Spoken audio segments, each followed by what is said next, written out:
Vino saying goodbye to the peloton. George Hincapie was dropped on that climb, but he caught back up on the descent, and he led his teammate out, Jaroslav Popovic, to the bottom of the Plateau de Bay climb.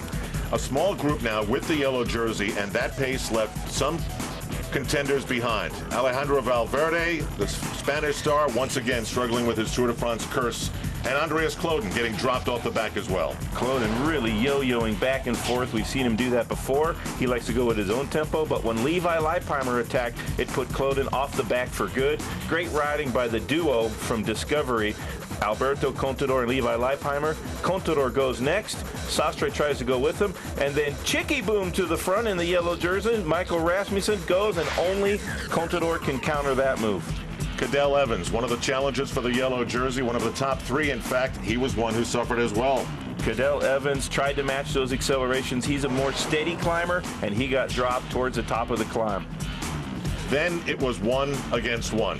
Contador heading toward his homeland, and Rasmussen perhaps heading toward history. What went on in this conversation will be debated when Phil and Paul join us in a few minutes here on the Saab Tour pre-race show. But here is the end results. Big sprint to the finish.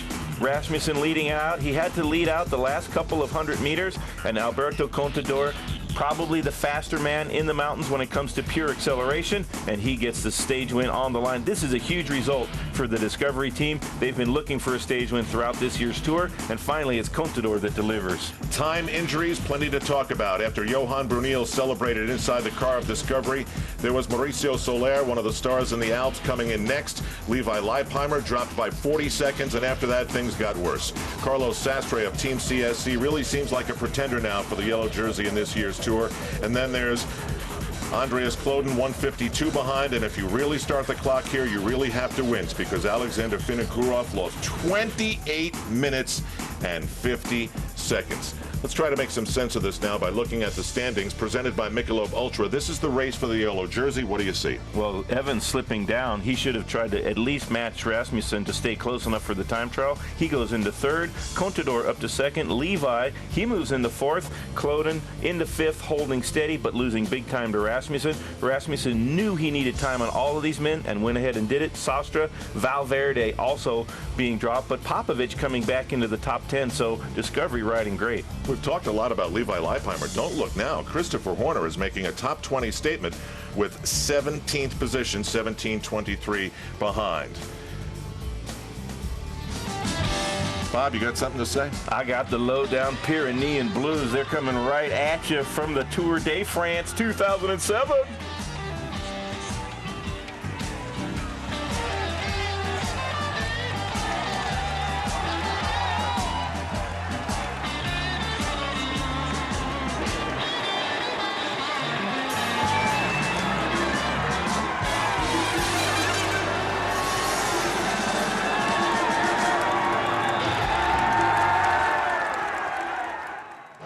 The 2007 Tour de France pre-race on Versus is presented by Saab. Once you've built jets, you don't build just another car. Saab, born from jets. Saab was founded by 16 aircraft engineers. Their spirit lives on in the turbocharged 2007 Saab 9.3 Sport Combi. With all the storage space you need, an estimated 30 miles per gallon, and a starting price under $29,000, you're closer to owning a jet than you think. Saab, born from jets. Log on to Versus.com/fly to the finish for your chance to win a 2007 Saab 9.3 Sport Combi and a new Cervelo bike. This summer, Versus is bringing the stars, the stripes, the painkillers. It's gonna be a red, white, black, and blue summer. Pain's just something that you're either willing to accept or you're not. The toughest athletes are gonna dish it out and take it on the chin. The competition is on, and the cost of victory is paid. The Versus red, white, black, and blue summer. The suffering continues. Pain's a good thing sometimes. All summer long. Back on the Saab Tour pre-race show, getting set for stage 15 from Foix to Loudenvielle in the Laurent Valley. We've got it for you today as Phil Liggett and Paul Sherwen join us. How about Phil? Well, it all seems a long time ago since London, and the sun was shining there. A little bit of drizzle around today as the riders now in the far south on the Spanish borders. What a great race yesterday. They're going to be tired today as they take off from Foix. and they've got 2 first category climbs, 1 second category climb to come. The Col de Porte d'Aspre, the Col de Monte, where Ocaña crashed in 1971 and broke his shoulder. Over a very difficult climb, the Porte de Ballet, and that is all category. The Col de Peyresourde, just off our shoulder here, Paul, a very difficult route with a fairly easy finish. And Bob, this would be a very beautiful ride. Something like, I don't know, Santa Barbara to Long Beach. Santa Barbara to Long Beach would be a lot of traffic, but at least it would be dead flat. The shark teeth of this profile are going to cut the riders in half. A brutal stage. Lots of climbing and a long stage to boot. 200 Ks almost. Let's have some fun talking about what may or may not have happened yesterday. Michael Rasmussen and Alberto Contador one-on-one heading toward the finish at Plateau de Bay. Major conversation here. They had tapped each other on the back prior to that. It looked as though the sportsmanship level was high. I seem to think that they made a deal, that they would compete and pull each other to the finish line, and then Contador, so close to Spain, would be allowed to take the stage. You think I'm crazy? Yes. Okay. I don't think they made a deal. I think they were really arguing there because Rasmussen wanted Contador to do the work. Contador said, well, I have no reason to do the work. You're the guy in the yellow jersey, and if I get the 20-second win bonus, I can be closer to you for the next couple of days in the Pyrenees.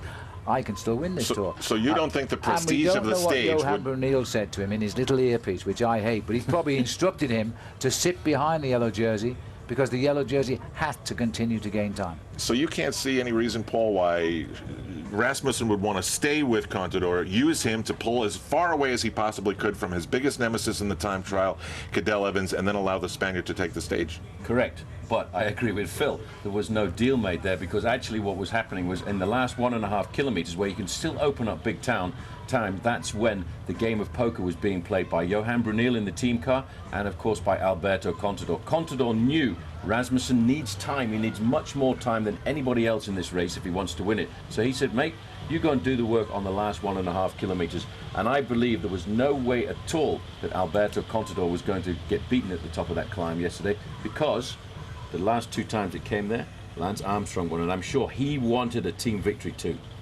Okay, Bob, you want to make it 3 for 3?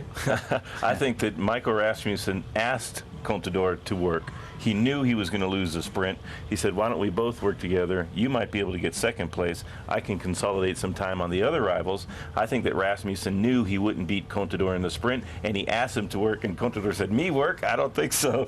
But he did. He came through, and they started to turn together, and they gained a little bit more time because of that. But then it was an all-out sprint for the line, and Contador was the stronger. So I reckon that's like in a 2.5 for 0.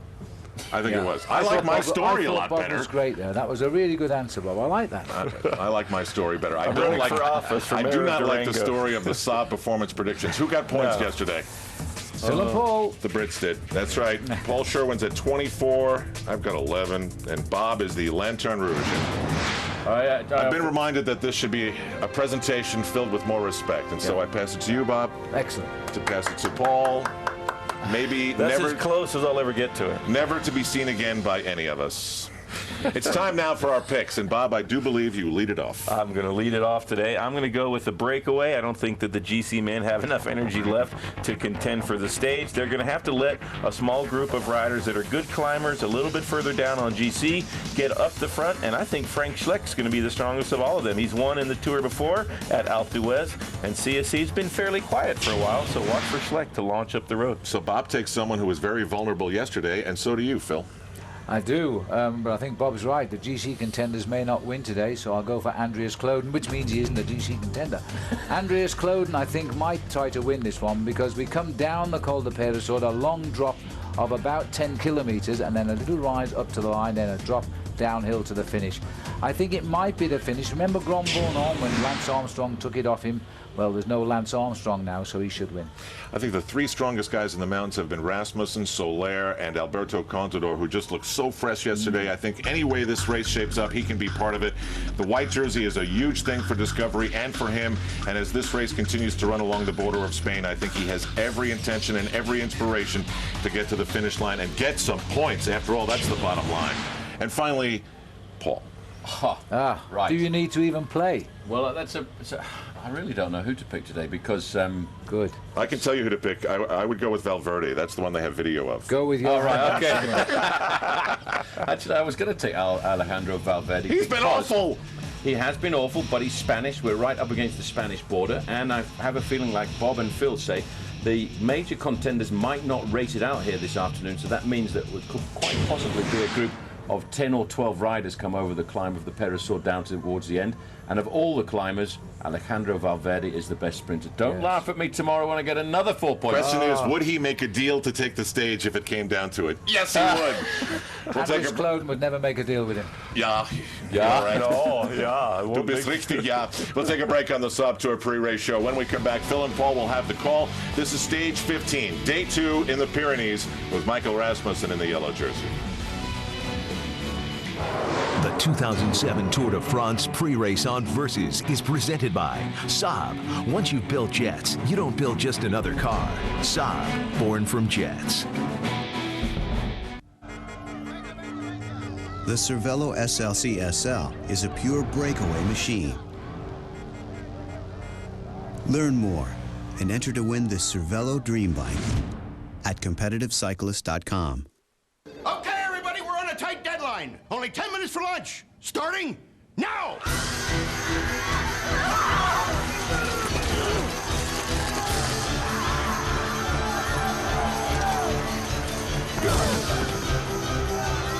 When you're short on time, reach for a Hormel Completes microwave meal.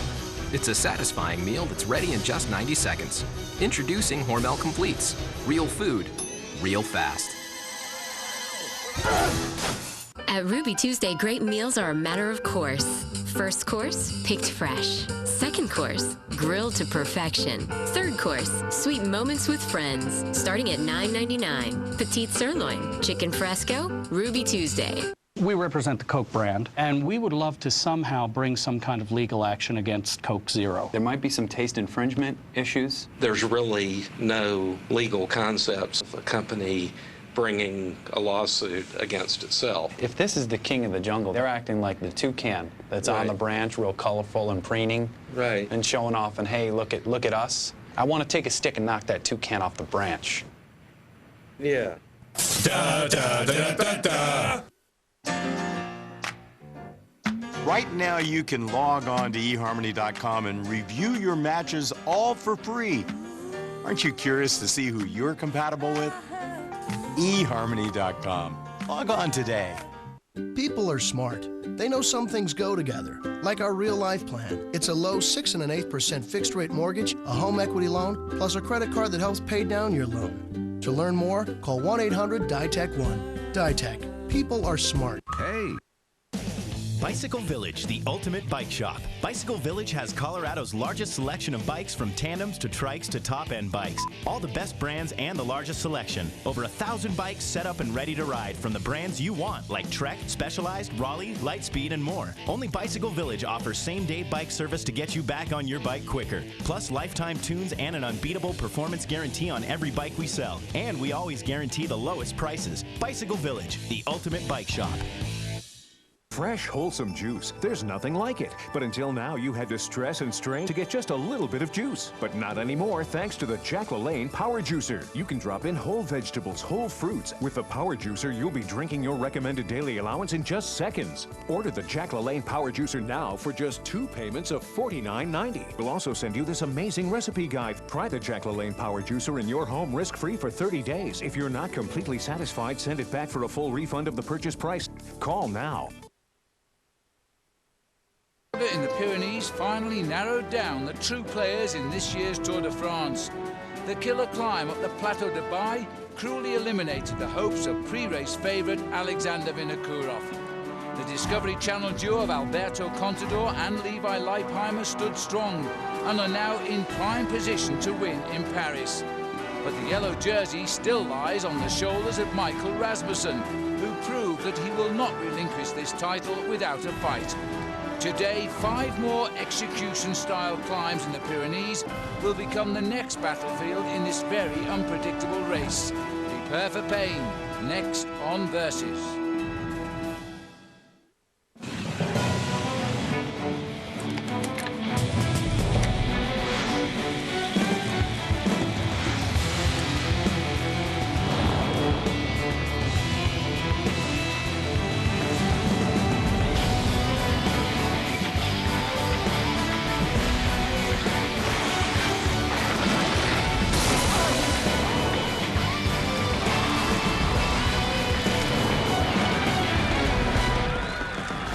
Yes, and today the riders in the Tour de France really do rub shoulders with Spain, because this is Loudenvielle, it's the Laurent Valley, and for 20 kilometres the Pyrenean mountains separate Spain from France.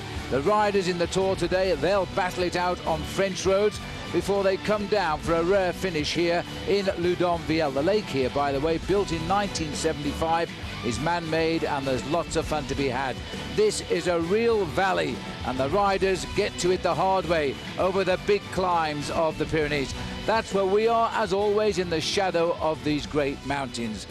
Hello everybody, welcome to our coverage here on Versus, especially you guys up there in Canada who we know are enjoying our coverage of this great race.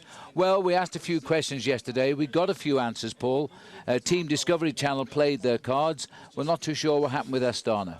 Well, Team Discovery Channel, I suppose we still don't know really who's the #1 leader, Alberto Contador or Levi Leipheimer, but they were a team yesterday. I have to say, although Alberto Contador got the victory, he has to say a big thank you to Levi Leipheimer, who set it up, and of course to Jaroslav Popovic, who really set the tempo in the early kilometres of the climb. But of course, they couldn't have got there on time if it hadn't have been for Big George Hincapie riding down the Valley Road first. Magnificent. Now, sadly, Astana, with that wonderful win by Alexander Vinokourov in the time trial on Saturday, he completely exploded yesterday. He's no longer going to win this Tour, but there are still 2 riders on that team. Well, we're not sure which one's leading it.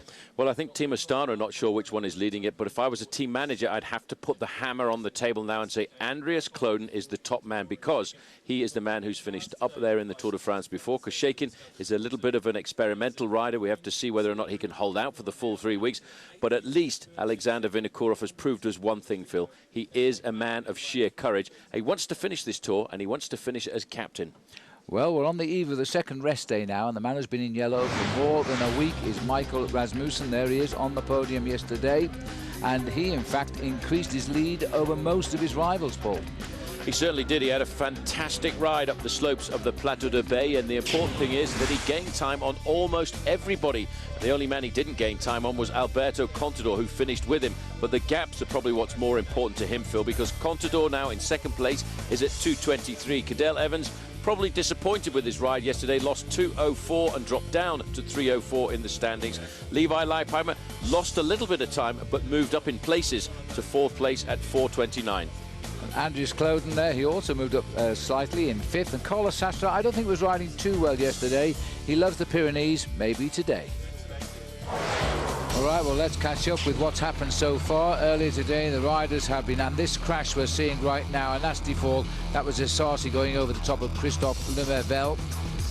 Lemevelle himself, who fell first, and sadly, he didn't get up from this crash. He's in the ambulance and out of the Tour. We're down to 161 today. Cyril Dessels also abandoned, the man that wore the yellow jersey briefly last year. Well, a breakaway has established. 25 riders are clear at the moment. We'll catch up with those shortly. There's the weather. Cooling down a bit. It's good weather for racing in the Pyrenees. 68 degrees Fahrenheit. Mostly cloudy. In fact, we've had 1 or 2 rainstorms at the finishing line, but it looks as though it's clearing away now. Right, well, this is the situation, Paul. 25 riders clear. None of the challenges as we now see them, but we've got Vinokourov in there and George Hincapie and Christian van der Velde. Yeah, but probably more dangerously right in there as well is Aymar Zubel. You can't see him, he's the rider in the orange jersey. Take your hat off this man, because here, this man was more than half an hour behind yesterday when he got to the finish of the Plateau de Bay. But he's a man of great pride and courage and character. And he said today, I'm looking for the move, and I'll go for a stage win. Well, Vinokourov now is in fact 34 minutes 12 seconds down, sitting in 30th place. The best placed man in the break, as Paul said, is Zubeldia in 13th place at 12:15, and Kim Kirken 1 place behind him in 14th, 13 minutes 16 seconds. Now at the moment, as you can see, they're gaining quite big time here. I don't think this will happen throughout the day. Just looking at Bradley Wiggins at the back of the peloton at the moment. Well, we came down to 161 riders today. We had 2 non-starters. The Lanterne Rouge, Philippe Gilbert, didn't start. And funnily enough, too, one of the big stage winners in the first week, Filippo Pozzato, has not started either. So you're right up to date now as we settle down for the next 100 kilometres of riding here in the Pyrenees. All the mountains are to come.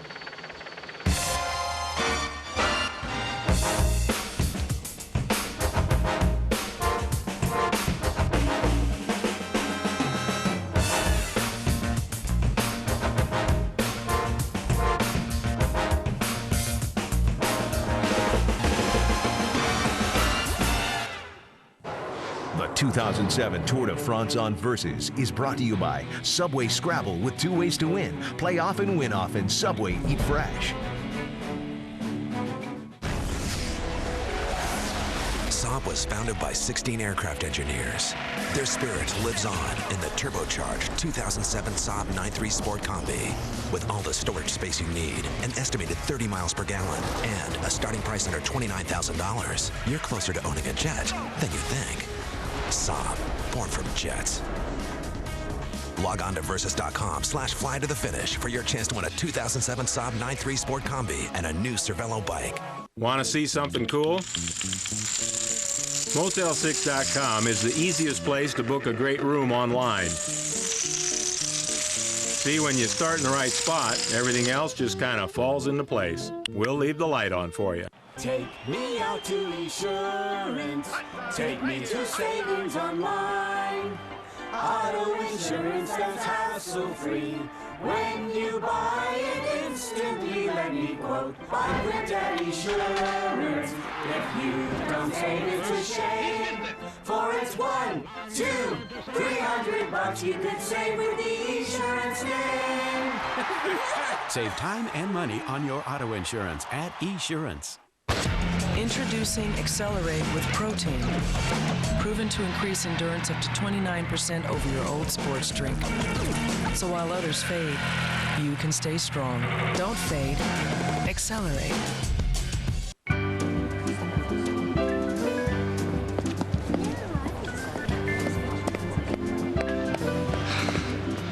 Can you match this?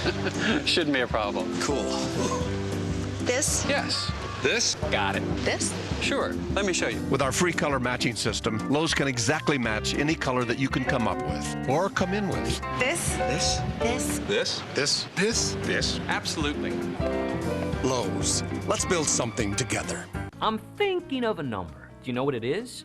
It's 20 million. That's how many people have already checked their free Experian credit report at freecreditreport.com for some very good reasons. Now we can monitor all 3 of our national credit reports every day. It helps us save money and check for potential identity theft. I got my credit report and credit score online in seconds. Isn't it time to get your free credit report and score? Well, log on now to freecreditreport.com. Offer applies with the Roman Triple Advantage.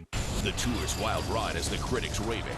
The furious finishes and grueling climbs make for damn good television. And Liggett and Sherwen are the best TV broadcast team in all of sports. Versus is there for all the surprises, disappointments, and fantastic finishes. The Tour de France Rest Day Recap Show, tomorrow at 8 on Versus.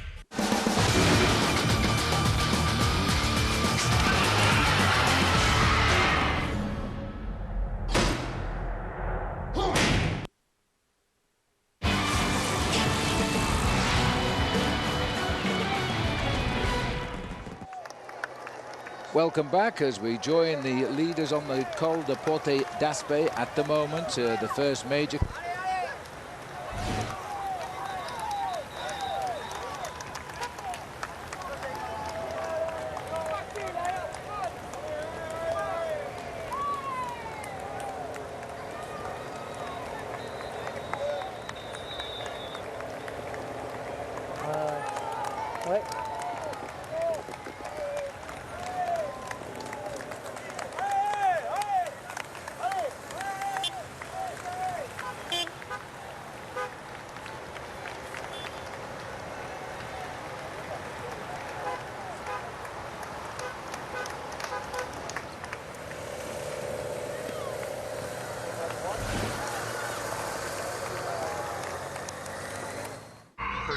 Baby, don't say a word.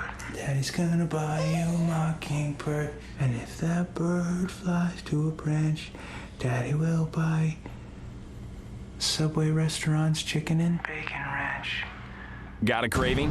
Get to Subway restaurants and satisfy it with our huge selection of mouth-watering sandwiches like the tasty chicken and bacon ranch, the piled high turkey and ham, or the delectable Subway melt. Subway, eat fresh.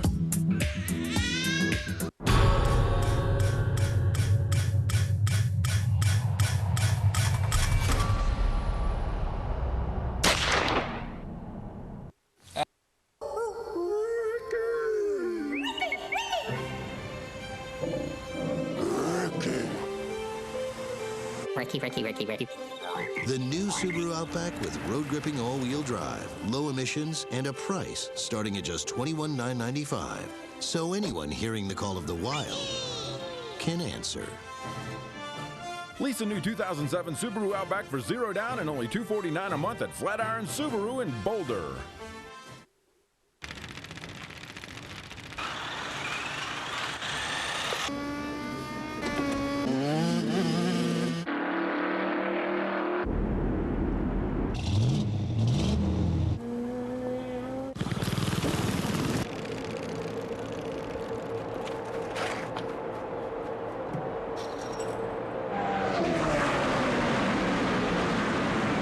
NASCAR Nextel Cup Series comes to ESPN Sunday, July 29th.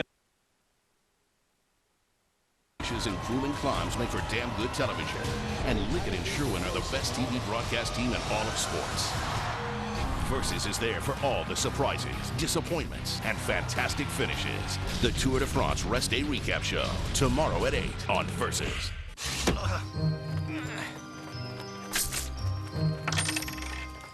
A nickel, is that it? Well, cash rewards have restrictions. See, this is an incisor, not a molar. Plus, there's a 7-tooth minimum before the payouts get progressively larger. Additional terms and conditions may apply. Cashback is only applicable for deciduous teeth lacking decay or I'm confused. Yeah, I know. Is this how your cash rewards card treats you? Introducing No Hassle Cash Rewards. Earn cash on every purchase everywhere, plus a 25% annual bonus. What's in your wallet? This summer, get the sunblock that also blocks the bite. Bullfrog Mosquito Coast Sunblock and Repellent. Up to 8-hour protection against harmful rays and pesky bites without the odor. Bullfrog Mosquito Coast. Block the burn and the bite. People are smart. And when it comes to home loans, they don't want smoke and mirrors. They want a smart rate. Like our 30-year fixed mortgage around 6 1/8%. Call 1-800-DITEC-1 now to get a loan without being sawed in half. DITEC. People are smart. It's the top of the Col de Porte d'Aspet at the moment, and don't forget our rest day show tomorrow will come to you at 8 p.m. Eastern Time. We have a nice program for you tomorrow as we look back on what has been a very, very interesting Tour de France, and it's far from over yet. We still don't know who's going to win it as we go in to the last few days of racing. Well, this is heading up towards the summit now of the climb of the Porte d'Aspet, which will take us with 97 kilometers to go. We've covered 99 kilometers by the time we get to the top. We've got this breakaway of 25 riders. I'm delighted to say Christian van der Velde, having a wonderful tour, is in this leading group, and that's him, number 37. Don't drop back too far, coming up towards the top of the Porte d'Aspet. Christian's riding well. 41st in the overall classification, 47 minutes behind Michael Rasmussen. Highest place rider in the escape is Heimar Zubeldia, 13th and 12 minutes 15 seconds down. But as you can see, at the moment, this group is getting ahead, 9:25 ahead right now, which is interesting because if it gets much more, then Rasmussen himself is going to have to take an interest. Well, while they continue up towards the top of the climb, let me remind you, it's time to play and enjoy with us the Saab Watch and Win sweepstakes. So Saab Fly to the Finish, what you do is you log on to versus.com/fly to the finish and take your chance to win a Saab 9.3 Sport Combi. There's the key word you need when you log on. Today is performance. Swinging back to the main field there, a little bit of a chance to have a look at Michael Rasmussen. Well, just about half a kilometre, maybe a little bit less here on the climb of the Porte d'Aspet, which is it's only a second category climb. It's a stepping stone, this one. And the riders on the front here are represented, by the way, by 17 teams. This is Garate setting the pace for Quick-Step. Astana and Euskaltel-Euskadi pulled a little bit of a coup here over Discovery Channel, who took the team lead yesterday, because now they've got 3 riders each in this move. But it might be getting a little bit dangerous now. It's climbed up to over 8 minutes, which puts Zubeldia within 4 minutes of the race lead. So I don't think this is going to survive with these sort of time gaps today, but the field are probably holding off, maybe till they get on to the big climb, the all category climb of the Porte de Bailès. It also makes it a little bit dangerous for some of the other teams here as well, Phil, because Denny Menshoff is another rider who's a rider of great character in the leading breakaway. A bit of an acceleration there coming from Boyga Telecom, Laurent Lefebvre. He's the highest placed rider in the breakaway in the King of the Mountain, so he's picked himself a few points. He's still far away from the leaderboard, though. Oh, a long way back. He's 1 hour and 34 minutes behind in the overall classification, and they're now starting the descent of the Col de Porte d'Aspet. He's a lot closer in the KOM, though. He's the best placed. Yes, I know he was, yeah. He was 1 hour and a half. Is a long way down. Looking down on the main field then.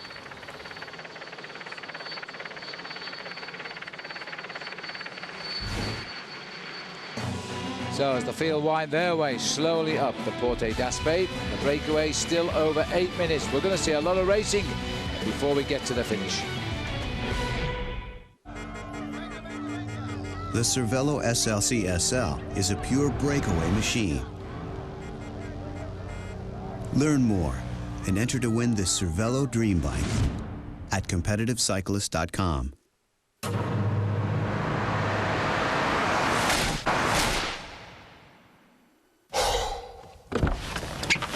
Who wants to be stranded with a flat tire?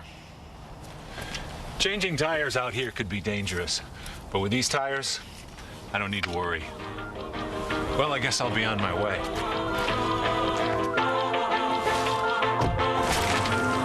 Bridgestone. Run flat tires. Bridgestone.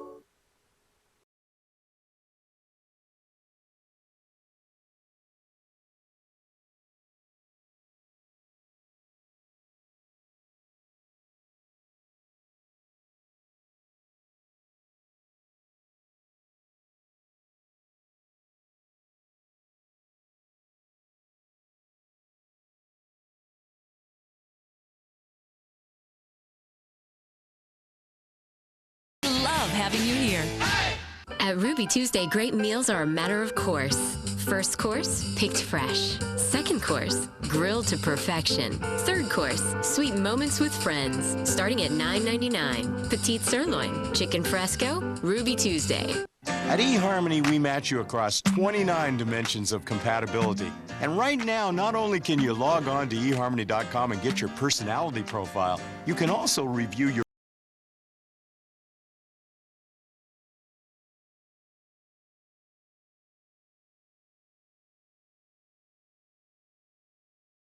so many singles have found. Log on today and review your eHarmony matches absolutely free. eHarmony.com.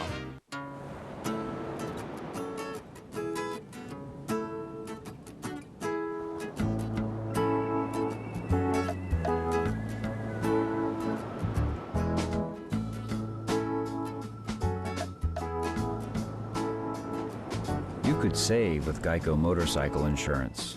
Enough for a day off with your special someone. Geico Motorcycle. Let's ride. Okay, everybody, we're on a tight deadline. Only 10 minutes for lunch. Starting now.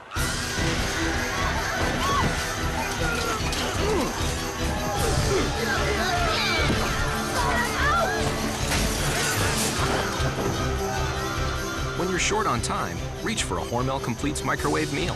It's a satisfying meal that's ready in just 90 seconds. Introducing Hormel Completes. Real food, real fast.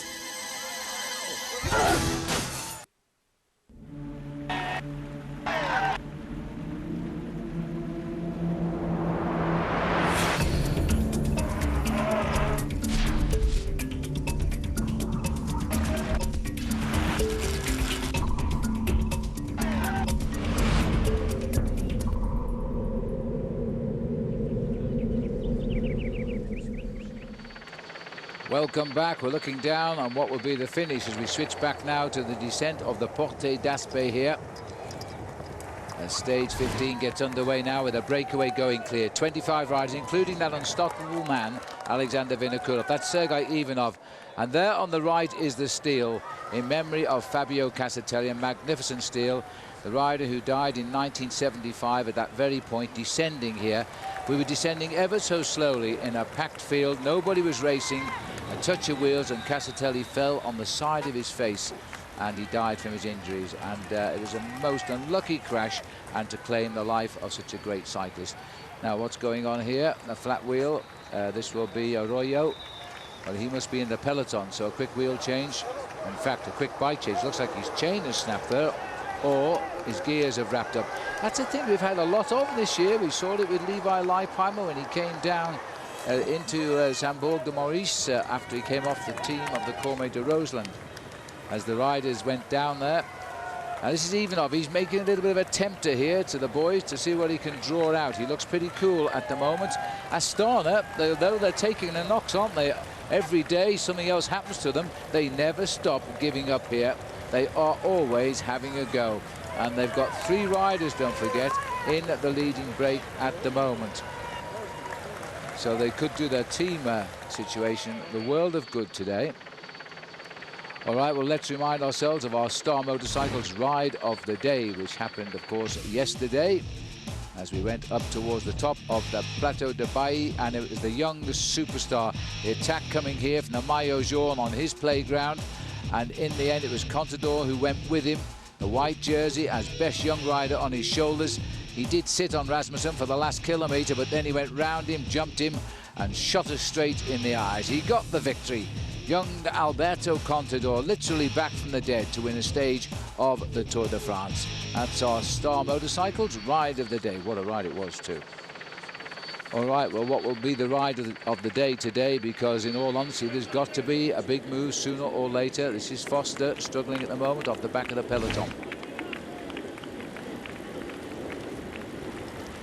Well, there's a lot of pressure going on in the back of that field, Paul. Anybody thought they were going to get just a gentle ride to the rest day because of all the action yesterday? I think we might be wrong here, because that breakaway has been given too much of a lead. Ivanov is off the front of that now, and there's only 23 riders left in the chase. Well, actually, I can't really see the logic of Ivanov making a move like that at a place like this. It was a very hard attack. He's got a couple of teammates in there. You mentioned about the fact they were making a great operation for the team classification, but a move like this is actually going to break up the impetus of that large group, which before he started his aggression was a 25-man leading group.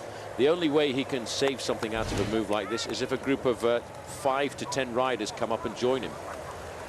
Well, they may well say they'll leave him to stew right now, and he's looking over his shoulder to see what he's doing, but as nobody has come with him, he's sort of caught himself into no man's land now. I bet he expected some of the Spanish climbers to chase him and to try and split up what is a very big breakaway group at the moment. Well, it's not really quite the time to do it as we go back to the Porte d'Aspet. This is the main field coming over the top. No more prizes left available. Juan Antonio Fletcher is the man going over the front end, just trying to make this a little bit more sensible, and they've done that now, Phil, because they brought it inside of the 8-minute mark. That's much more manageable, yeah. There's the field over the top of the Porte d'Aspet. That's the second category out of the way.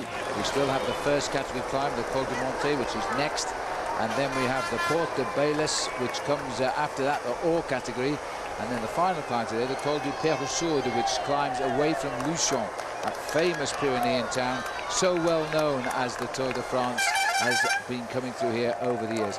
1910, I think it was the first time we started the climbs of there. Well, just looking now at Sergei Ivanov, common sense has prevailed. He wanted people to join him. Well, he's got the lot all coming up to the back wheel here. And this a reasonably good breakaway. The order over the top, by the way, of the Porte d'Aspet, time out there, is Laurent Lefebvre ahead of Patrice Algon, Juan Manuel Garate, Sergei Ivanov, Ruben Perez. Those are the 5 riders over the top. The 6th rider they've had to take to the photo, so they're not telling us. So we've got Lefebvre then. He's moved up 1 place in the King of the Mountains from 6th to 5th. But the mountains have yet to start today. And Christophe Lebel is out today.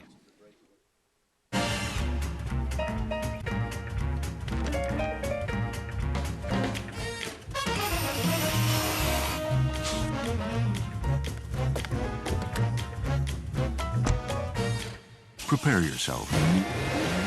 The 3 Series is here. With elegant styling and a powerful yet fuel-efficient inline 6-cylinder engine. Stop in and take a test drive today. How long is this gonna last? I'm ready to hit the Bud Light. I already took care of it. Say, well, all right, now we are gathered here today to join in marriage, Bob and Julie. Bob, do you take this woman to be your lawfully wedded wife? Do I hear and I do, I do, do I hear and I do? I do. Julie, do you take this man to be your lawfully wedded husband? Do I hear and I do, I do, do I hear and I do? I do. Going once, going twice, and now pronounce you husband and wife, you may kiss the bride. And away we go. Refreshingly smooth Bud Light. Always worth it. So what I owe you? 100, 100 and a quarter, 100 and a half, 175, 200, 200 and a quarter. That's cold. Welcome to a game where love means nothing and innovation is everything. Co-ed matches, coaches on the court, super tiebreakers, and superstars from around the world. World Team Tennis on Versus. Johnny Mack is back and leading his New York Sport Times up against Maria Sharapova and the Breakers. Sunday at 5 on Versus. Hey! When it comes to going bald, you now have a choice. Advances in medical science have resulted in the world's first and only permanent solution to hair loss. It is your real hair. It's your natural hair. You wash it, you cut it, you swim with it. Bosley is the world's most experienced hair restoration experts, having pioneered virtually every major advancement in the art and science of hair restoration. I'm very satisfied, very happy with what I've done. This has got to be one of the best decisions I've made in my life, I'll tell you that. Bosley Hair Restoration is a relatively simple outpatient procedure. The results look completely natural, and it's affordable on nearly any budget. Call the toll-free number now to receive your free, no-obligation information kit that will help you decide if hair restoration at Bosley is right for you. You don't have to accept going bald. Do something about it right now. Call 1-800-331-0718. That's 1-800-331-0718. Call now.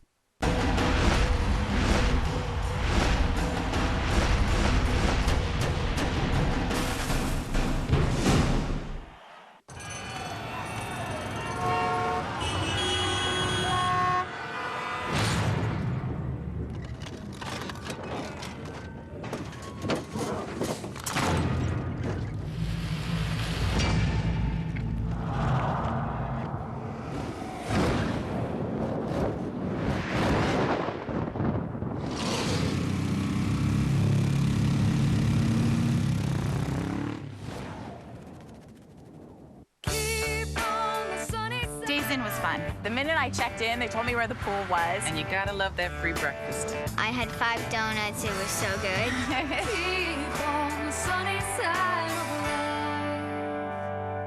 good. People are smart. They know some things go together, like our real life plan. It's a low 6 1/8% fixed rate mortgage, a home equity loan, plus a credit card that helps pay down your loan. To learn more, call 1-800-DITEC-1. DITEC. People are smart.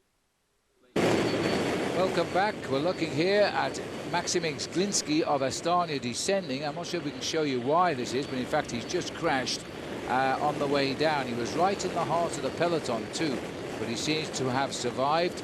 He's now getting back in. He's changed his bike. Well, there we are. Have a look at the center of the picture there.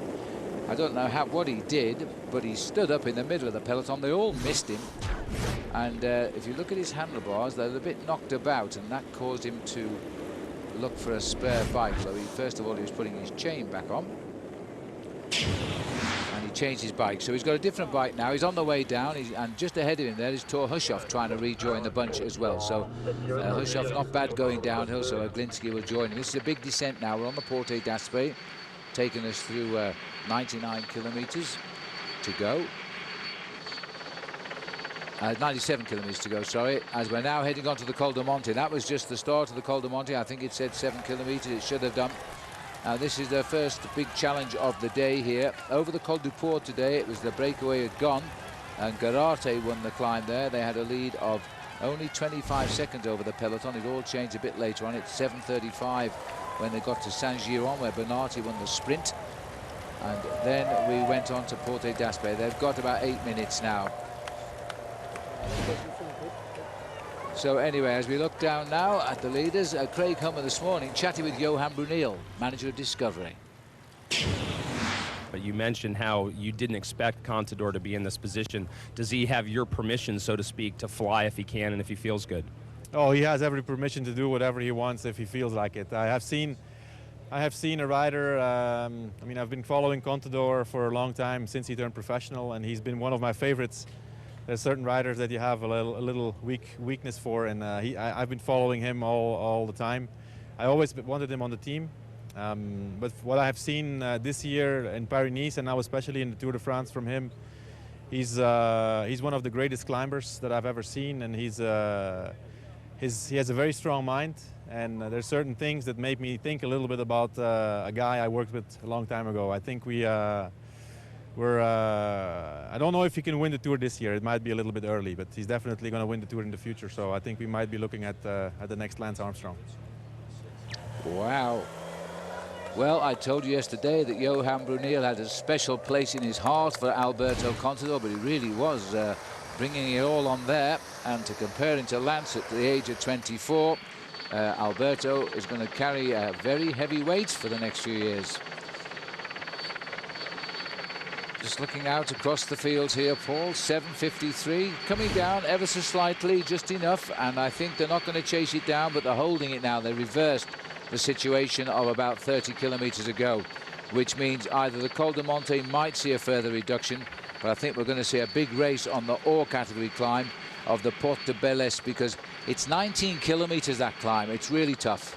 It's a very nasty climb as well. It's one of those horrible climbs that starts off at an easy gradient of around about 4 and 5%. But once you get to the middle part, after you've been climbing for between 12 and 16 kilometers, Phil, it then starts to kick up to 10%. And that makes it very difficult indeed. And I think that's probably what the tactic will be of Team Rabobank here, just to keep that gap at between 7 and 8 minutes.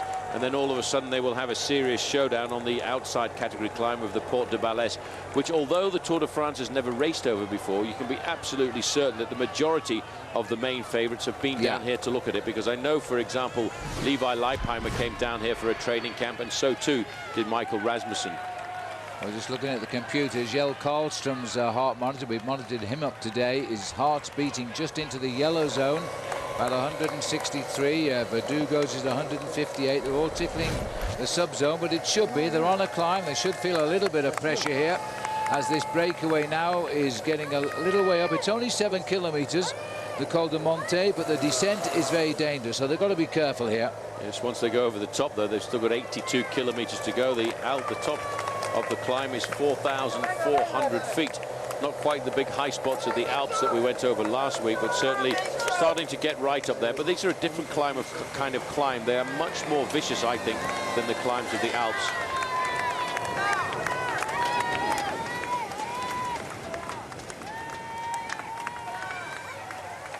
The face there of Alexander Vinokurov.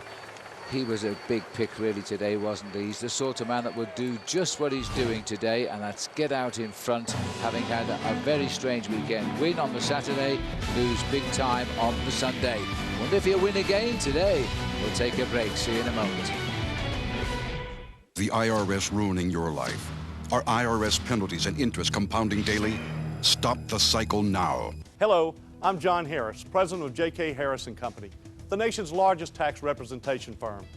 IRS problems have a way of ruining every aspect of your life if you let them. They don't go away on their own. The IRS can attach your wages, your pension, your savings, even your Social Security check. If penalties and interest have made your IRS problem go from bad to worse, don't despair. Call us now. Our former IRS agents and tax professionals have successfully negotiated settlements, saving our clients millions of dollars. If you owe the IRS back taxes, don't wait another minute. Call J.K. Harris now. Meet with a J.K. Harris consultant today and see if you too can qualify to significantly reduce your tax debt. Call the IRS experts at J.K. Harris now for your free confidential tax settlement analysis. 800-875-8195. Saab was founded by 16 aircraft engineers. Their spirit lives on in the turbocharged 2007 Saab 9.3 Sport Combi. With all the storage space you need, an estimated 30 miles per gallon, and a starting price under $29,000, you're closer to owning a jet than you think. Saab, born from jets. Log on to Versus.com/fly to the finish for your chance to win a 2007 Saab 9.3 Sport Combi and a new Cervelo bike. Quando ero bambino, mio nonno piantò questo albero per me. Disse che quando sarei stato abbastanza grande per essere un campione, avrei potuto assaggiarne i frutti. Sono Paolo Bettini, sono campione del mondo e campione olimpico.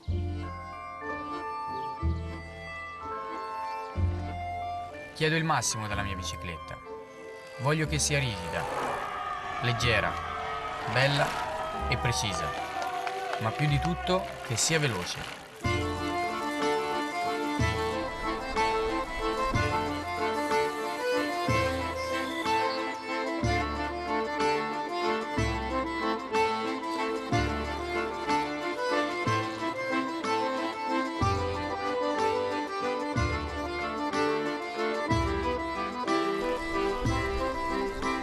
Questa è la mia bicicletta.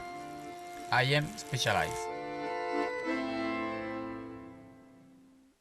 The Tour's wild ride has the critics raving. The furious finishes and grueling climbs make for damn good television. And Liggett and Sherwen are the best TV broadcast team in all of sports. Versus is there for all the surprises, disappointments, and fantastic finishes. The Tour de France Rest Day Recap Show, tomorrow at 8 on Versus.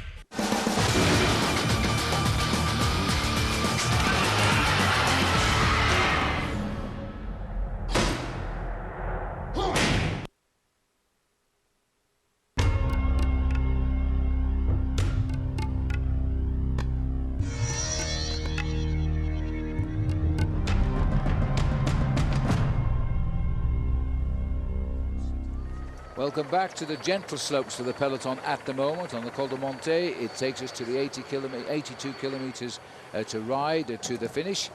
And I think they've just passed 5 kilometers to go there. It might have passed 7 kilometers to go. I didn't quite catch what it said. As the leaders come charging through, all Rabobank here. Richelieu still on the front, the workhorse for the peloton. Souvenir gone off to the small group of spectators at the bottom of the climb here.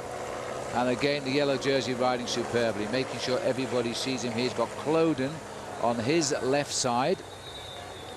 Let's have a look at our accelerated profile here of the climb today. We've got plenty of them, that's for sure. The leaders there still up front. And here we go. Let's have a look. This is our accelerated profile. We've been over the second Col de Port, won by Garate today.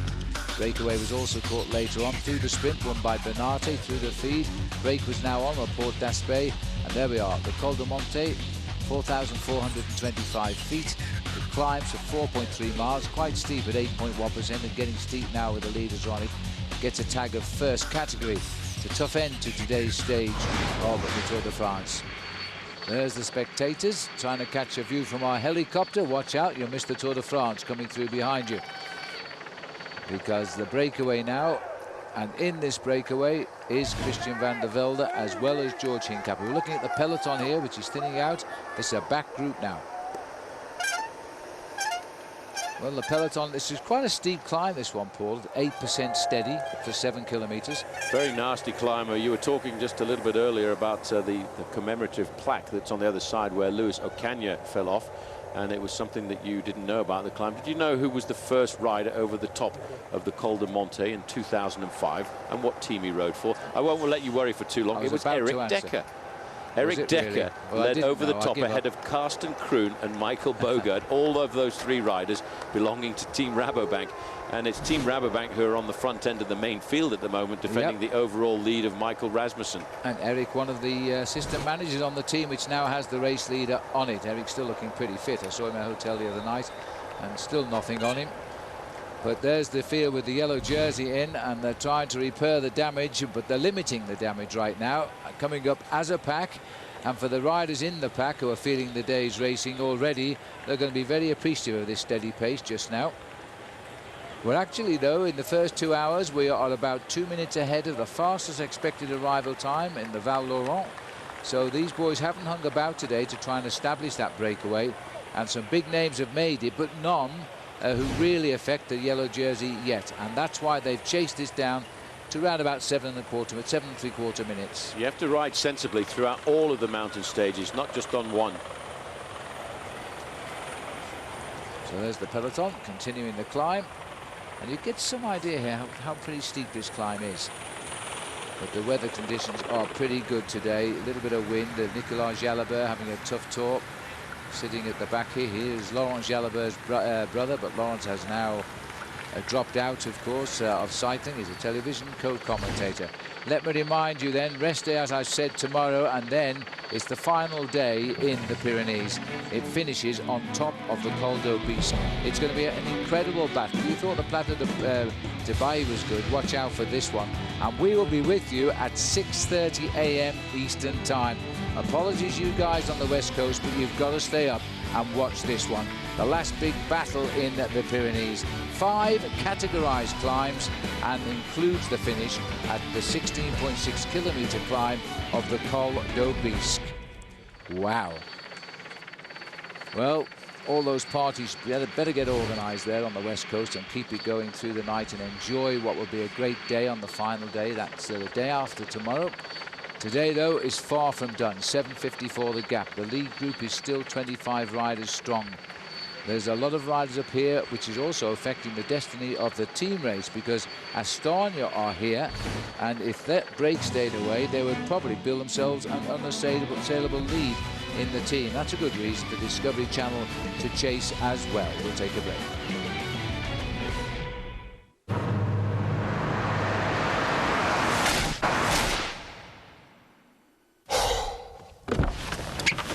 Who wants to be stranded with a flat tire? Changing tires out here could be dangerous, but with these tires, I don't need to worry. Well, I guess I'll be on my way.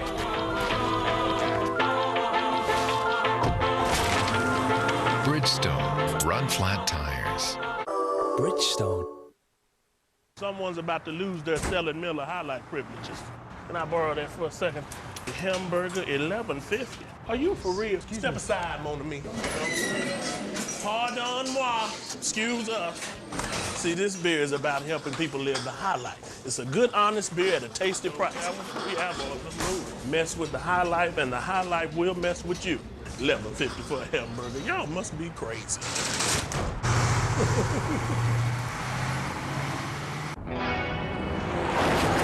Special Agent, we have your next mission. Thanks, boss, but my car's pretty dead right now. When can you get back on the road? Hey, I'll show you. When Esurance policyholders get their cars repaired at one of Esurance's certified body shops, they can monitor repairs online 24/7. It's like watching your car come back to life. I'll be back on the road in no time. Make it your mission to save on hassle-free auto insurance. Visit Esurance.com today. MMA can be extremely artful, it can be scientific, it can be a chess match, or it can be a brutal, quick knockout that nobody ever expected it. Hopefully, Connie, you're still up for it. Baby, I'm coming. I'm coming after that bell.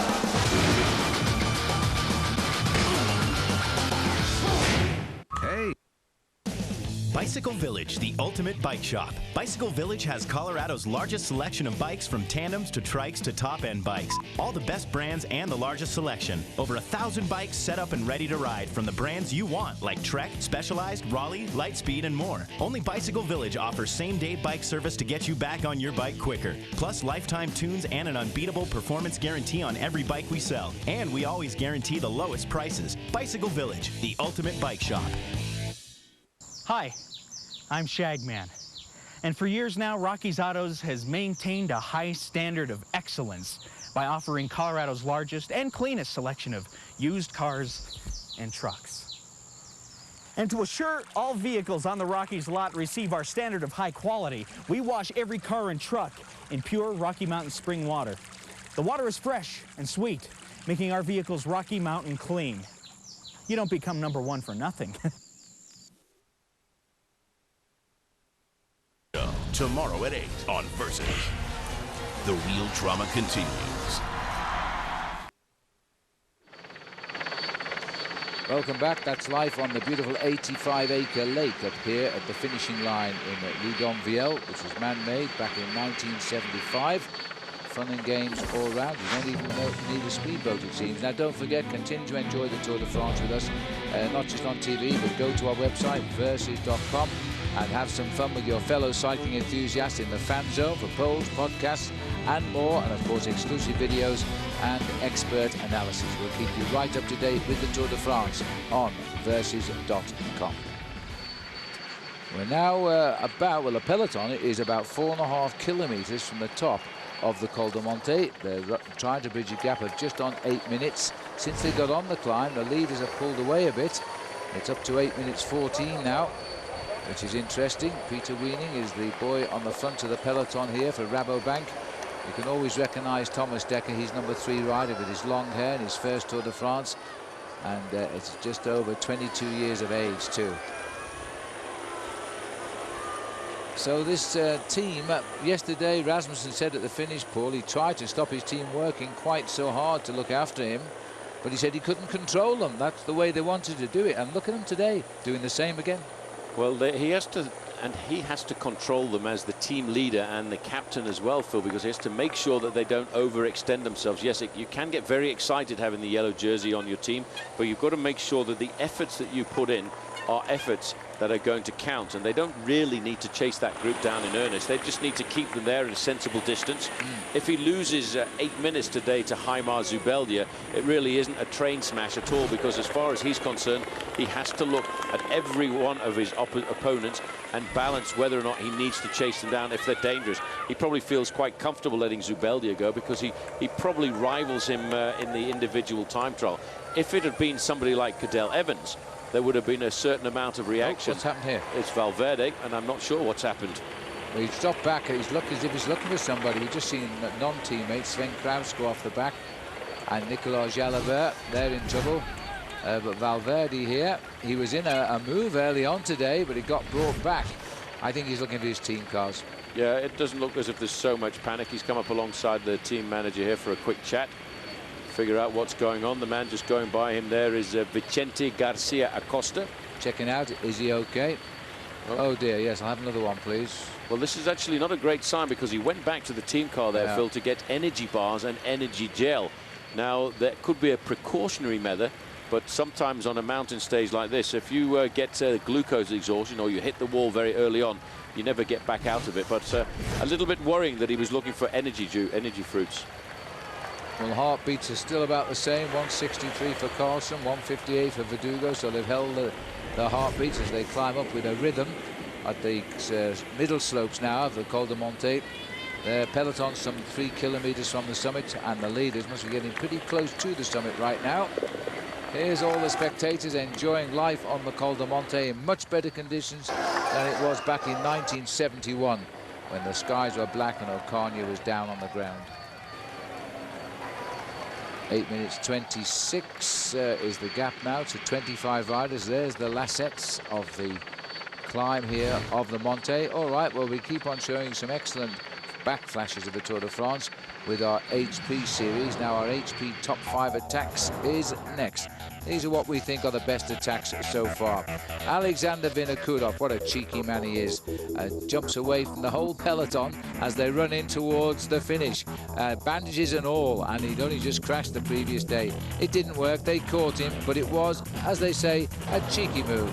Number 4, Fabian Cancellara had a wonderful first week here, and in the yellow jersey, he jumped away, caught the brakes, and then still took them out in the stage. That's how you win a bike race. That was on stage 3 into Compiègne. At number 3, Michael Rasmussen launched a brilliant attack on the road up to Tignes to win the stage that gave him the yellow jersey. It was on the Sunday, just over a week ago. Michael was in yellow. Attack number 2, Juan Mauricio Solar. I'd have made this number 1. This was a wonderful cheeky move. He caught the leaders of big names, didn't even say good day, went straight back past them, won down in Briançon by 38 seconds. And number 1, well, yes, this was a good choice. Alberto Contador, even though he sat on the yellow jersey for the last kilometre and they fell out, he's still at 24, has a right to do that. It's his first Tour de France, and he gets his first ever stage win. Well done, Alberto. Now second overall. Those are our top 5 attacks, thanks to HP. And we're still on the climb of the Col de Monte at the moment, as we grind up it a little bit more gently than on most occasions today. Well, the peloton, even though they are just doing this nice steady climbing, Paul, they're chipping off the back one at a time. Some of the non-climbers, they will hope to get back because their day hasn't started yet with the big climb still to come. They spend the day fearing elimination, and the peloton at the front are just holding that breakaway very sensibly, not worried about it, but they know it's under control. Well, one man who's not yet worried about elimination was actually the green jersey, because a few moments ago I saw big Tom Boonen sitting in about 30th place. He really does seem to have fine form in this year's Tour. Everybody criticised him in the first week of the race, saying, well, Boonen hasn't got it this year. He hasn't got the sprint. And here he has. He's got himself 2-stage victories, the lead in the green jersey points classification, and he's climbing the mountain still at the front end of this group. Big Tom is a very wise man. I think he did come into it a little bit under par, but his natural ability got him up in the sprints on some of the days, and he's got better and better. And you know, once he's through the Pyrenees, then his attention will turn back to that green jersey, and I think he'll be okay. Rushing up with the bottles here, Bram de Groot. Get back to the front, give it out to all the boys, especially the man in yellow, because if he wins the Tour de France, Bram de Groot's bank balance will also swell, because by tradition, the winner always gives his money to his team. Yes, that's also pretty demoralising for Nicolas Jalabert, the rider from Agri-Toubel, in the green and white strip that was going backwards there. He crashed twice in the individual time trial. I think he's having a hard day dragging his body through the Pyrenees. He's just going to hope that he can stay inside of the elimination time today, Phil, because tomorrow is a rest day, and it gives him 24 hours to try and put all those wounds back to rights and get himself on the road up to Paris. Because after all, I've said it so many times since the start of this race, this is the Tour de France, and no professional bike rider wants to abandon the Tour. They want to get to the finish any which way they can. It's like trying to climb Mount Everest or trying to climb Mount Kilimanjaro. You want to get to the top. You don't want to stop halfway up. In fact, only 27 riders have been forced out. We'll switch back here, as this will be Geraghty going for the summit of the and he gets it from Laurent Lefebvre, just to put Laurent in his face. So Geraghty's got 2 of the climbs today. Lefebvre's got 1. That was just a quick sprint. We just caught that one, didn't we? Our director there almost missed the shot. Anyway, the Col de Monte, 82 kilometers to go. Juan Manuel Geraghty over first. As we look now, the parked cars there, they're off course, of course, as we're now waiting for the main peloton, but that's 8 minutes yet before they will get to the shot, the top of the climb, and Laurent Lefebvre continues to log some points as well. He got second. We'll take a break. See you soon. The 2007 Tour de France on Versus is brought to you by Cervelo. Enjoy engineering. Ride a Cervelo.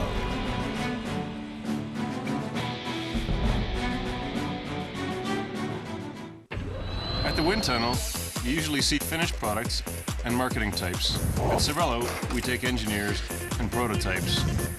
Building a better bike is what Cervelo is all about.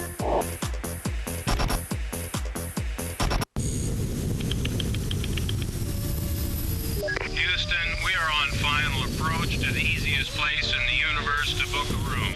Touchdown. The Bodad has landed. Motel6.com. We'll leave the light on for you. Okay, everybody, we're on a tight deadline. Only 10 minutes for lunch. Starting now!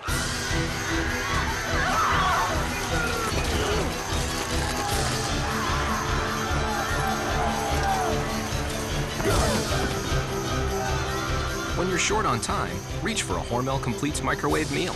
It's a satisfying meal that's ready in just 90 seconds. Introducing Hormel Completes. Real food, real fast. And you're sure I shouldn't go with a fixed rate home loan? Oh, yeah.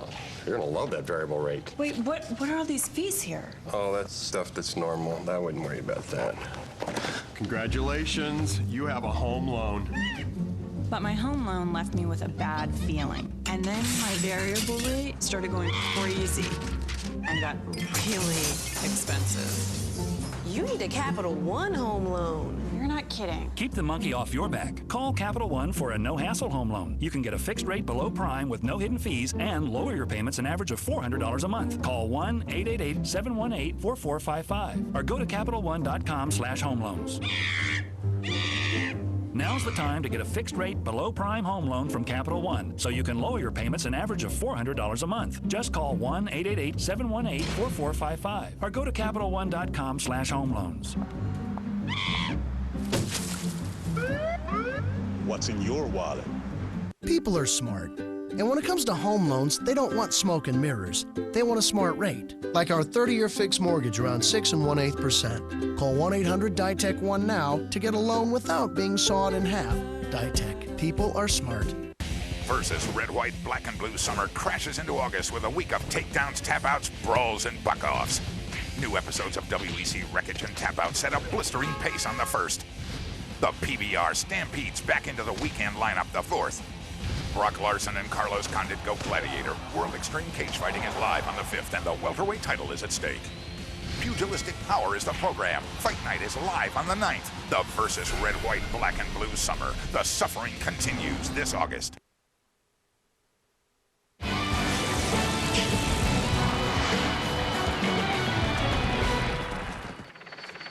Looking down the peloton, they're still on the way up the 4,400-foot climb here of the Col de Monte. As we're just seeing one rider here wave to his folks. I think it's Botcherov who has come forward. Yes, it is, as he makes his way up. He's the smallest rider in the race. He is a Russian, but he lives here in France. And I think I should know, but he must live in this region because he's gone forward to wave to the crowd on the Col de Monte. They're still going up. The leaders are on the way down at high speed, and the gap is around about the same, 8¼ minutes. There's where we are on the way off the 4,400 feet climb of the Col de Monte. This is the peloton here as they continue now. They lost their first rider today, Botcherov's team, in Christophe Loudenvielle, who crashed of his own volition, I have to say, and sadly went to hospital.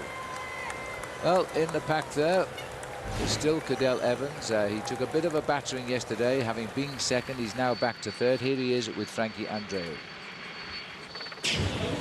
Cadel, on Plateau de Bay, the accelerations proved a little difficult for you. You have a little bit different strategy on the multiple mountains today.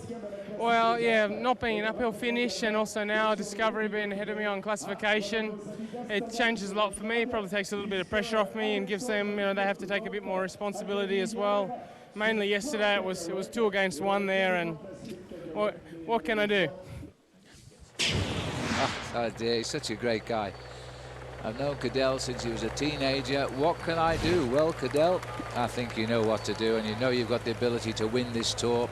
Just got to watch and wait and choose your time. Here we go. This is Laurent Lefebvre leading us off the Col de Monte. Time for a little bit of food for Manuel Garati. Lefebvre's riding well, Paul. He's really looking forward today because the next we go through Marignac next at 69 kilometers to go. So we've got about 10 kilometers or so to descend for the sprint, and then we'll start the climb of the 20-kilometer climb of the Porte de Baesse. Well, that's really going to be, I think, where we'll see this leading group of 25, Phil, start to splinter and fraction, because at 20 kilometers, that is a very long climb. Yes, it's only an average gradient of 6.2%, and early on it's really an undulation because the early kilometers are around about 4 and 5%, but after that it starts to get very grippy at 10, 8, 9.5% for most of the second half of that climb, and that's where I think we'll start to see that group really splinter. And we may well see a lot of riders left behind from the main field as well, because everybody is realizing just how difficult that climb is going to be, and that's, I think, when Rabobank will start to turn up the screws. Well, I think we should see quite a good battle there, which will be mid-term battle today. Cadel Evans feeling he was it didn't suit him, that climb of the Bay yesterday, but he might go better when we get on to the bigger climbs in the middle of the course. He's also got the chance now, Paul, that Discovery Channel have got to take charge as well now, because they've got a man in second place overall, so it's a two-pronged attack now against Rasmussen. There's the top of the Monte as we continue to wait for the arrival of the boys with the yellow jersey, bringing him up to the summit, and the leaders are on the way down to Marignac and what will be a sprint down there. Bernardi got the one in Saint-Giron. Bernardi's quite an amazing bike rider, Paul. He got 4th up the Col de Monte as well. He's a bit of an all-rounder, but I feel he's had a very disappointing tour this year. Yes, I expected a lot more of him in the early sprints, because he's had 5 wins in the early part of this season. He won 3 stages in the Tour of Valencia, and of course we saw him ride well last year in races like the Tour of Switzerland, and he's a rider who I expected to rival Tom Boonen and Robbie Hunter and Eric Zabel in the sprints, but he never really came up with the goods. But now he's riding superbly in the last week of the Tour, and who knows, he's got a very good chance. Once we get away from the Pyrenees, the sprinters have got a few more chances as we start to ride up through the middle of France, and of course everybody and every sprinter wants to win on the Champs-Élysées. Live at the back for the Bouygues Telecom boys. Mathieu Sprick going for a drink. This is Kashikin coming up here with his bottles all packed up for his team. He lost their team captain today. Pizzato didn't start. I've not heard anything to suggest he's ill, but he obviously wasn't enjoying his ride yesterday.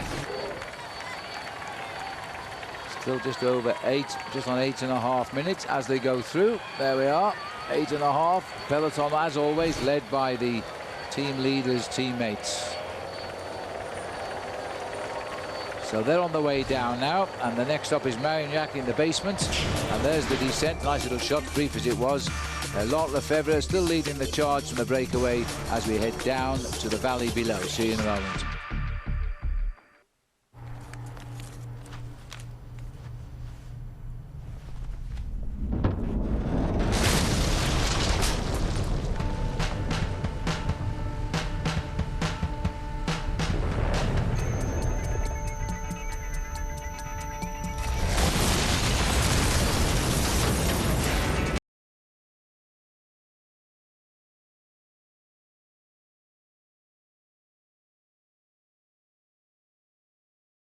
Wild ride as the critics raving.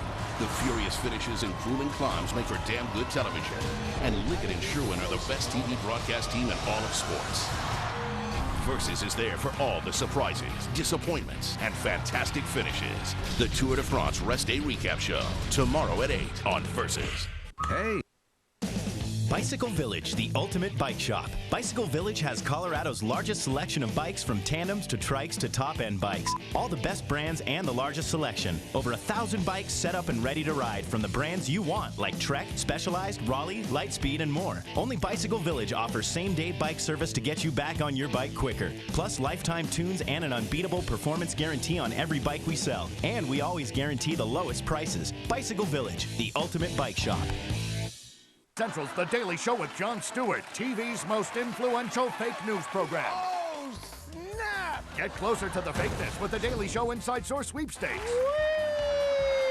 Win a trip to New York with travel provided by Orbitz.com. Hit the Gotham Comedy Club and score tickets to The Daily Show. Wait!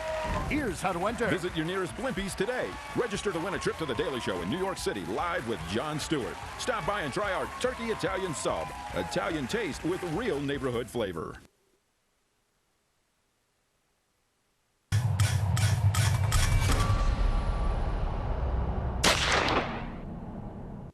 Sono Paolo Bettini, sono campione del mondo e campione olimpico. Chiedo il massimo dalla mia bicicletta. Voglio che sia rigida, leggera, bella e precisa, ma più di tutto che sia veloce.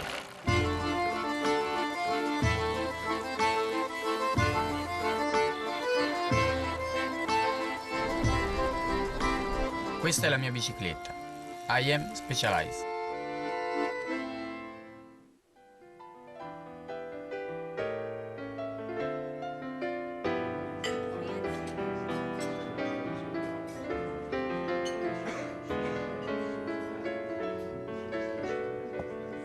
Thank you.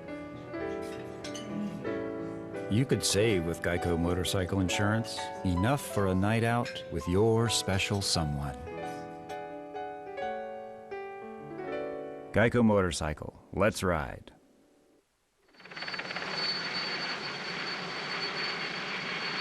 As we're looking here now, okay, let's go to this then. The 2007 IAAF World Championships, another great sport on Versus, will come your way from August the 25th. So enjoy that.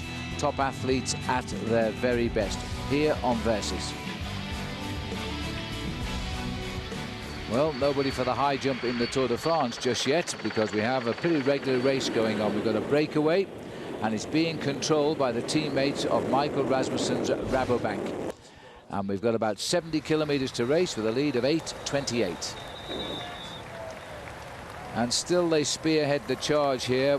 One thing, when you get riders like this at the front on the same team, looking strong, it does send messages back to the rest of the race. They know they're up against a good team now, Rabobank. Rabobank, Paul, have fought for years to put a man on their squad who could win the Tour de France. Now it seems they may have found him. Well, they thought before the start of the Tour this year, Phil, that it was going to be Denny Menshoff, but they had a slight thought in the back of their minds that Michael Rasmussen could, just because of the nature of this year's tour. Yes, there's 105, 110 kilometers of individual time trialing, but the way the mountains were situated, and with the first time trial coming after the mountains, it gave a chance for the climbers to install themselves at the top end of the overall classification, and that's exactly what Michael Rasmussen has done. 1 kilometer for the leaders to the sprint in Marignac. It takes us through 69 kilometers to go. And it looks like Landelus is setting the pace up here at the front as they push the pace through. But there's nothing here other than the 800 euros first prize for these riders, because there's nobody really wants a 6 seconds time bonus. It doesn't make much difference when you're looking for an hour, 34 minutes and 53 seconds, as in the case of Laurent Lefebvre in this breakaway. It's not really probably very important either to Daniele Benati, who started the day 10th in the green jersey classification. He is way behind Tom Boonen with 195 points to Daniele Benati's 72 at the start of the day, which has increased to 76 with his win at Saint-Giron. But that, I think, is a battle. The green jersey race is going to be a battle that will go right up to the Champs-Élysées, because to me it's still a race of 3 men: Tom Boonen, Robbie Hunter and Eric Zabel. George Hincapie back at the team car there, taking on food, and obviously not too interested in taking the sprint here. He's gone back in the last 500 or 600 meters, and now Johan Vermeulen moves the car out of the way. George gets back on, riding a very solid race. He's still very well placed overall. He's 37th, lost 40 minutes, but he's got a very busy team race to control now. And also bear in mind that George Hincapie's stage victory in the Tour de France, Phil, came in the Pyrenees to the mighty slopes of the Pla d'Ardèche, and George Hincapie will know that. He knows the climb of the Peyresourde exceptionally well, as Benati gets himself another 6 points, thank you very much, with great ease. Yeah, and I think that was Van der Velde who did. Those CSC riders, Kurt Attel Arvidsson.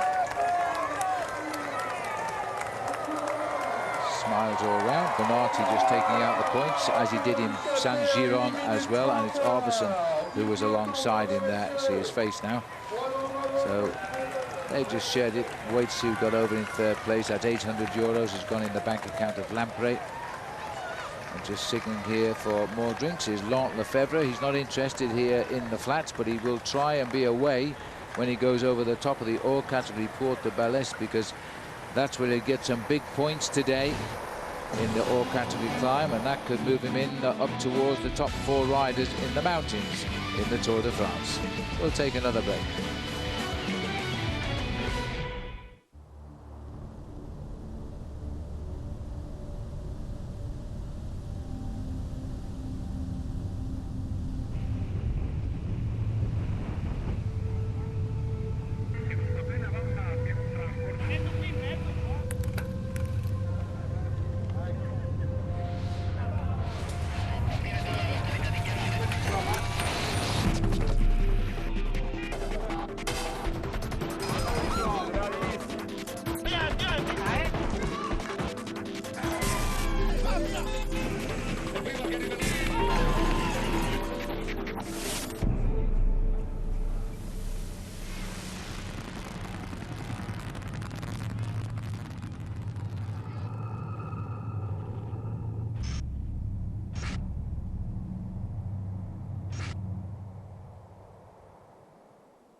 Having you here. Blockbuster Total Access. Like Netflix, you get unlimited movies straight to your mailbox. I got a movie. I can't wait to see that movie about the Queen. You mean this movie? My Place in a Few? Sure. But with Blockbuster Total Access, you can do something you can't do with Netflix. Exchange your movies for new ones right in the store. No extra charge, just in case you need them. Hi. Movies through the mail plus movies through the store. One low price. That's Blockbuster Total Access. Get a free trial at your Blockbuster store or Blockbuster.com. They're all doing it. Even my car's been doing it. But everyone loves their cars. They'll never believe it. We have to do something. Esurance Auto Insurance can help. Calculate your carbon emissions and find out easy ways to reduce them. The average commuter produces a 3.4-ton cloud of CO2 emissions. By carpooling, you can cut that in half. Special agent, we can all do our part. The road to change starts here. Visit esurance.com/SOS to find out how you can help save some green. The tour's wild ride has the critics raving.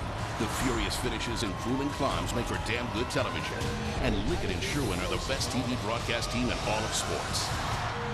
Versus is there for all the surprises, disappointments, and fantastic finishes. The Tour de France Rest Day Recap Show, tomorrow at 8 on Versus.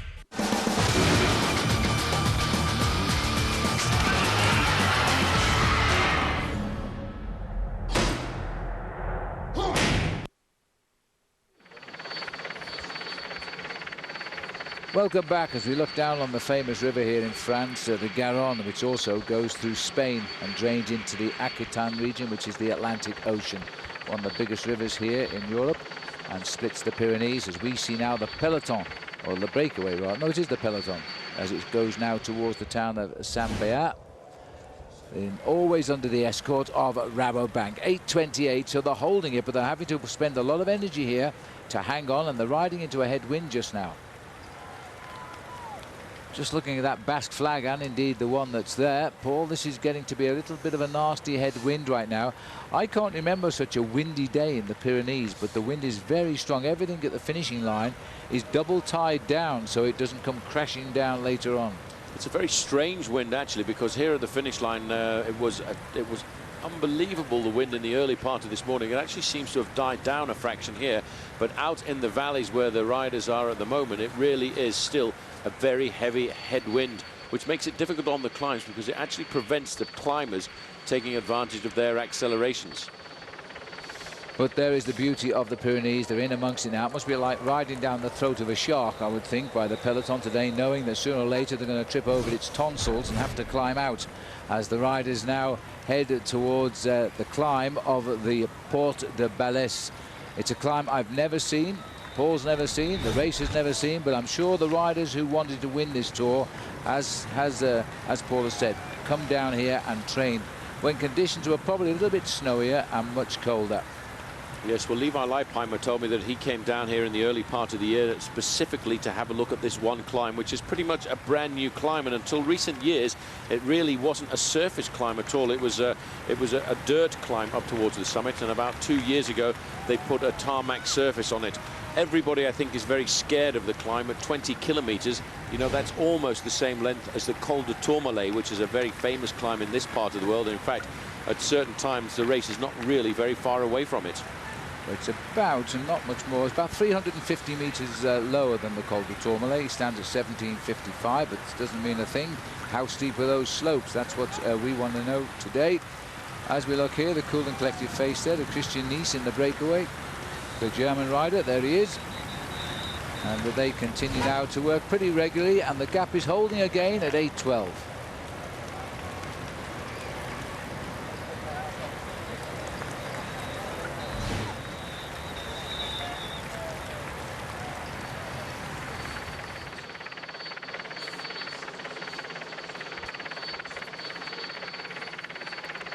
Welcome back. As we look, oh, no, you're still with me. I thought you'd left me. We're back. Let's have a look at our Saab power descent here today.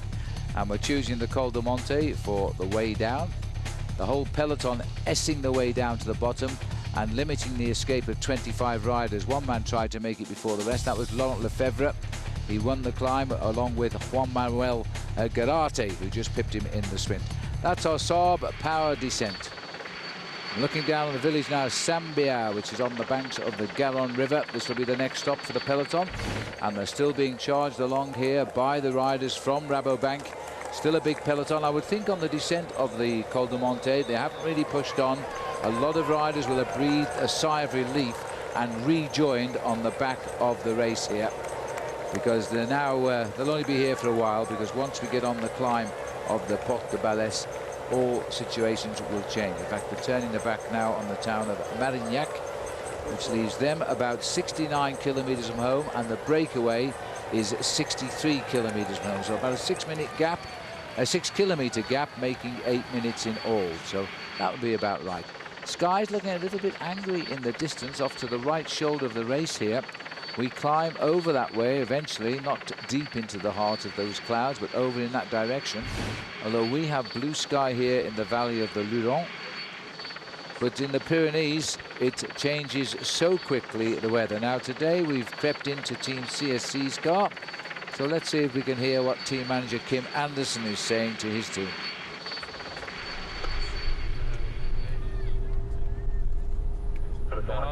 More or less have 10 kilometer flat, 10 kilometer flat, and then there come some small climbs before the big climb. 10 kilometers flat, and a small climb before a big climb is what he said. And that's all he's going to say, I think. He's now just carrying on the busy control room there of the CSC team car. We'll keep an eye on Kim. He wore the yellow jersey one day in the town of Roquefort. And just so you all know, there are 9 towns in France called Roquefort, but only one makes the cheese, and that's where, in fact, Kim Anderson took his yellow jersey. Now, I remember, because they gave all the press a lump of cheese and a bottle of brown beer. That's the way you're supposed to enjoy Roquefort. This time we will take a break. See you all in a moment.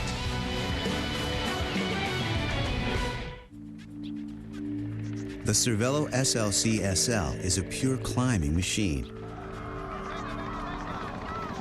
Learn more and enter to win the Cervelo Dream Bike at competitivecyclist.com. Want a 4-star hotel at a 2-star price? Go to Hotwire.com. When 3- and 4-star hotels have unsold rooms, they use Hotwire to fill them, so you get them at prices lower than any other travel site, guaranteed. Like 4 stars in San Francisco, Travelocity price $219, Hotwire price just $102. Why risk paying more when Hotwire gets you unsold rooms at deep discounts? Hotwire.com. 4-star hotels, 2-star prices. HOTWIRE, Hotwire.com. Save big on car rentals, too, from $13.95 a day. People are smart. They know some things go together, like our real life plan. It's a low 6 1/8% fixed rate mortgage, a home equity loan, plus a credit card that helps pay down your loan. To learn more, call 1-800-DITEC-1. DITEC. People are smart. They're crossing the country, dropping in on the biggest names in the business, searching for the next mixed martial arts badass. All new episodes of the original series from the producer of American Chopper and The Ultimate Fighter. Where you live, baby? Tap Out. Wednesdays beginning August 1st on Versus.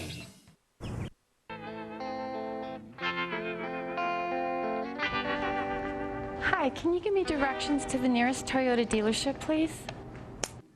A lot of people don't realize we have a Toyota dealership in our own community. When those people drive out of town, they're usually disappointed with what they find. But now that you know about Longmont Toyota, give us the chance to exceed your expectations. If you're looking for a Toyota, you found it. Longmont Toyota.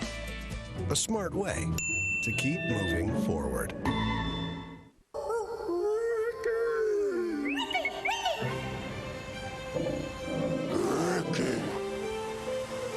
Ricky. The new Subaru Outback with road gripping all-wheel drive, low emissions, and a price starting at just $21,995. So anyone hearing the call of the wild can answer. Lease a new 2007 Subaru Outback for $0 down and only $249 a month at Flatiron Subaru in Boulder. Tomorrow at 8 on Versus. The real drama continues.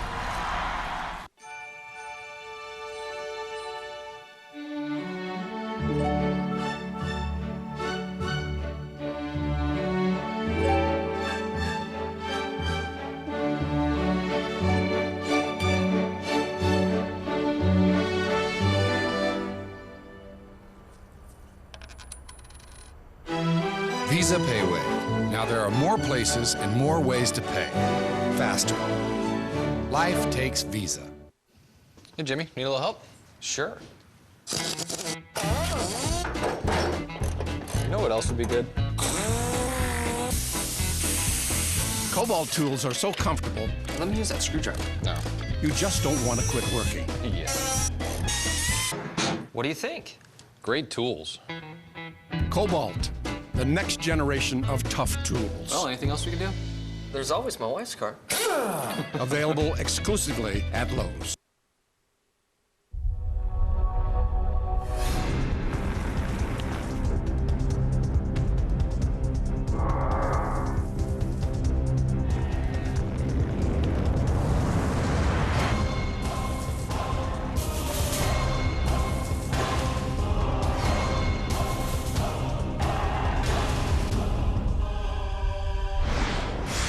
Getting quite a collection of yellow jerseys now. Michael Rasmussen in the Tour de France. He's still the leader. This is the standings.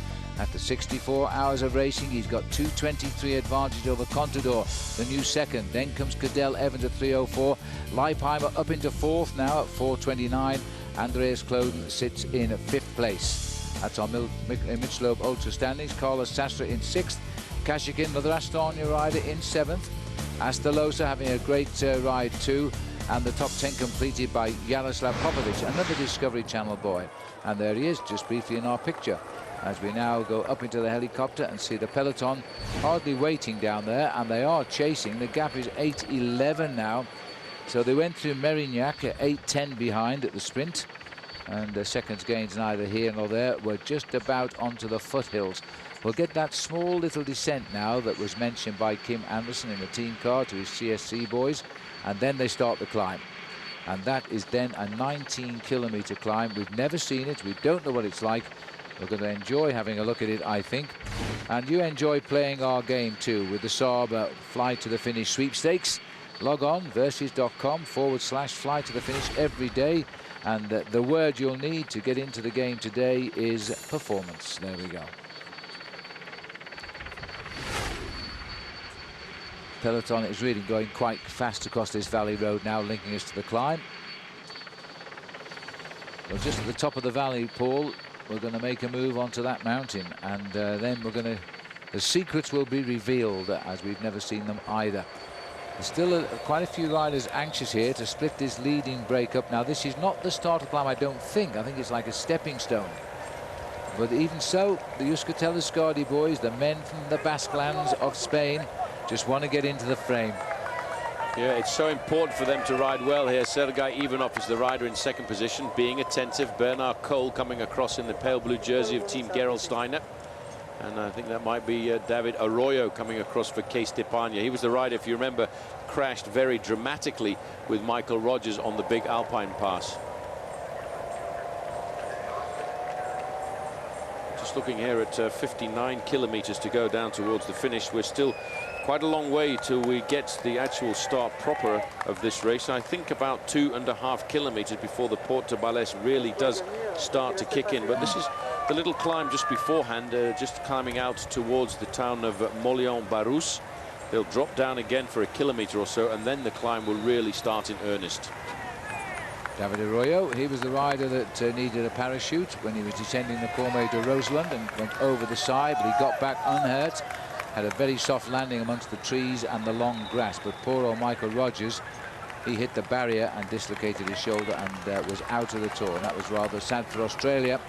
But Arroyo's had a very good race. He's up in the breakaway again today as the pressure continues at the front here.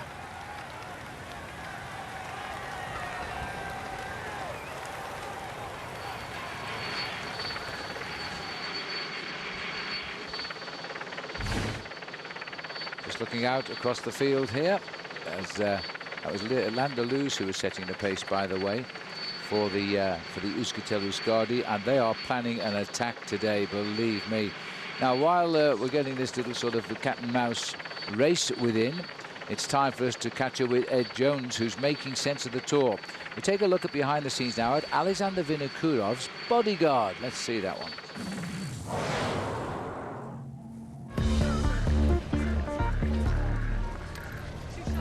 Hi, I'm Serge Bourlet.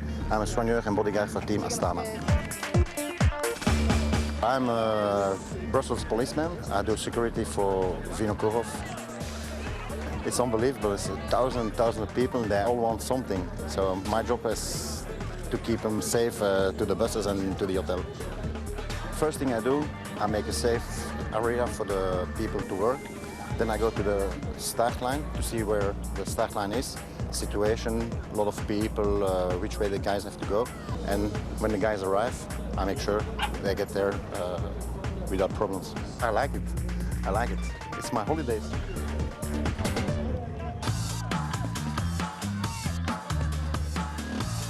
So when the riders are arriving from the finish line, all the press, they try to run to Vino to have the first impression of the race. I try to keep a little space that he can breathe, that he can move, because the press, they are crazy. Sometimes they are worse than the fans, yeah. I take Vino in the van because we try to bring Vino as soon as possible to the hotel, because if he stays at the finish line in the bus, he can easily lose 1 hour because the traffic jam and everything like that. These two already lost 3 kilos. That's good for me. I have a few pounds to lose. Well, there's our Edward Jones making sense of the Tour, and that was a very nice little insight, wasn't it? It is amazing what happens in the Tour de France, and if you recognise that face, it was in fact the bodyguard of Lance Armstrong until he retired. Very nice man, I have to say. So we're with the Tour de France now as we run in the valley here, crossing at no man's land as we search now for the Porte de Bellès. It's not very far away, and the lead breakaway group are on the foothills of it now, but they're not actually on the climb. It doesn't count in the 19 kilometers of uphill. So as we see, we've got a lead group of 5 riders. They're just trying to get away here from the front of the field, and there they are. As they go forward with a teammate in there too. When we come back, we will take a closer look at the climber from the Pyrenees and the top man on CSC, Carlos Sastre. We'll see you in a moment. My dream always was the Tour de France, do something special in Tour de France, because normally the last week for me is the best of all the weeks. 2007 Tour de France on Versus is brought to you by Star Motorcycles. We build it, you make it your own.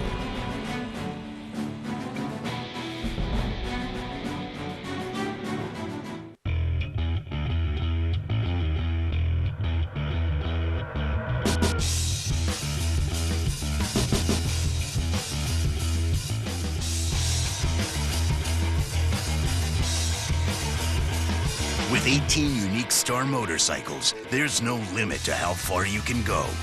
We build it, you make it your own. Exclusively at your Yamaha dealer. Now get payments from $69 a month plus up to $1,000 cash back. From a guy's perspective, it's very difficult to kind of verbalize some things. It's very difficult to sit down and describe yourself in, 3 to 4 sentences. Dating sites give you a picture and a paragraph. At eHarmony, we do the matching for you based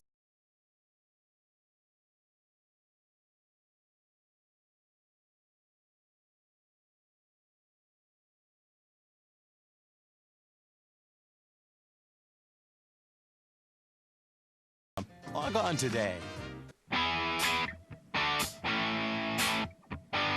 Here's to men who want more time at the game and less time in the men's room. Here's to guys who want to go less at night. And here's to Flomax.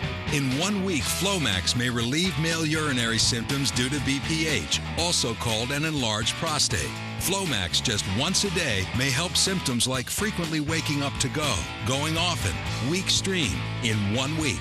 Only your doctor can tell if you have BPH, not prostate cancer. Common side effects of Flomax are runny nose, dizziness, and decrease in semen. Upon standing, a sudden drop in blood pressure may occur, rarely resulting in fainting. So when starting Flomax, avoid situations where injury could result.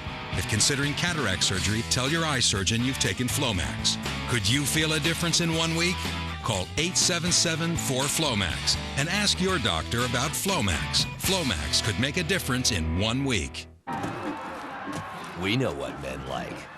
Mitchum Smart Solid. Powerful protection, unbeatable against white residue. Wow, let's see that again. For powerful all-day protection that doesn't come off on your shirt, be a smart Mitchum man. This summer, Versus is bringing the stars, the stripes, the painkillers. It's gonna be a red, white, black, and blue summer. It's just something that you're either willing to accept or you're not. The toughest athletes are gonna dish it out and take it on the chin. The competition is on, and the cost of victory is Hey, the versus. Red, white, black, and blue summer. The suffering continues. Pain's a good thing sometimes. All summer long. Welcome back. The clouds are building at the far end as we head towards the Port de Bias. Let me remind you, Bicycling Magazine's Tour de France stage you must not miss. Stage 16 on resumption after the rest day from Orthez to the top of the Col d'Aubisque. That will air Wednesday, July 25th on Versus, following the rest day tomorrow in Pau. Remember our special time, by the way, 6:30 a.m. Eastern Time. Wow. Bicycling Magazine brings cycling to life. August issue now on sale. And we're joining the 5 new breakaways here at the front. They've just got clear on the lower slope. They've just started the climb. And the names are David Arroyo, Inigo Landaluz, Bernard Cole, Johan Schopp and Sergei Ivanov have pushed on just as the slope started. Just sitting here at the back at the moment is Schopp of Foix Telecom. And as we look out across the top now, we've got 20 riders behind, by the way. Well, as I promised you before we went to break, it's time to look at our profile today, and we've chosen Carlos Sastre because he needs to improve on his 6th place. Here's our Hampton Hotels profile for you.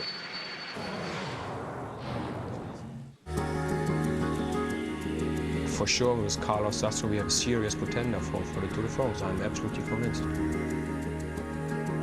After riding the 3 Grand Tours last year, I think he's proven that it's just second nature.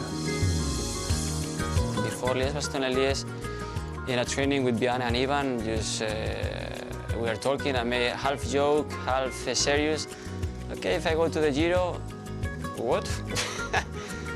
And after the Giro, I went to the Tour de France with another goal, and I have to change that goal like this, you know. And the worst part was after Tour de France, just prepare the Vuelta a España, you know, was not easy, but the last season taught me many things about me. I roomed with him in the Tour 2006, and I just couldn't get over how relaxed he was, you know, how Spanish he was. I have to be realistic and know that when you are a climber, you have to suffer in the time trials, you know, and it's difficult just in a flat time trial, just be with the best. But for me, this year is nice because the first time trial in the Tour de France is not really flat, you know. And for me, that's given me a little bit more motivation.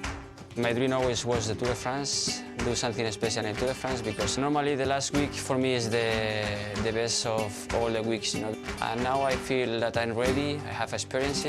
I had a really good season and I prepared the Tour de France that like never before I did, you know. Just I feel ready. Well, Carlos Sastre is right up amongst it, and there's still every chance he can be a podium place in Paris. That's our Hampton Hotels profile today of Carlos Sastre. A little bit more on him. 32 years of age, just in April of this year. Pretty much a light boy at 134 pounds and a small boy, ideal as a climber. It works against him in the time trials, but I've spoken with Carlos, as you heard, his English is good. He's a very, very humble guy, and it would be very nice if he made the podium in Paris for sure. A little breakaway making a bit of progress at the moment over the rest of the field, as the main field now will get onto the slopes of this climb, and then I think we'll start to see riders slipping off the back at quite an alarming rate as this kicks up. First gap we've got is about 1 minute and 6 seconds on the 20 riders, so wisely perhaps from those chasers, they know how long this climb is, they're not ripping at the slopes. We talked a little bit earlier, Phil, about the use of energy and the amount of energy that you can use in a team on a day like this. I remember Lance Armstrong and his team, US Postal Service, which then became Discovery Channel, were very good at using their effort on individual stages like this. And once a rider found that he was weakening and he'd done his work at the front end of the main field, he would actually sit up, and he didn't mind if he lost 20 or 30 minutes because he was fresh to race the next day. All for one, absolutely. 8:16 is that gap, 1:13 to the 20 riders who are chasing. Gaps opening all of the time, but we are on now the climb of the biggie. It gets steeper. This is just the approach on the Port de Balès. When we're over the top, it's only 36 kilometers to go, but who'll be there to know it? We'll take another break. The time trial. The clock and road are constant, but this bike cheats the wind.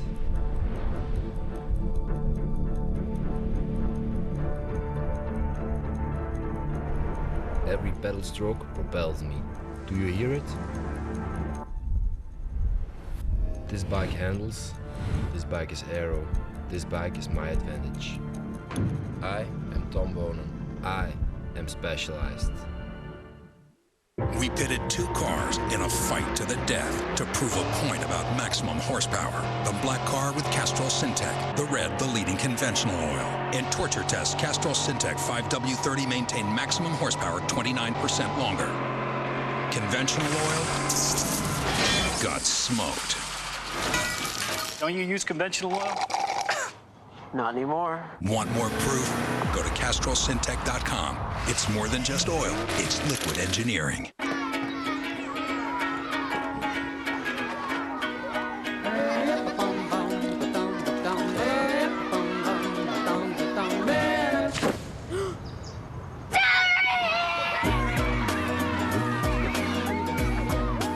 If kids love to eat healthy, you wouldn't need the nutrients in Florida orange juice. One 8-ounce glass counts as almost 25% of your fruit and vegetable servings. Florida orange juice. Healthy, pure and simple. Okay, everybody, we're on a tight deadline. Only 10 minutes for lunch. Starting now.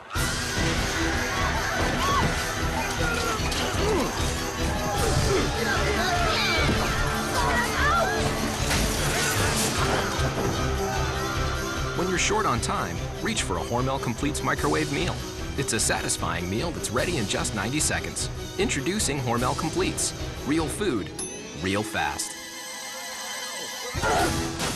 Hey. Look, honey. Rock Bottom's Backyard Barbecue, and they're tapping that beer you love. American Dream Ale.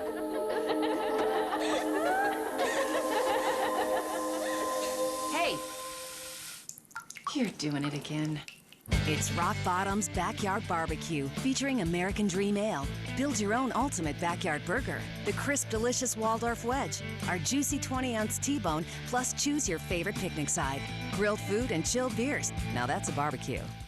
Hey, Mr. Opportunity again. And if you wish you were driving that beautiful Accord, well, now's the time to make it happen, because it's the Honda clearance. So it's your chance to choose the Accord sedan of your dreams for a deal that's absolutely dreamy. Hey, way to go, Mr. O. Looks like another satisfied customer. The 2007 Honda clearance. Now you can lease a Honda Accord for $199 a month for well-qualified customers. I'm Mr. Opportunity, I'm back, and I'm knocking.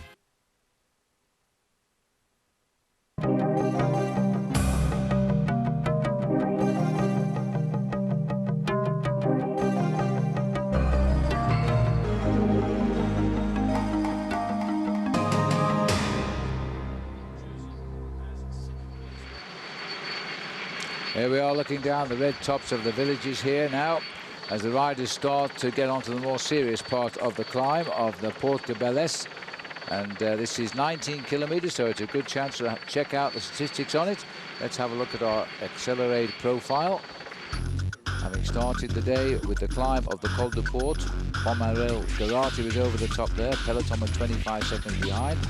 Through the sprint onto the Porte d'Aspet, Bernati, Lefebvre was the winner there, sorry. And then onto the climb now, the all category climb, outside classification. There's the details. Almost 12 miles at an average of 6.2%, topping out at 5,758 feet. About the height, slightly higher than Alpe d'Huez in the Alps. And this man has decided that breakaway of 5 is a little bit too serious, and Denis Menchov has crossed the gap alone here with a very good cadence. He's not quite there yet, but he's going to be very, very shortly. He's timed at 10 seconds. He's coming. Good chase here by Denis Menchov. Well, there we are, Paul. He's only had one win this year, staged in the Tour of Catalonia in Spain, but he was 4th in the Dauphiné Libre. He seemed ready for the Tour de France. He's had to play second fiddle to Rasmussen, but he's free to fly right now. Wears the most famous number, 51 in the Tour de France, and that was the number, by the way, that Ocaña was wearing when he crashed in 1971. We shouldn't tell him that, should we? Well, that was not very lucky. It's always regarded as a very lucky number because, in fact, Bernard Hinault won the Tour de France for the first time with this number. So too did Jacques Anquetil, so too did a certain Eddie Merckx as well, and that's why everybody regards it very much as a lucky number.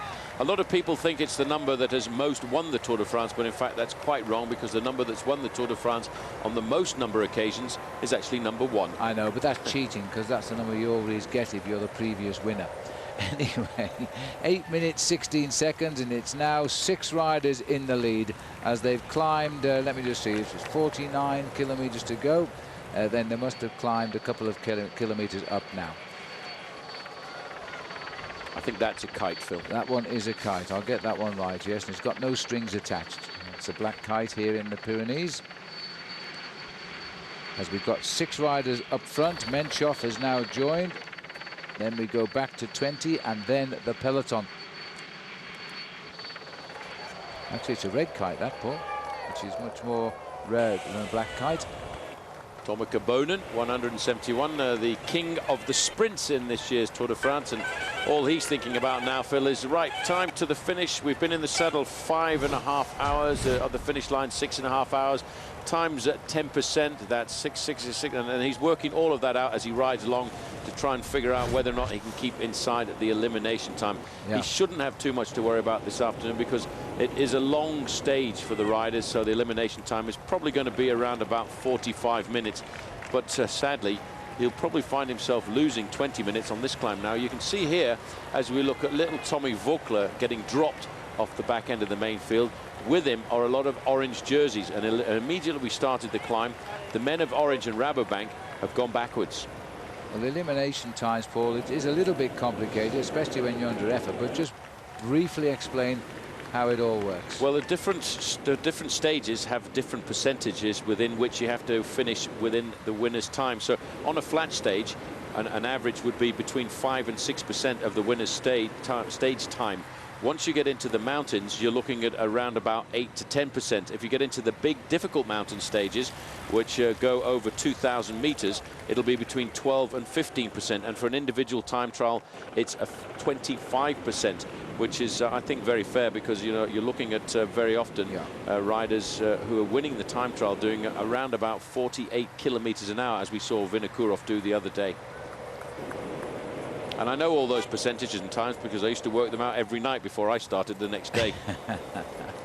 Yes, well, the wave came there from Benoit Vaurenard of the Française de Jeux team as he says goodbye to the breakaway, and the big boys in the peloton here are catching him up.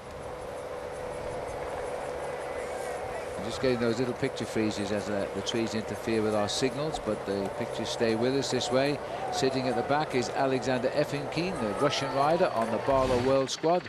They've only lost the one man who crashed out on stage 7, Enrico Degano. We'll take a break. Rejoin us on the big climb.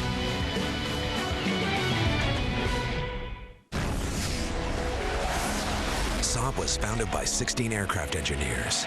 Their spirit lives on in the turbocharged 2007 Saab 9.3 Sport Combi. With all the storage space you need, an estimated 30 miles per gallon, and a starting price under $29,000, you're closer to owning a jet than you think. Saab, born from jets. Log on to Versus.com/fly to the finish for your chance to win a 2007 Saab 9.3 Sport Combi and a new Cervelo bike. The Cervelo SLC SL is a pure climbing machine. Learn more and enter to win the Cervelo Dream Bike at CompetitiveCyclist.com.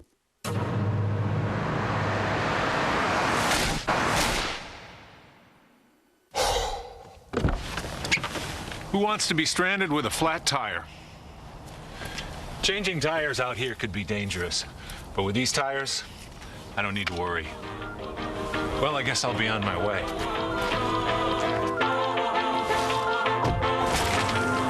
Bridgestone, run flat tires. Bridgestone. Take me out to insurance. Take me to Savings Online. Auto insurance that's hassle-free. When you buy it instantly, let me quote, buy with Daddy Insurance. If you don't save, it's a shame. For it's $100, $200, $300 you could save with the insurance name. Save time and money on your auto insurance at Esurance. This summer, get the sunblock that also blocks the bite. Bullfrog Mosquito Coast Sunblock and Repellent. Up to 8-hour protection against harmful rays and pesky bites without the odor. Bullfrog Mosquito Coast. Block the burn and the bite. People are smart. And when it comes to home loans, they don't like smoke and mirrors. Well, unless they're a magician or an illusionist, which is just a fancy word for magician. What they do like is getting what they're promised, like our Smart Rate. It's a 30-year fixed mortgage with a rate around 6 1/8%. To find out more, call us at 1-800-DITEC-1 and let us help you get the loan you need without being sawed in half. DITEC. People are smart. The tour's wild ride has the critics raving. The furious finishes and grueling climbs make for damn good television. And Liggett and Sherwen are the best TV broadcast team in all of sports. Versus is there for all the surprises, disappointments, and fantastic finishes. The Tour de France Rest Day Recap Show, tomorrow at 8 on Versus. World Team Tennis on Versus. This week, Johnny Mack is back and leading his New York Sport Times up against Maria Sharapova and the Breakers. Sunday at 5 on Versus. Welcome back. We're looking at the peloton now on the lower slopes of the Porte de Balès. It's a 19-kilometer climb. There's a breakaway of 6 ahead of the original breakaway, which totaled 25. And Sergei Ivanov, who was in that leading group, has just dropped away from it and looked pretty tired. The mountain suddenly reared up. Only 29 miles to go, which is 46 kilometers, but it's still got a bit of climbing today. We've got this long climb of this ore category mountain, and then we've got the Col de Périssord. There you have it in miles, 11.9, 6.2% gradient, up to 5,700 feet, and it leaves us at the top with 36 kilometers to go. So we are 5 now, Paul, on the climb, and Menchov has decided to come to the front here. A little bit surprised, but why not? He's not causing any damage to his team leader, Rasmussen. He's not causing any damage to Rasmussen. In fact, he's putting a little bit of pressure. He's turning it around now, the team tactical move, and he's putting pressure on the other riders in that breakaway in the main field, because now all of a sudden Menchov, who was in 18th place overall, is climbing up towards a top 10 position. They need to be very careful in allowing a man like that a free gain of 8 or 10 minutes, because all of a sudden it becomes another tactical arm to Team Rabobank. Well, watch out. He could be putting down the foundations of a Rabobank stage win here if the field don't get caught. As you can see, the back of the field there is cracking up. Little bit surprised to see a game on the field. And George Hincapie is struggling now, and Patsy VR at the moment. And also there is Kurt Assel Arvidsson. He's at the back, former road race champion under 23. This hill suddenly got steep. It was the exact point where Ivanov was dropped from the lead group, and it's cracked up the main field as well. I was about to say was Patrice Olgon, who's not been a bad climber in his career. He's gone off the back again very, very early, Paul. And another man cracking now is Sebastian Rossler. Yeah, you can see we're really starting to get into the grippy part of the climb. And as I said, it's one of those climbs which really is nasty. You know, the first part of the climb fill for about 7 kilometers, the average gradient is only 3%. But once we get to this part of the climb and start to look at the next 11 kilometers, the average is 8%.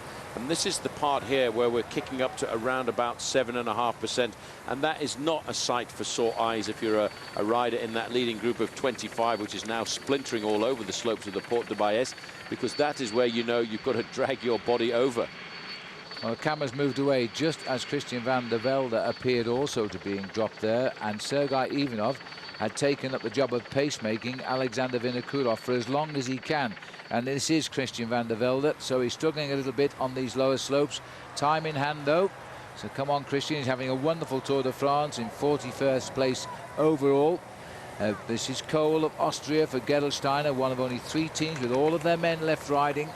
Still pushing on the pressure here at the front, and he's gone to the back now, Denis Menchov, and here comes Vinokurov, and helped by Sergei Ivanov, you see, Paul. Maybe he wasn't tired. Maybe he went back to bring him up here. Well, I tell you one thing, Sergei Ivanov, I don't think did get dropped from the front end of this main field. He went back to get Alexander Vinokurov. What a performance of Alexander Vinokurov, Phil, because he won the individual time trial, got blown away by 26 minutes, and now he's actually looking for a stage win. Well, that's a great piece of team tactics by Ivanov. He slowed dramatically, but he wasn't slowing because he was tired. He slowed because he was waiting. and he's brought his teammate. Now he's swung over to the left, and that might be goodbye, Sergei. As he comes down, he's gone. He did a brilliant job. He's put his team captain back in position here to come back from the dead and win a stage. That, I tell you what, that just goes to show how much a man can push himself for a team leader. Now this man went right into the red zone.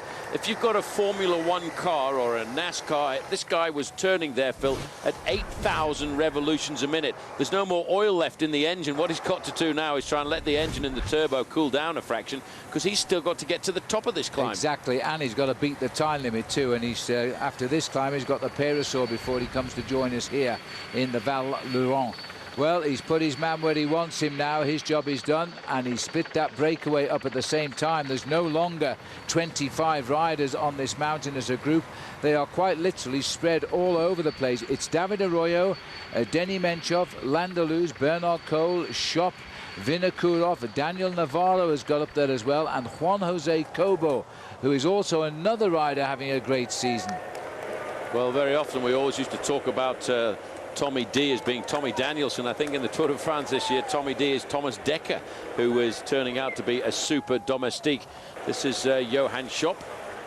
Looks like he may have got dropped now. Swiss rider on Bouygues Telecom. They're still looking at 8.5 minutes between the leading group of riders on the road, Phil, and the yellow jersey group. But that yellow jersey group, last time we looked at it, had seriously been reduced in numbers.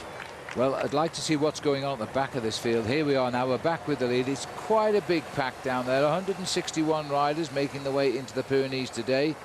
So we've lost 27 riders since the race began in London. The peloton will thin as this continues to climb. You can't keep the pressure up on these steep 8% gradients for too much longer. We've seen the leaders have spread up. A lot of those riders very shortly are going to be swept up by the front end of the peloton here. That's Schopp.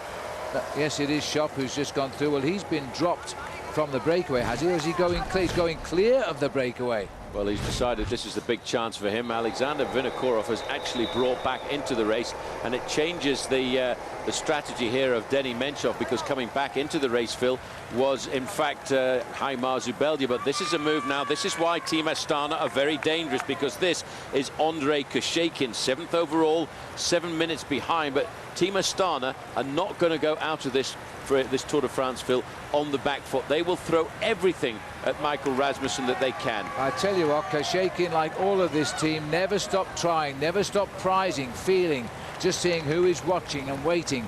This is the rider this year, hasn't won a race this year, but he did finish 3rd in the Tour of Romandy, which is a mini Tour of Switzerland in May, and he did finish 3rd, and he led briefly the Dauphiné Libre, and that's about where you want to be with your form before you come to the Tour de France. And he led that race for 2 days. He's a very strong rider, and he's a danger man now. They can't let him run too far. Well, they can't, and you have to think about the way the race is unfolding. Alexander Vinokurov is a long way now behind in the overall classification, but he's in the leading group. If all of a sudden Alexander Vinokurov feels that his mate and his countryman Andrei Koshekin has got a chance of crumbling the foundations of Michael Rasmussen, you could see Vinokurov becoming an integral part of Team Astana's strategy. They've had a good table meeting last night, I think. Sadly, the champion of New Zealand slipping off there. We expect that, of course. Julian Dean, he's a sprinter, just losing ground for the moment. Also, Stefan Schumacher of Gerolsteiner has gone. So first of all, it's the sprinters who are being unhitched here at the back of the climb here. This is going to be a real tough climb, the Porta Balès. Just fighting to hold on for as long as possible is the only Brazilian in the race, Mario Fischer. He's a sprinter as well. He's had some good high results. Well, high is the operative word today, but the results will not be good. Well, that is not very many people left. All of a sudden, you can see the heat is on in the main field. We're starting to get ourselves up towards the middle point of the Porta Balès. We've gone over 2 second category climbs, over a first category climb. All of the sprint points are behind us. Now we're getting up to the sharp teeth of this Pyrenean stage. Yes, and that peloton still seems to me to be driven on very quickly at the front. And we're going to see riders all the time coming off the back. The leading group is now buckling under to chase Schopp, who's still up there, Johann Schopp, the Swiss rider. This is the remnants of that leading group here. And Kim Kirken, sorry, that's Axel Merckx, so we're on a split here from the main field. Wrong end. Big Axel Merckx said he was going to retire at the end of this season, but rumour coming through that he may well be linked with a new expanding American team that everybody's talking about to try and come over to the European circuit next year. It would be nice to see Axel race for another season, and of course to impart a lot of the knowledge that he's gained over the years riding with men like Lance Armstrong, and of course riding with riders like Sean Yates too. Well, this is interesting, Paul. We're looking at only one rider left on the front, Michael Bogart of Rabobank. Everybody else has disappeared here, and they're under pressure. Astana's played a couple of good cards. Vinokurov, who cares about him now in the breakaway, and now being chased by Kashikin. Everybody should care about him. I think Rasmussen is finding he's under pressure now. But this is the only way, I think, now for these riders to get one over on Michael Rasmussen, to isolate him, because on a single climb he doesn't have to worry, but he's got two climbs. The Devil is playing havoc with the riders here in the main field this afternoon. This man is Johan Schopp at the front of the race. He's a rider who comes into the Tour de France with not a great big pedigree behind him, but a man who's prepared to have a go. And it is, I think, Phil, very dangerous for Michael Rasmussen only to have one man left, because if you look in that field there, Cadel Evans has got teammates. Levi Leipheimer and Contador have got teammates. They're all there, present and correct. And it looks to me as if Andrei Kashekin is putting a lot of pressure now onto the foundations of the overall victor. Well, they're not just present and correct, they're sitting right behind Rasmussen when we saw that shot. So they are waiting now to try and tackle the Maillot Jaune. This is a very, very nervous race now on this climb, because Rasmussen sooner or later is going to have to go after Kashekin. He can't leave him free to fly. Well, almost all of the contenders, Phil, are in that leading group still. Contador, Evans, Kloden, Rasmussen and Sastrup. They are in there. Alexander Vinokurov is no longer regarded as one of the contenders, but in fact he's a man who's further up the road. I think very dangerous to have him up the road with this move coming up at the moment from, of course, Andrei Kashekin. This is the back, 61, the French national champion, not enjoying his last week of the Tour. Just behind him was Oscar Pereiro, second in the race, another man who's gone. Two riders we can count out of the podium in this year's Tour de France, as this hill really is steep. Average gradient at this point is around 8%, and you can tell by the way the field are dropping back. They're all in a spot of bother right now. Well, this is turning out to be quite a slog up here, and Andrei Kashekin, the 27-year-old Kazakh, is going to force at some stage today the yellow jersey to chase. We're looking there, the man who has sent Vinokurov a hunting for a stage win. We'll take a break. Want to know how Hotwire.com can guarantee the lowest prices on hotels? Hotwire has special deals with 3- and 4-star hotels. When hotels have unsold rooms, they use Hotwire to fill them, so you get them at prices lower than any other travel site. Guaranteed. Like 4 stars in Chicago. Travelocity price $179. Hotwire.com price just $96. Want a great deal on your next hotel? Visit Hotwire.com. 4-star hotels, 2-star prices. HOTWIRE, Hotwire.com. MMA can be extremely artful, it can be scientific, it can be a chess match, or it can be a brutal, quick knockout that nobody ever expected it. Hopefully, Connie, you're still up for it. Baby, I'm coming. I'm coming after that bell.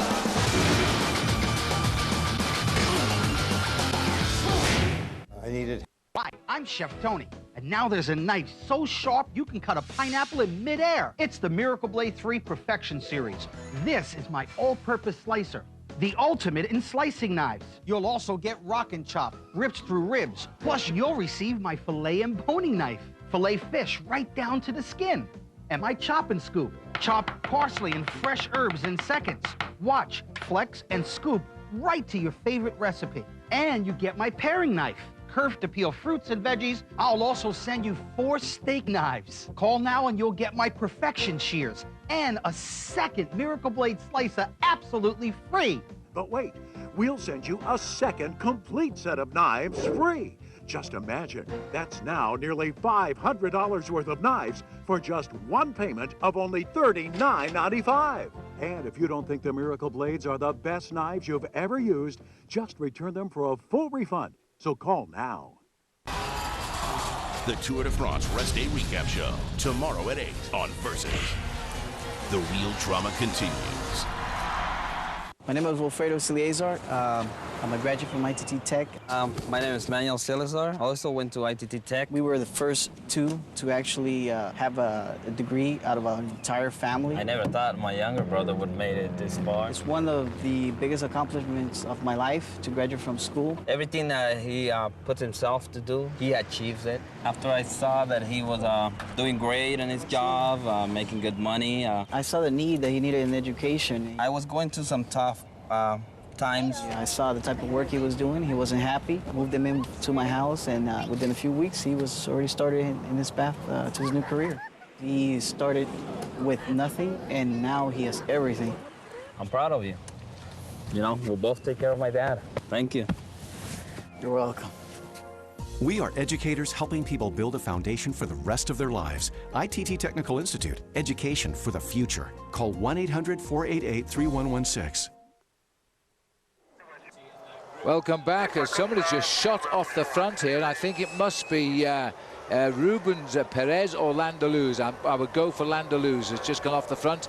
That's his riding style with his shirt tails flapping. And he's trying to get up now to the man who is still leading. Shop is still there. Vinokurov looking around, seeing who's going to go. As Zubeldia still wants service here, that must be Inigo Landaluz who's made that move off the front of the peloton here, trying to contact Johan Shop. Shop has never won a race, by the way. Spent his first 3 years on the Phonak team, the one that disappeared last year, of which Floyd Landis was the captain, and now he's switched teams. Well, last year he actually put in a pretty fine performance in the Tour of Britain because he finished in 7th place overall in that race, and in fact he raced in the United States earlier that year, finishing 17th overall in the Tour of Georgia. But as you say, Phil, as he rides here at the front of the race in the Tour de France, this man who's been a professional, he's in his 4th year, he's never yet had a victory. It'll come. He's obviously a man of reasonable talent. If he can do this on this is a very steep climb. And he continues on a climb the Tour de France has never crossed before. I'm amazed they still find new roads, and that's a little bit of a problem there. And that is Garate with his bands as champion. Got his gears all tangled up. This is not the time to mess around with gear problems. 5 kilometers to go to the top for Shop.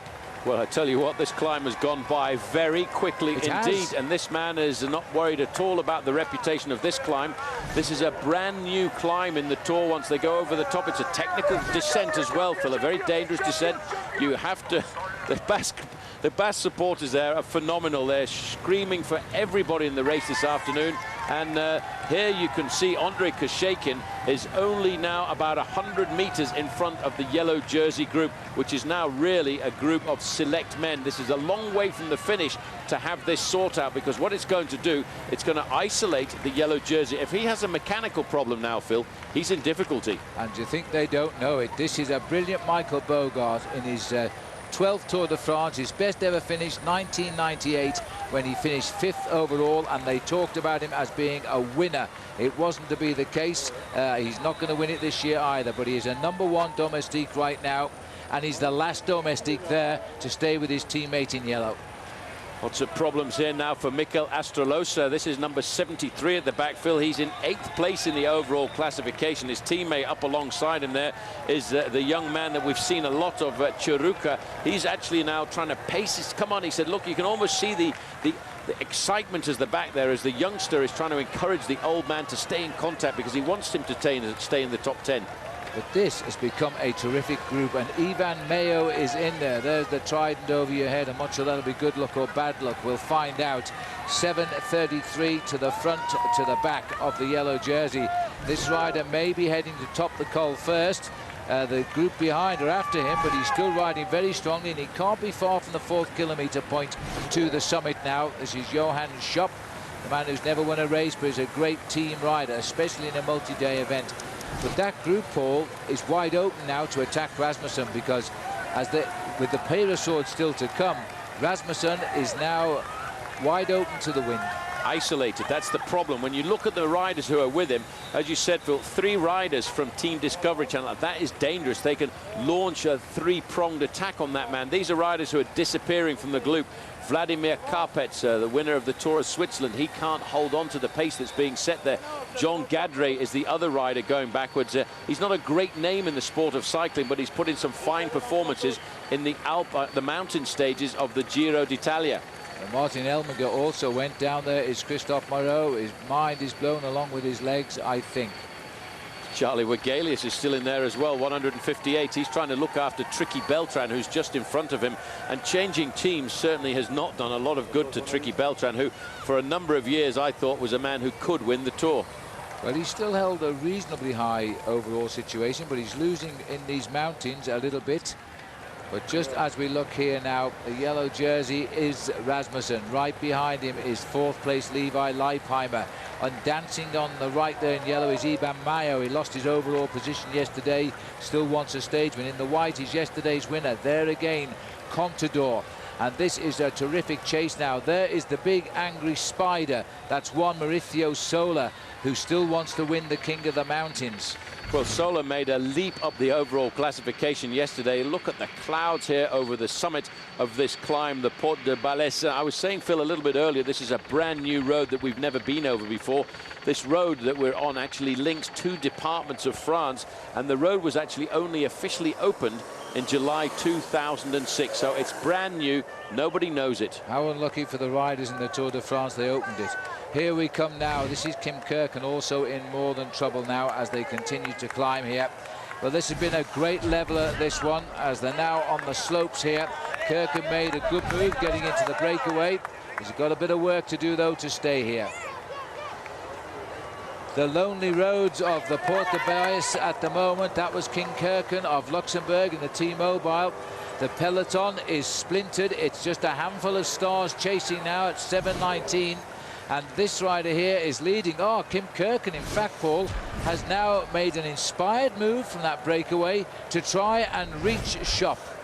Well, I'm amazed at the performance of Schopp here, Phil, because if I look at the overall classification, this rider here from Bouygues Telecom is in 147th place overall, 2 hours, 17 minutes and 53 seconds behind Michael Rasmussen. But all of a sudden, I think he's enjoying the 3rd week of the Tour. I think he absolutely is. And, you know, that's when you take your chances. Go into the early moves if you're a long way behind, because the riders won't put so much effort in to catch you. But he's not looking like a man to be over 2 hours behind right now. He's climbing well. Now, there is a sight of Alexander Vinokurov, who's also made this breakaway. He hasn't been too happy. Heimard Zabeldi, number 71. He started the day only 12 minutes behind. He's got 7 minutes back. So the peloton behind with the yellow jersey won't want to let him run too far. Now, where would he be, Paul, overall on 7 minutes? He'd be right up in the top 10 now if it was finished at this moment. Composition of the chase group there. Well, everybody is just about everywhere just now. Just coming back up here is Ludovic Turpin of AG2R. They've hooked up as well. They lost their man who gave them some glory last year, Cyril Dessel, today, who finished 7th best Frenchman. He abandoned today. Well, Garate getting himself back into this race. This is still the lone leader, but not very far behind him. I would say the official time check must not be more than about 15 seconds. And there he is, the T-Mobile rider, Kim Kirken, former champion of Luxembourg, riding across the gap. He's making himself also a very nice move up the overall classification today, Phil, because if he was to finish with a 5-minute gain on the day, he too would be popping inside of the top 10 tonight. Which is where he was before he started yesterday's stage, but then he got wiped away on the plateau like so many riders did. Well, here comes the referee. We're in trouble now because we're too close to this rider. He doesn't like our camera here as he moves us away, but we're looking back at the big chase. This is the exciting part of the Tour right now, Paul. And still, Michael Bogart is setting the pace until he can't do it anymore. And he's doing some serious damage. Vladimir Karpets has recovered a fraction there, number 15. You can see just dangling around on the back. John Gadre is over on the right-hand side. Team Discovery Channel have got a great situation here, but so too have Team Astana, because Andreas Kloden is sitting here quite pretty. He's not too worried at all. He's got Andrei Kashekin about 100 meters off the front end of this group. He's not really going anywhere, Kashekin. I think he's just doing it to rattle the nerves of Michael Rasmussen and Michael Bogert. But you've got to get up early in the morning, I think, to rattle the nerves of Michael Bogert, because he's a very seasoned professional. Well, Vladimir Karpets has just come back onto the tail of this, and he's brought with him Astolosa, who's protecting 8th place overall. I thought he'd gone there, but back he came. Oh dear, that was close, never mind. Sometimes you wonder how there's enough room on this row for everybody that wants to see the Tour de France. This rider here is about to be joined now by the former champion of Luxembourg, Kim Kirken. This is the beaten-up T-Mobile team this year. They've lost a number of riders. They've got a doping situation with Patrick Sinkovich, nothing to do with the Tour de France, and that also sounds a very strange setup at the moment. They lost Mark Cavendish, he abandoned on stage 8. Michael Rogers, their leader, crashed out on stage 8 as well. And Kim Kirken, really, on that basis, is the leader of the team now, and here he comes. He's joined a shop. I don't know, about 3 kilometers to climb, I think. Yeah, just inside of 3 kilometers to go to the summit of this climb. He comes up alongside. He's a very seasoned professional. He turned professional in 2001, Kim Kirken. He originally turned professional for the Fassa Bortolo squad, but in 2006 came across to T-Mobile. This is the next group on the road, and they are hovering at around about 35 to 40 seconds on these two leaders, who are now starting to get up into the fog at the top. But I still feel in the main group behind, I think Michael Rasmussen is going to come under some serious attacks once we get to the Col de la Peyresourde. I think he's got to now, because the team has been forced to thin out everybody. They've worked so hard, there's nobody left there except one, and Schopp can't manage the pace here of Kirken. Kirken pushing on a little bit. Well, he has had great form all year, this rider, in all of the single-day classics as well. He's always been at the head of the peloton. There's the summit, and it looks as though we need a parachute to go off this one. Well, the riders are climbing up here through that fog bank over the summit of the Port Balesa. Not too far away is Spain. It's amazing that the fog seems to be on that side of the Pyrenees. Over here where we are at the finish line, it is clear as a bell, and hopefully today the riders are going to leave that fog and that snow behind them. Well, it looks as though Schopp is just about holding him in sight here. We're getting into the fog. Thank you very much as we continue to ride up the climb here. As we now see the pink jersey and the fog going off to the left. Big inspired revving there by Schopp. Well done. Gritted his teeth and got back up with him. Further down, this is Garate, has been dropped now by the second group on the climb.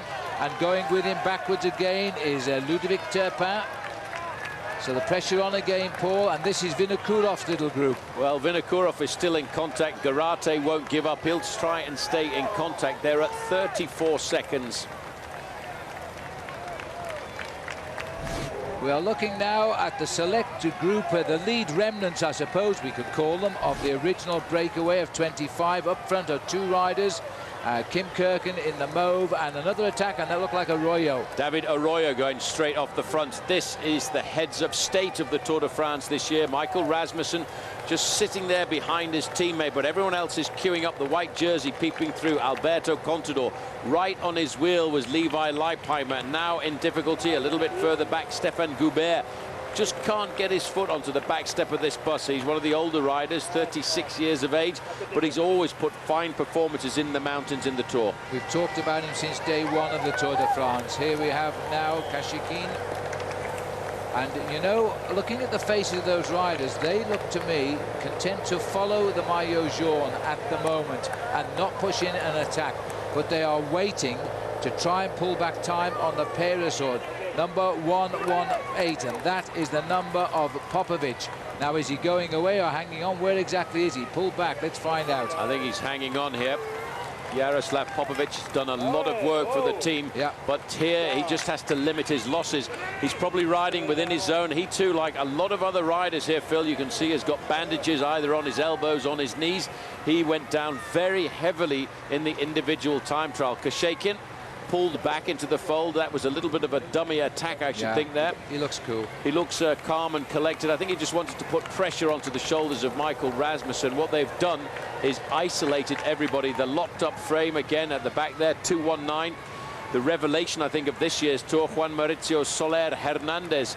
And we saw a lot of Colombian supporters on the road down last night, and they, I'm sure, have moved forward today to see this man and see if he can get himself the lead. Because if he can get himself points at the top of this climb, he's got a chance of taking the lead in the King of the Mountains. They're only separated by 2 points. It's a pity there's 25 riders up the road. He'll still get points. It's an all-category climb, outside category, and these are the boys. But you're right, he may not. And we don't know how many of those 25 have been picked up, but a number have been passed now from that lead group. They've come back.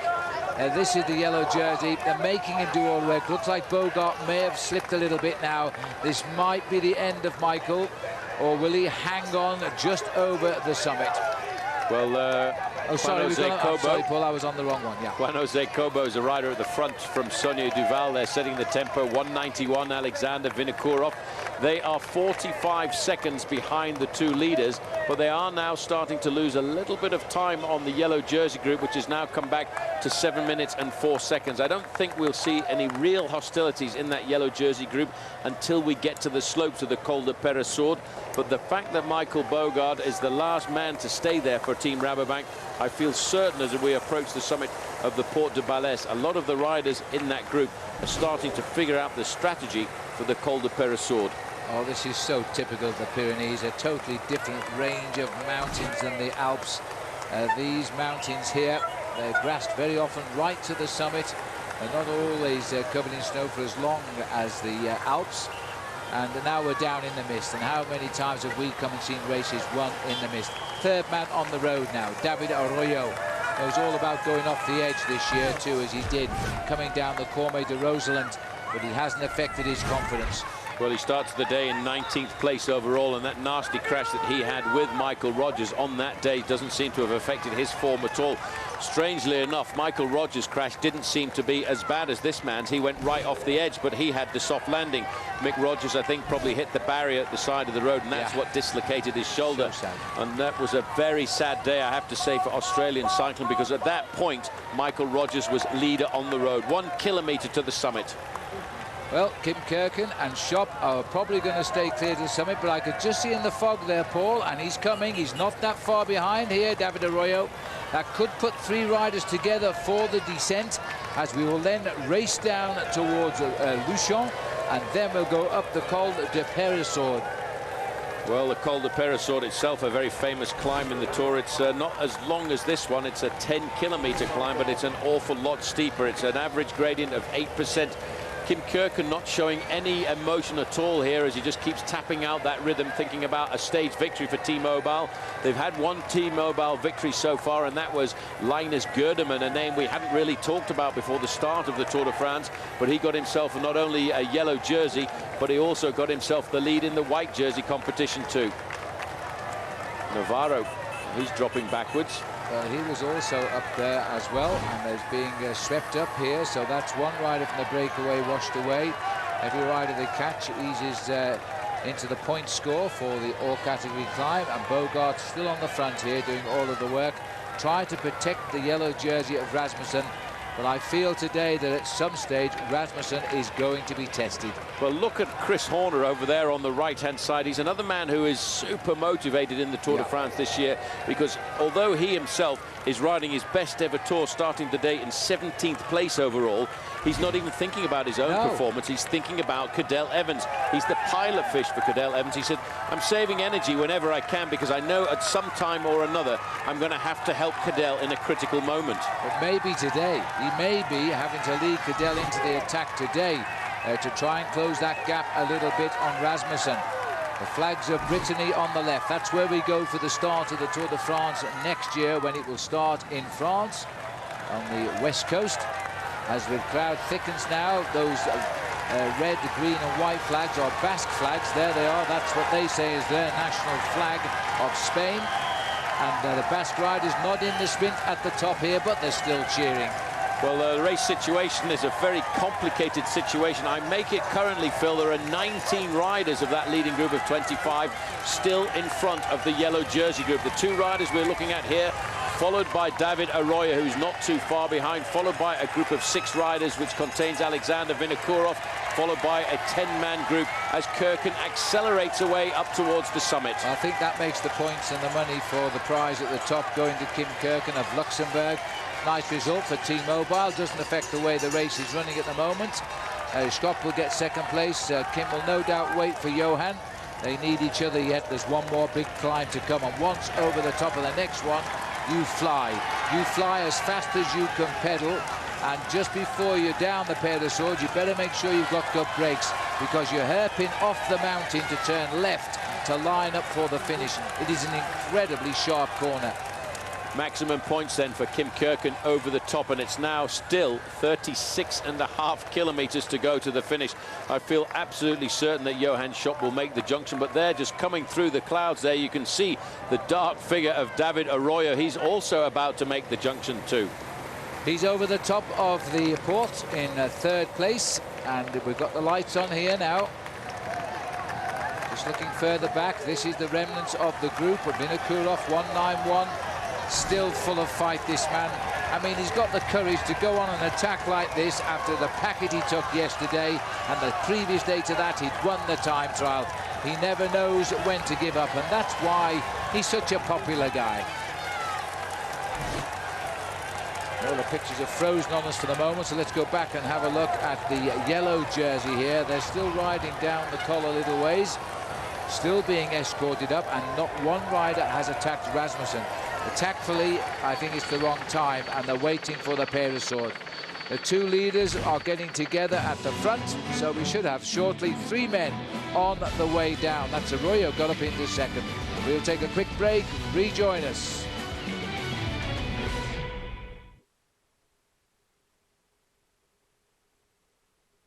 We just got a new car. Good time to look at new car insurance, and we went with Progressive, saving like $400 a year. But what really impressed me was they actually gave me the rates the other big companies. Was not expecting that. I mean, that kind of honesty is...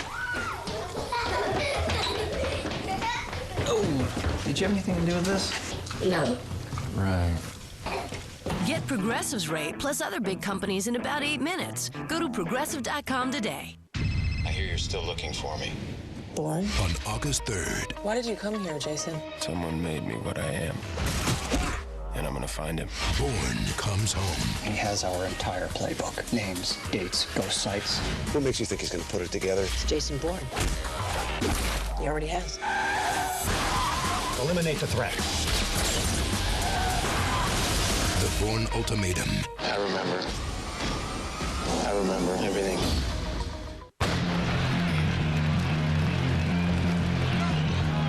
Introducing the biggest stride in sports drinks in over 30 years. New Accelerate with protein. Proven to increase endurance up to 29% over your old sports drink. So while others fade,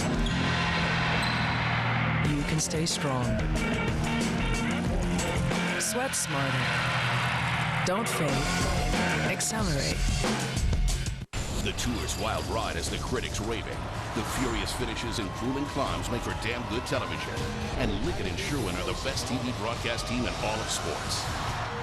Versus is there for all the surprises, disappointments, and fantastic finishes. The Tour de France Rest Day Recap Show, tomorrow at 8 on Versus. Hey, what drives you? Fame? Fortune? Following the crowd? How about being part of something much bigger than yourself? As a citizen and soldier in the United States Army Reserve, you'll train near home and serve when needed. Call 1-888-851-ARMY now. Hear what it's like to be a soldier from real Army Reserve soldiers. Plus, get a free messenger bag. Explore over 120 careers. Get help paying for college. And see if you qualify for an enlistment bonus. Call now to find out how you too can become Army Strong in the Army Reserve. Attention professionals who were denied a long-term disability claim. If your insurance carrier denied or terminated your claim after Social Security and your healthcare provider determined you were disabled, call now for a confidential consultation. If you're a doctor, lawyer, trader, accountant, or any other professional who was denied a long-term disability claim, call 1-800-520-2781 in confidence. We're standing by 24 hours a day to take your call.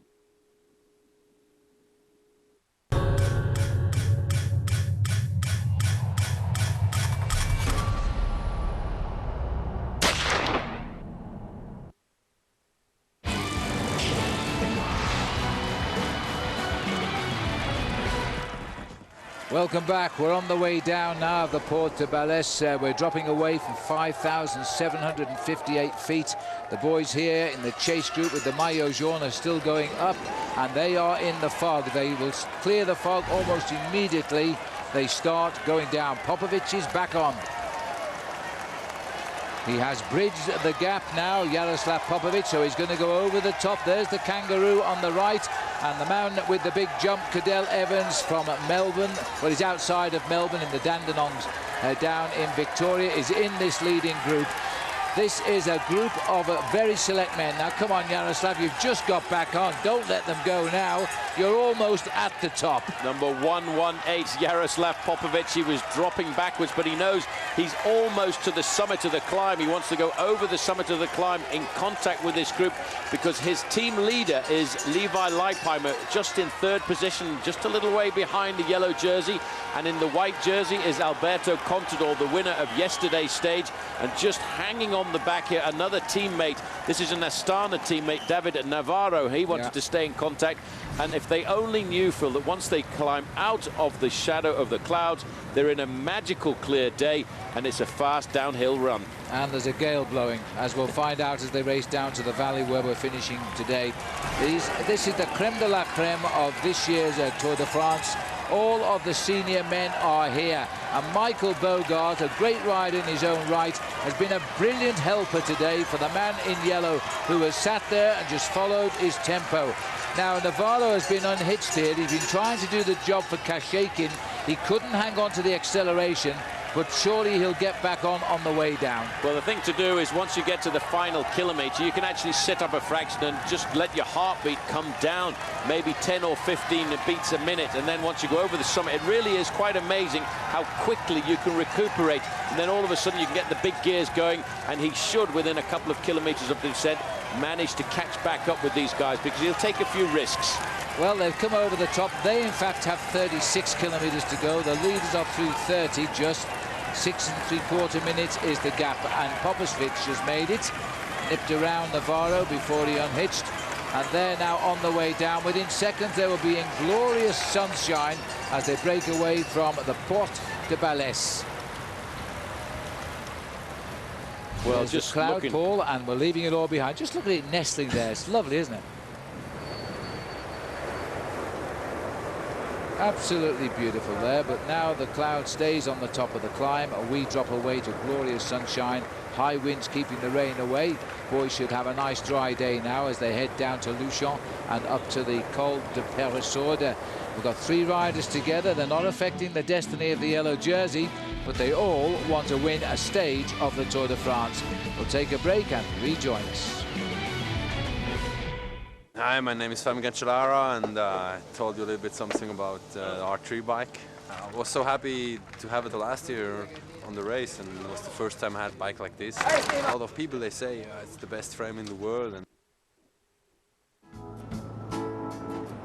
you could save with Geico motorcycle insurance. Enough for a day off with your special someone. Geico Motorcycle. Let's ride.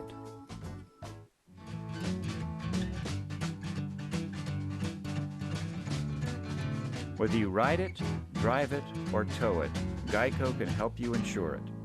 Geico Power Sports. Let's ride. We know what men like. Mitchum Smart Solid. Powerful protection, unbeatable against white residue. Wow, let's see that again. For powerful all-day protection that doesn't come off on your shirt, be a smart Mitchum man. At eHarmony, we match you across 29 dimensions of compatibility. And right now, not only can you log on to eHarmony.com and get your personality profile, you can also review your matches all for free.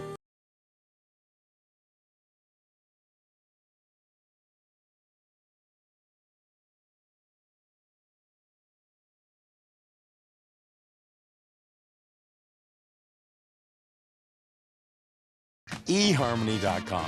Attention, all Medicare beneficiaries who need assistance getting around their homes. There is a Medicare benefit that may qualify you for a new power chair or scooter at little to no cost to you. Imagine one scooter or power chair that could improve your mobility and your life. One Medicare benefit that, with private insurance, may entitle you to pay little to nothing to own it. One company that can make it all happen. Your power chair will be paid in full. The Scooter Store. Hi, I'm Dan Weston. We're experts at getting you the scooter or power chair you need. In fact, if we pre-qualify you for Medicare reimbursement and Medicare denies your claim, we'll give you your new power chair or scooter free. I didn't pay a penny out of pocket for my power chair. With help from the scooter store, Medicare and my insurance covered it all. Call the scooter store for free information today. Call 1-866-325-2440 for free information. That number again is 1-866-325-2440. 1-866-325-2440.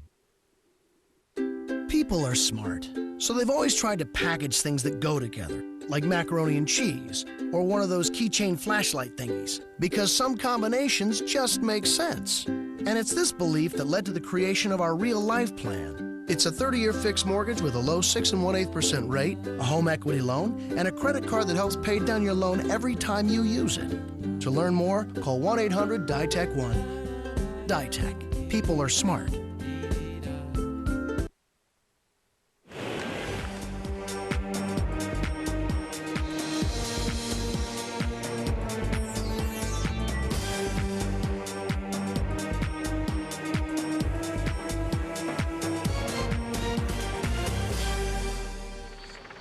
Welcome back. We're looking out across the top here of the Porte Belles, and you can see the cloud is nestling up there, but as soon as the riders started their descent, they are clear of the cloud and racing in glorious sun now down into Luchon. Then they'll be up the Col de Périssord, and then a big descent down towards the finish. So that is where we sent Robbie Ventura today to take a good look at it. After 5 brutal climbs, these athletes still have one challenge ahead of them, and that's the descent of the Périssord. This is the exact same descent that Jan Ullrich fell off on in the 2001 Tour de France. It's very windy up here. If one of these gusts hits your front wheel at 30 miles an hour, bang, you can be on the ground in a heartbeat. There's very few guardrails and some very steep drop-offs. An ill-timed flat, a mechanical, or just a lapse of concentration can cost these guys a lot more than just time. Yes, indeed. And what about that left-hand bend just before they turn into the valley where they'll finish today? It really is sharp. And the Tour de France doesn't warn of corners like you might think they do. So they'll just see a change of arrow direction and they'll have to brake and hook back on themselves. So that'll make it interesting as we go down. Well, as we watch here, this is the yellow jersey group making the chase down the mountain at the moment as they go through under 25 kilometers to go. Let's have a look now at our Saab sweepstakes, and remember that we want you to come on board and enjoy playing this with us. And the same address as ever, Fursis.com/fly to the finish. Enjoy the sweepstakes. You'll need to know this word, performance, to log in today. Enjoy it. These are the 3 leaders now, and they've got just under 25 kilometers rather to go to the finish, 15 miles. Well, if there wasn't a mountain in front of them, Paul, I'd say they'd won the day. But unfortunately there is, and they've got to keep on working very, very hard. At least we can more or less guarantee a sunny ride to the finish now, but a very, very windy one. Believe me, it'll be a crosswind when they come into the finish with a headwind as they approach it. Well, they're not too far away from starting the climber. The area that we're heading down to here is not too far away from Luchon. We actually don't quite go into Luchon. We kind of circumnavigate the town of Luchon, which is regarded as the central part of this valley. You climb up the Périssord on one side, you climb up Super Bagnères on the other side. Climbs that have seen many battles in the Tour, and I'm sure today the Périssord is going to see a rip-roaring battle for supremacy, because Michael Rasmussen, all of a sudden, who looked superb a few moments ago, is now down to just 1 teammate. I think shortly he'll have 2 teammates, because Denny Menchov, I think, just a quick glimpse back at the commentary computer there, I think Denny Menchov may well be back in that group. Well, we'll check out for him. If he did come back, we didn't see it happen, but he was, we're almost certain, told to wait for him. Situation on the road is Arroyo, Kirkin and Schopp, followed by a group of 5 riders: Ludwig Turpin, Zubeldia, Gavrate, Vinokourov and Kobo. And those are the riders we're looking at here, I think. And then you go further back. Now, this is the 3rd group on the road of 4 riders: Perez, Lefebvre, Albacini, Beauregard. And there's a split here. Kim Kirkin either wasn't paying attention or Schopp has turned on the gas. I think he was just backing off a fraction, keeping an eye on the corners. This is the 2nd group on the road, the group of number 191, Alexander Vinokourov. what a story. I mean, if you just take his story alone, Phil, in the Tour de France this year, it has been monumental. He started as the #1 favorite, 33 years of age. He was involved in a nasty crash on the road down to Autun. We all thought he was going to abandon the next day. He battled through those flat stages, dragged his body through the mountains, and we saw him lose time and decided he was no longer going to be a challenger in the Tour. Then all of a sudden he wins the time trial. He's back in the top 10. We think, wow, Vinokourov can win this Tour again. And yesterday, that all got blown away. Well, we're just waiting for confirmation as to exactly the whereabouts of Denis Menchov. He's disappeared off the computer screens. He's not anywhere just now, not even in the back group, the front group, or anywhere. So somewhere down the road, we believe, he's pedaling along, waiting for the yellow jersey to come along, his mate, his team leader, because he knows that Bogart cannot keep this up for much longer. Absolutely brilliant. There's Chris Horner chatting now with his teammate Cadel Evans. They will be planning also an assault. Cadel Evans knows that there will be an attack on this last climb, and it will certainly come, well, as certain as one can be, from either Contador or Leipheimer. Well, Contador has got the acceleration. Leipheimer admitted yesterday after the finish that he does not like the accelerations of riders like his teammate, because Alberto Contador in the white jersey there in 3rd position really can turn up the speed on a climb. The only man I think in this group who can match him is the yellow jersey of Michael Rasmussen. If Levi Leipheimer wants to make the move off the front end of a group like this, he's got to surprise them on a climb that suits him and not try and just attack the yellow jersey. He's got to maybe even take the risk of going away in the valley before the final climb of the day. Well, back on after the descent here, Mikel Astelosa in the back rider at the moment in the orange jersey. He's lying in the top 10 overall, and he's 8th at the moment, and he's got back. He's yo-yoed all day, but he's back again. Don't see any other Rabobank colours down there, so Menchov is still ahead of this group, but this group is getting bigger as riders are rejoining from the back on the descent. Outskirts, I think, of Luchon here. Well, these riders, as Paul says, skirt the city of Luchon today. Very narrow streets. We do race through it on occasion.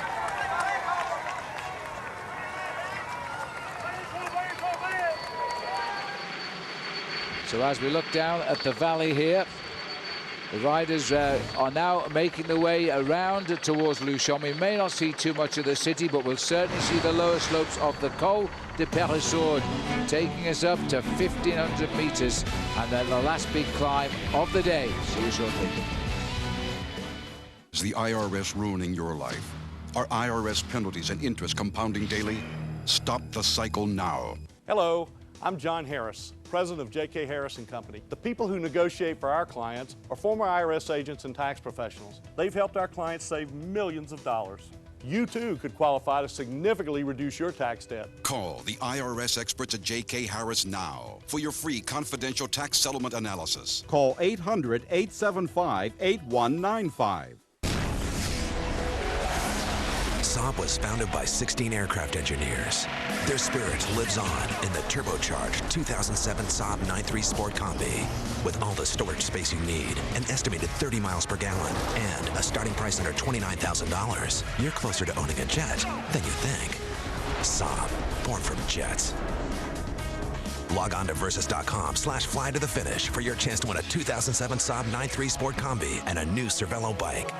They're crossing the country, dropping in on the biggest names in the business, searching for the next mixed martial arts badass. All new episodes of the original series from the producer of American Chopper and The Ultimate Fighter. Where you live, baby? Tap out. Wednesdays beginning August 1st on Versus. New truck, huh? Yeah, it's a Toyota Tacoma. And guess what? I got 3.9% financing. Nice. Of course, I'm also saving money on gas. Between that and the deal, I'm spending a lot less than I thought. In fact, I finally have enough extra money to get the dog fixed. Because that's just freaking the other dogs out. Toyota, a smart way to keep moving forward. Bicycle Village, the ultimate bike shop. Bicycle Village has Colorado's largest selection of bikes, from tandems to trikes to top-end bikes. All the best brands and the largest selection. Over 1,000 bikes set up and ready to ride from the brands you want, like Trek, Specialized, Raleigh, Lightspeed, and more. Only Bicycle Village offers same-day bike service to get you back on your bike quicker. Plus lifetime tunes and an unbeatable performance guarantee on every bike we sell. And we always guarantee the lowest prices. Bicycle Village, the ultimate bike shop. Tomorrow at 8 on Versus. The real drama continues.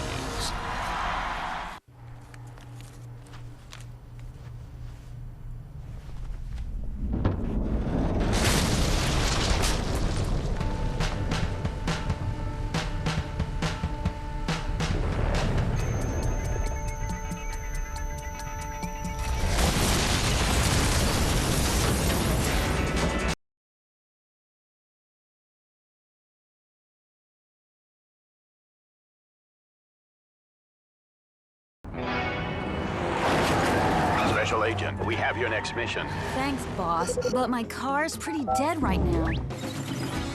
When can you get back on the road? Hey, I'll show you. When Esurance policyholders get their cars repaired at one of Esurance's certified body shops, they can monitor repairs online 24/7. It's like watching your car come back to life. I'll be back on the road in no time. Make it your mission to save on hassle-free auto insurance. Visit esurance.com today.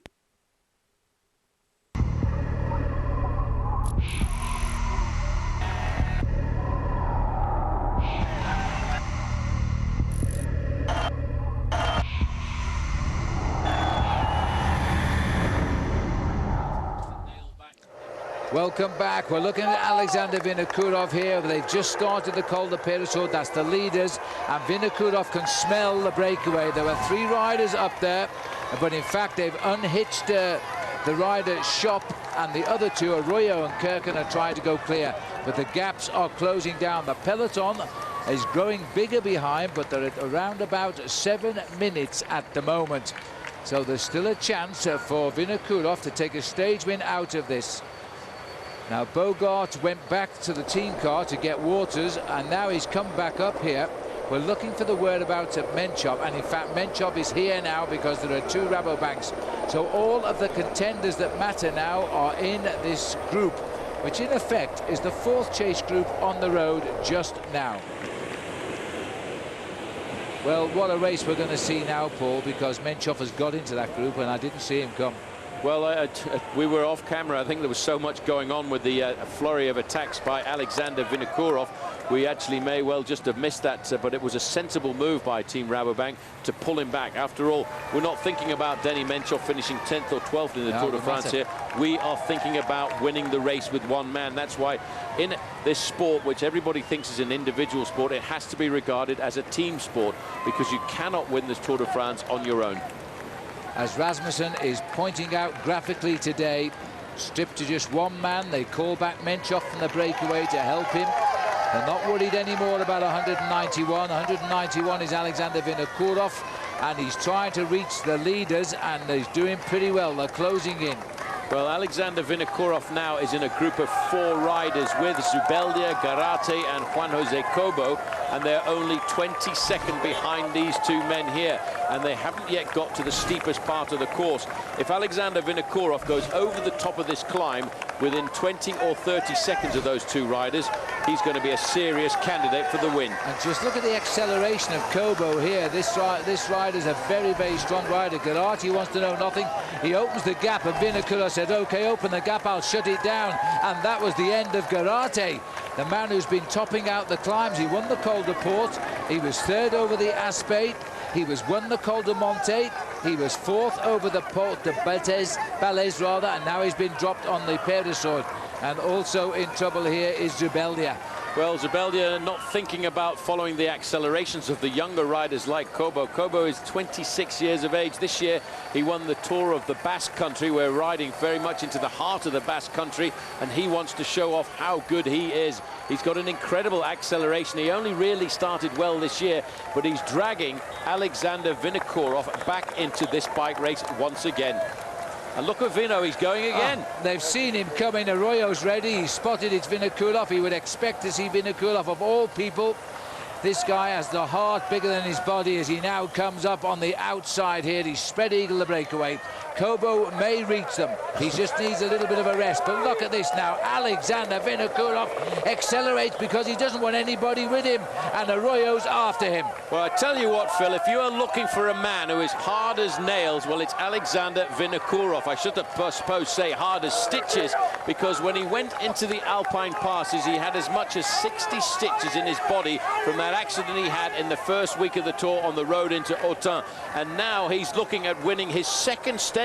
He won the time trial, got blown away yesterday, and here he is waving the flag for Kazakhstan and Team Astana. There'll be no yellow jersey if he wins the stage, but there will be one terrific amount of prestige here. You can hear the crowd shouting his name, Ale Vino, Ale Vino. Kobo, I think, he must recover and settle back, and he might get up here. He looks as though he's going to come into it, but I think these are the four that might decide the stage today. Well, Juan Jose Kobo, he only started coming to the front this year when he took the overall lead in the Tour of the Basque Country on the first stage and grabbed it back on the last stage. I think Michael Rasmussen breathing a sigh of relief. That group, which a little while ago, Phil, was a small group, has swelled in numbers. It's nice to see Cadel Evans on the left-hand side in the pink jersey there with his teammate Chris Horner up alongside him. Horner, I have to say, has been phenomenal in this year's Tour, as too has Alberto Contador and Levi Leipheimer. The attack has to come now, but the advantage is tilted back across to Michael Rasmussen, who's got two very solid teammates with him. But he's frightening the pants off the rest of the riders, I think. They've seen the tactic he's played. They've brought Menchov back into this leading group. Well, as we come straight back up to another banner here, which will be for the leaders here, not the leaders, the main field, 20 to go, Paul. I am very surprised that nobody is appearing to attack on the parasword. They're just all looking at each other. Well, let's not forget, Phil, we had a massive battle yesterday. I think there's a lot of sore bodies in the yellow jersey group of contenders. Alexander Vinokurov must surely have a sore body, because yesterday, when he came to the finish line, he crossed the finish line more than half an hour back. Well, almost half an hour. 28 minutes and 50 seconds he lost, dropping well out of the top 10. Today, he's back and fighting. Now, there's the disco move. Well, as we see a move from Discovery Channel, and it's coming, of course, from Jaroslav Popovic. Who else would it be?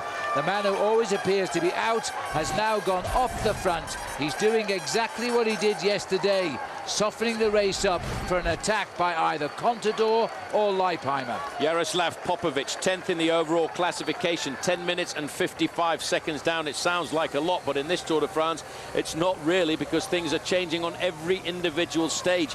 Really, I would say that Team Rabobank should not respond to an attack like this. But in fact, what Disco are doing, Phil, is they're taunting them. They're throwing men out, saying, come on, then you're supposed to be strong, control the race like we used to do with Lance Armstrong. But if they do make a mistake and they try and chase him down, that's when the counter move will come from either Contador or Leipheimer.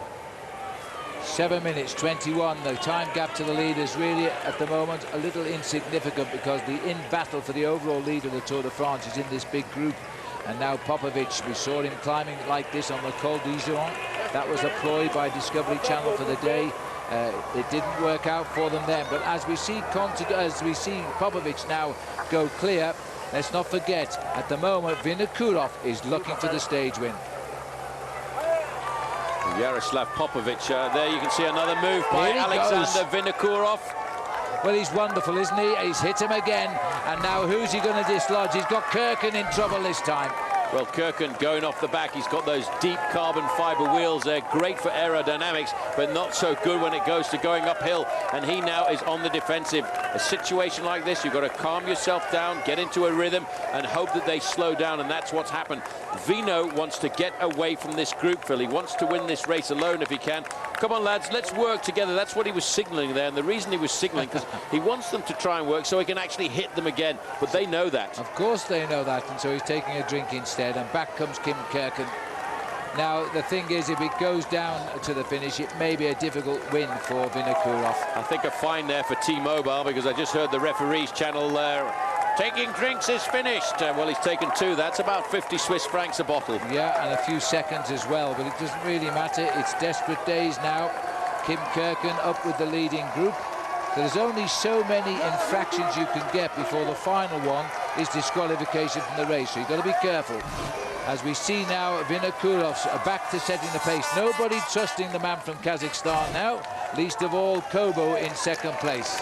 Well, he's got another couple of points where he may attack. We're on the false flat, if you like, before we start to kick up for the final 3 kilometers here on this Col de Peyresourde, and that would maybe be the moment when Alexander Vinokurov can take advantage. But this is Denny Menchov, been in the breakaway all day, sat up and waited for the team leader, and now they are dictating the pace. And lucky old Michael Bogard can have a rest for the first time in about 40 kilometres. I tell you what, this has been Rabobank's day. The way it's working out right now, they've neutralised the mountains here. They've not lost any time yet, and time is running out for the attackers. Yes, Yaroslav Popovic is gone. He might gain time and he might move himself up, but that wasn't the reason for the attack, and they haven't reacted to it. So now we'll have to wait and see who plays the next cards here, as the 2 men from Rabobank are keeping the pace nice and high, discouraging the attacks. We're sitting in 4th place, Alberto Contador, 5th place, Levi Leipheimer, and finally having to succumb to the pressure here, the rider from Euskaltel Euskadi is Ruben Perez, who actually made his way back into the group on the descent of the Porte de Balès. 5 kilometers to go for the yellow jersey group. No, for the group of Vinokurov. 5 kilometers, there'll be another attack, still 5 kilometers to climb. They've got the yo-yoing Kim Kirken. It's a lovely descent. It is very quick off the top of this mountain and very dangerous if you're going to take risks with the sharp left-hand turn into the Val Luron. We'll see how that goes in a minute, but now Vinokurov has dropped back to allow Kobo to set the pace. May be preparing for yet another acceleration. Moving all the cars out of the gap. Yaroslav Popovic hasn't got that much of an advantage, but he's still staying there because he's taunting Rabobank, and this is condemning John Gadre at the back out of the rear end of this group this afternoon. Moving forward, this looks like Vladimir Karpets is starting to suffer as well. No, it's not Karpets. Actually, it's the French rider on the squad there, Nicolas Portal. Well, this is the damage. They got back on the descent, and they're going back off now on the ascent. And again, Christophe Moreau has yo-yoed as well, the champion of France, up again to second best Frenchman in the race, but really having a very disappointing tour. Well, in fact, he only managed to reintegrate that leading group about 1.5 kilometers ago. Then all of a sudden the accelerations are going to leave him to ride on his own towards the finish. 15.5 kilometers to go. And Iban Mayo's gone. Well, Mayo again, we thought he might try and win. We thought he was going well, but he's been cracked every time on the final col so far in the Pyrenees.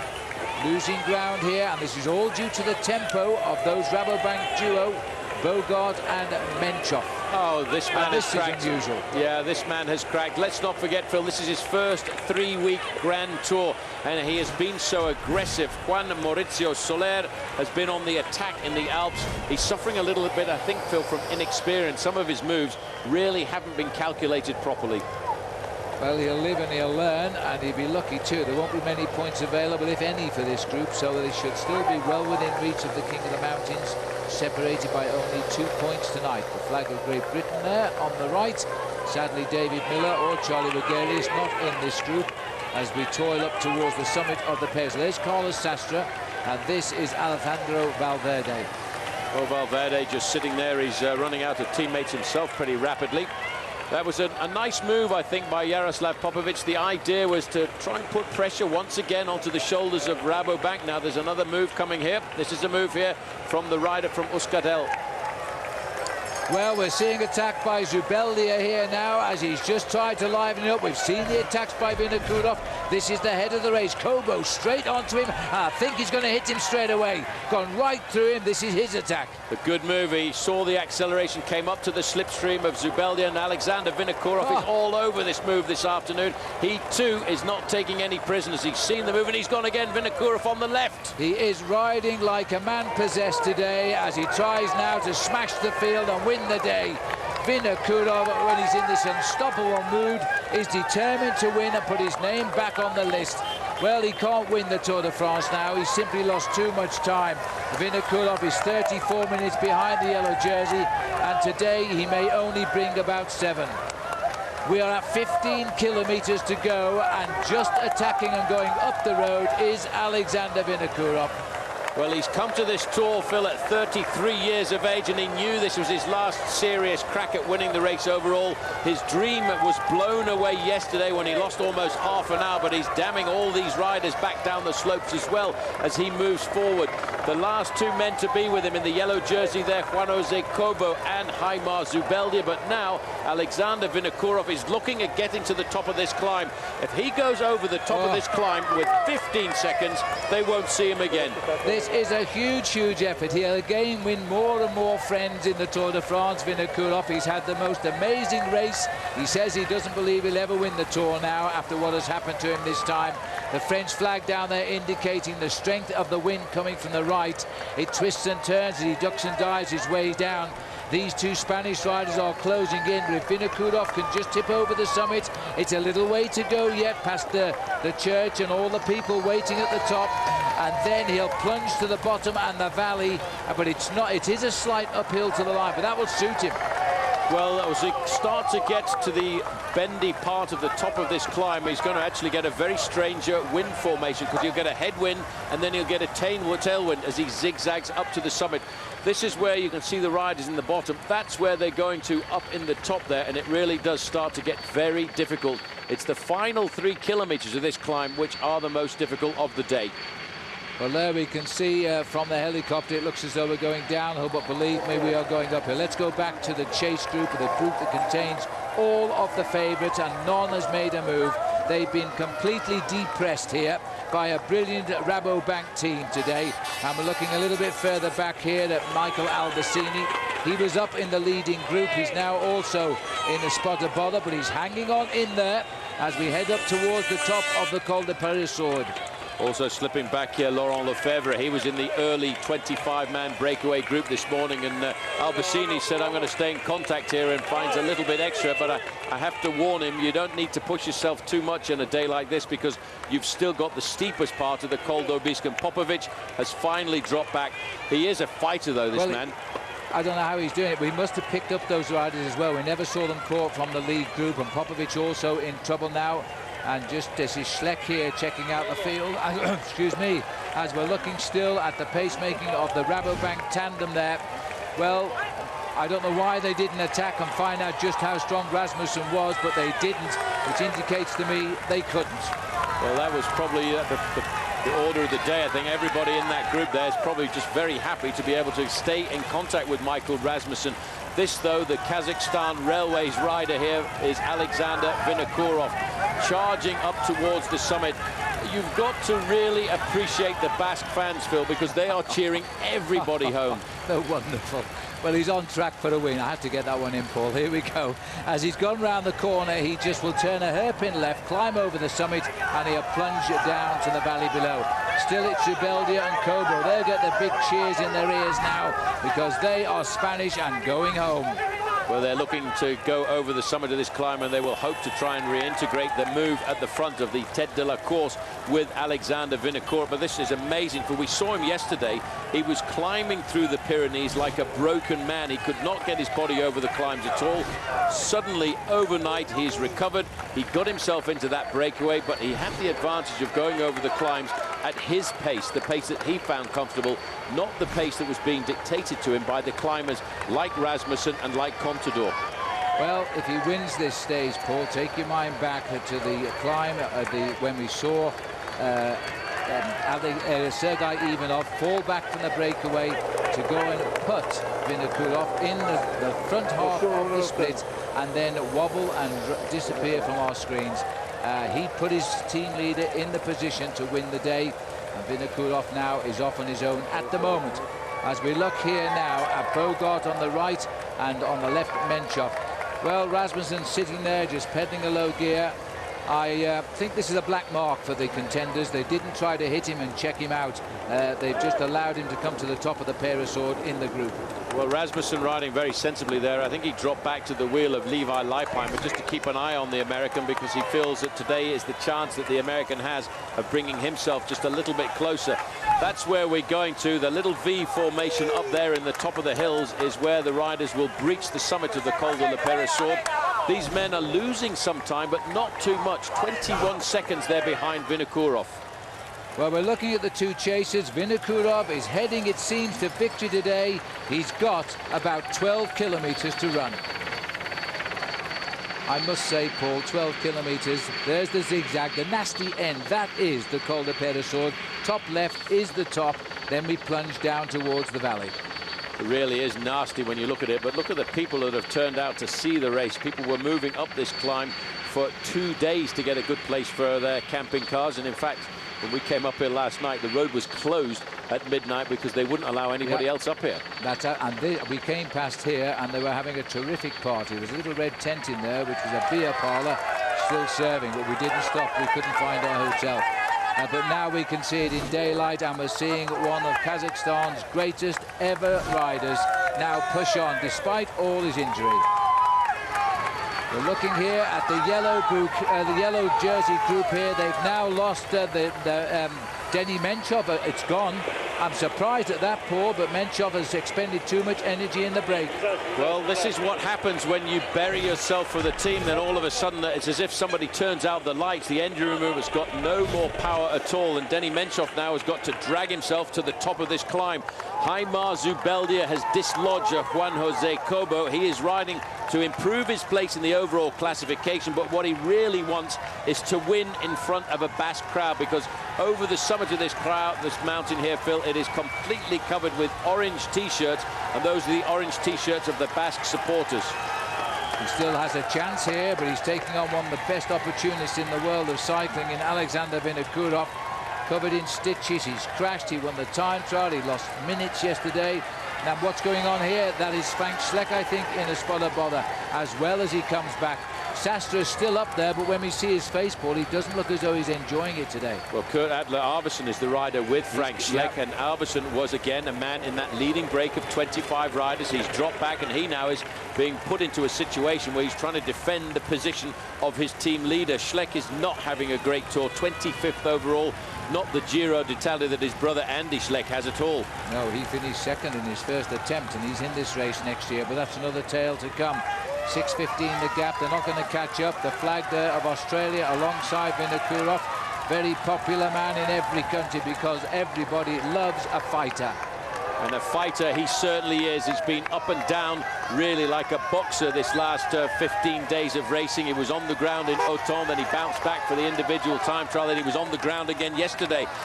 There's been so many times, Phil, throughout the Tour de France that I thought that Alexander Vinokourov is going to abandon the race, but that's not knowing the man. That's not knowing the courage that he shows, and the fact that he wants to ride this Tour de France right the way through to the Champs-Élysées and Paris. And I'll tell you what, Zubeldia there could well find himself in the top 10 tonight with the most to gain. He won't worry Rasmussen, Contador, Evans or Leipheimer, but he will move up possibly into the top 10 if the gaps stay until the finish. He had the most to gain in the breakaway. Remember, we were 25. We don't know how many have been caught, but occasionally we see one or two as they full back. Now, in that massive crowd, Paul, it's like spot the ball list. Can you tell me where he is? Well, I was just going to tell you, I think cycling's losing an awful lot of its popularity over the last 3 weeks, but actually there's Alexander Vinokourov right in the middle of that crowd. Well, they've been waiting for this for at least 24 hours. The roads on the Parasword were closed before 10 o'clock last night. We were stopped by the police till they saw our tags on the car, and then they let us through, but they were letting no one up the mountain. There's the Union flag of Great Britain here. all cheering on Alexander Vinicius. That'll get the adrenaline going for the man now as he comes to the summit of the Peyre-Sourde. And the amazing thing is, everyone has followed this man's story throughout this last 10, 15 days of the Tour de France. They know what he's been through. They don't care if he's from Spain or France or Belgium or anywhere. What they care about is what this man has done for the sport to stay in the Tour de France, to battle through all of the bad luck that he has.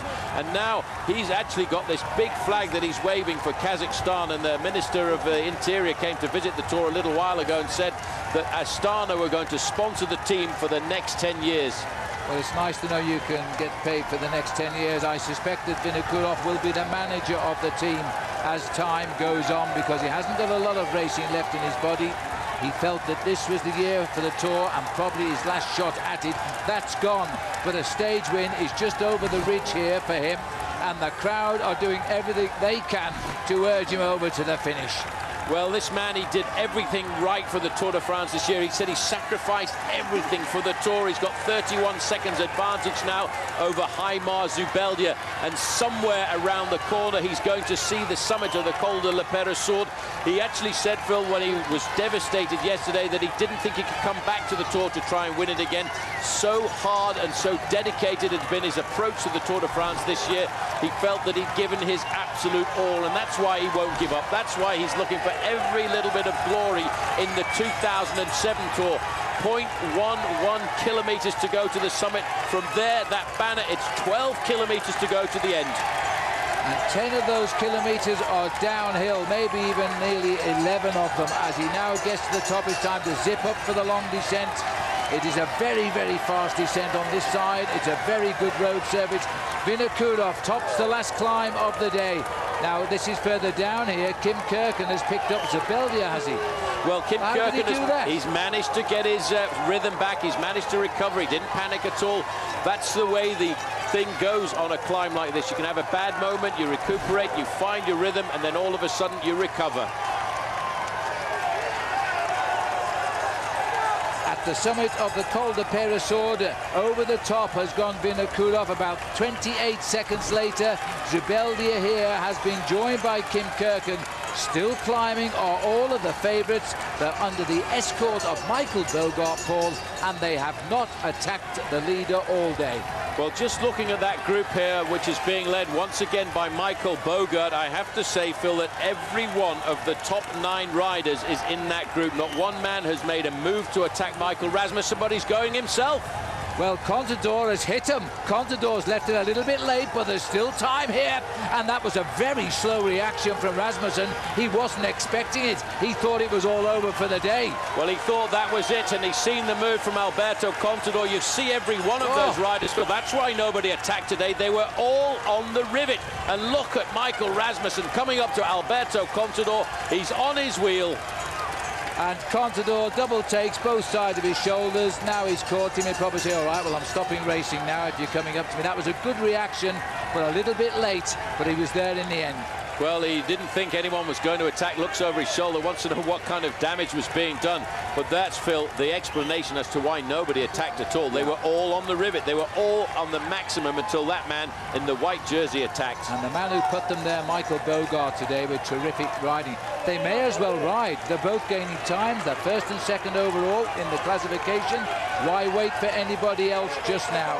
Michael Bogart, he has done everything correctly this afternoon. He's been alongside his leader the whole of the afternoon.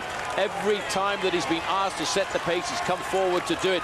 But look at the damage this move has done, and again it's Contador wants this. Oh, what a great plucky rider he is here. Contador testing him again, and he's again forcing Rasmussen, who seems to have the answer in those long, thin legs, as he tries to keep that white jersey in sight. This kid, 24 years of age, his first ever Tour de France. Johan Brunel has said it. He may not win the Tour this year, but he will win it one day. Well, he's not going to give this Tour de France to Michael Rasmussen. Don't forget, we've got another big mountain-top finish to come when we go up to the summit of the Aubisque, and that may well be the move that will come from this man here. He's inside there. I didn't see the banner there, but he's not far from the summit here of the Col de l'Aubisque. He really is a phenomenal rider. I think it was the 1 kilometer to go banner. It was, and look at this. They've got time here on the field. They should keep on riding here. They can make it a two-horse battle as we go to the Obese the day after tomorrow, and it's the third time he's hit him. He's just such an aggressive rider. I tell you what, Michael Rasmussen is really struggling here. You see how his shoulders are starting to bow down, and I've got a funny feeling that Alberto Contador knows this. He's finally put a little bit of space between himself and the yellow jersey of Michael Rasmussen. This, Phil, is the pressure of wearing the yellow jersey. Contador has cracked him. He has. He sat down, but he knows he's nearly at the summit here. The damage is limited. Why, oh why, didn't Alberto Contador do this 10 kilometers from the top? Then he might have gone clear, because Rasmussen knows he can control this. Well, Rasmussen is not panicking. He's got to ride himself back, but as we go around the steep part of the corner, Contador gets out of the saddle again, and another kick. How many bullets has he got in this gun? This is the fourth kick by Rasmussen. They're wiping out now shop as they go past him. Well, this is the first time, Phil, we've actually seen any weakness at all in Michael Rasmussen. Let's not forget, tomorrow's a rest day, then we come out to play again in the Pyrenees the day after this. This young man, Alberto Contador, he is just trying to break the spirit here of Michael Rasmussen. Rasmussen comes up alongside him. Psychologically, I think he was trying to say, oh, come on, let's work together. We can work this one out. But no way. Alberto Contador knows he's got him on the end of the hook. 4 attacks, but he's still 4-0 because he got nothing out of it. Now he's going to wait, because once over the top, it doesn't favour the attacking Contador anymore. It's down the finish. And let us not forget that, as far as we know, Vinokurov is speeding to the finish, but this is the race. Our cameras are rightly staying here. Phil, when was the last time you ever saw a 5. track stand on a mountain like this? And this is another move, because Michael Rasmussen, it's a little bit too short, this mountain, but this man Contador knows he's got him. It's a bit too close to the summit of the climb to get any big time gaps this afternoon, but this is a psychological blow. They're in the confusion at the top. They're catching riders in front of them. And this is what should not be happening. Nobody is. The neutral service is out of the way. Here we go. Well, there's George Hincapie. These are the guys who are being picked up from the breakaway. Hincapie looking over, seeing that it's his teammate Contador, and Hincapie's found his second life, because now he can lead this man on the descent. We are over the top of the climb, and they are back together. But Paul, just look now, George Hincapie, he's suddenly got his second win now. He's got Alberto there. Well, George Hincapie will dig very deep into his reserves now, and he will go down this mountain like a man possessed. Because, yes, we have seen that Alberto Contador has put Michael Rasmussen into a spot of difficulty, but what he's also done is put time between himself and Cadel Evans. Levi Leipheimer is there. He's not going to move at all, but they're putting time between themselves and all of the other riders in the top 9 in the overall classification. And I think Alberto Contador will come out and fight again. Well, Cadel Evans here looking far from happy. It's not been a great 2 days in the mountains, because he now has to start chasing down the mountain. So Cadel Evans looks over his shoulder. They're all on the chase down, and they're not too sure how to cope with this one. Just look at Cadel here, Paul. He looks over his shoulder. He's left alone, nobody helping him. He's got to close that gap, because he can't allow Rasmussen to take more time. Well, I have to say, Kashakin and Kloden, they also need to work with him, because Kloden has still got a chance of getting himself a podium position. Carlos Sastre, I think he's just happy to be with the move here this afternoon, as he just tags onto the back end of this group. But I've rarely seen the attacks going like that on the slopes of a climb between 2 leaders, and we kind of forgot about Alexander Vinokurov's lone move. Well, the only time I remember it is in the great days of Raymond Poulidor and Jacques Anquetil, when they always went mano a mano. And here we are now, the tricky descent here. He's still there, doing it all for himself, unaware of the fireworks behind. This man should have been involved in the fireworks for the win in the Tour de France. The bookies odds-on favourite. It never happened. He's now looking for a consolation prize, which will be a stage win. We are going under the banner, 3 kilometers to go, and the bends get a little bit tight down here now, but nonetheless Alexander Vinokurov is still clear and racing for the stage win. And if you look at the second group on the road, Phil, riding like this, they're not going to see the man from Kazakhstan again, because he is giving all kind of risks going round those corners. He really is a man possessed here this afternoon. He's gone round those corners at maximum speed. The sad thing is there's a nasty little climb at 1.5 kilometers to go, but I think he might take off the speed he's going. I think he could use it as a speed ramp, absolutely, because this is going to be a road race win for Alexander Vinokurov. He got the time trial win on Saturday, completely blew up, and he even crashed yesterday on the way up, by the way. He hit a spectator and lost just a few more seconds, but really he was losing big time anyway. Well, I think this indicates the kind of form that he had coming into the Tour de France. We got a glimpse of that form in the Dauphiné Libéré, and you can see there Haimar Zubeldia said, I'm off, mate. I need all the time. I don't want to lose anything on this tricky little run into Loudenvielle. Well, Vinokurov hunting for what would be his 5th stage win in the Tour de France. He's won the time trial, as I say, on Saturday. He's looking for the 2nd win here. He's now got 2 kilometers to go. Just a little bit more descending, then a slight kick. Well, brilliant, absolutely brilliant. You can't say anyway. His hat goes on the back of his head here. He just don't look over his shoulder. Well, right now he's just got to get over the summit of this climb. He's actually, Phil, not got very much to worry about at all, because his time gap is around about 52 seconds to the 3 chasers. He will go over the summit of this climb at 1.5 kilometers to go. He'll drop down a fraction, and then he's got to run into the finish line. He doesn't need to worry about any time in this Tour de France this afternoon, because he's a long way down in the overall classification. But what he's going for here is glory. Alexander Vinokurov now is cresting the hill, and he's not cresting the Tour de France, but he is back. His name still very much part of this big race. This is the carnage behind here. Kim Kirken being escorted by Kobo because Zubeldia has nipped away. Well, Zubeldia at the end of the day is not going to win the stage here this afternoon, Phil, but he's going to make a nice leap up the overall classification, and he may well even overtake his own teammate, Mikel Astroloza, who is in 8th place at the start of the day. But George Hincapie is here, and I'm just having a look to see, this is amazing, because George Hincapie is swapping turns there with his teammate Alberto Contador. And both of the riders, 1st and 2nd overall in the Tour de France in the last kilometres of the day, are gaining time over Evans, Leipheimer, Kloden and Sastre, left behind in that group. The interest really is here for the stage one, but it's back there with the top 2 riders of the Tour, again showing us they are also the best climbers of this race.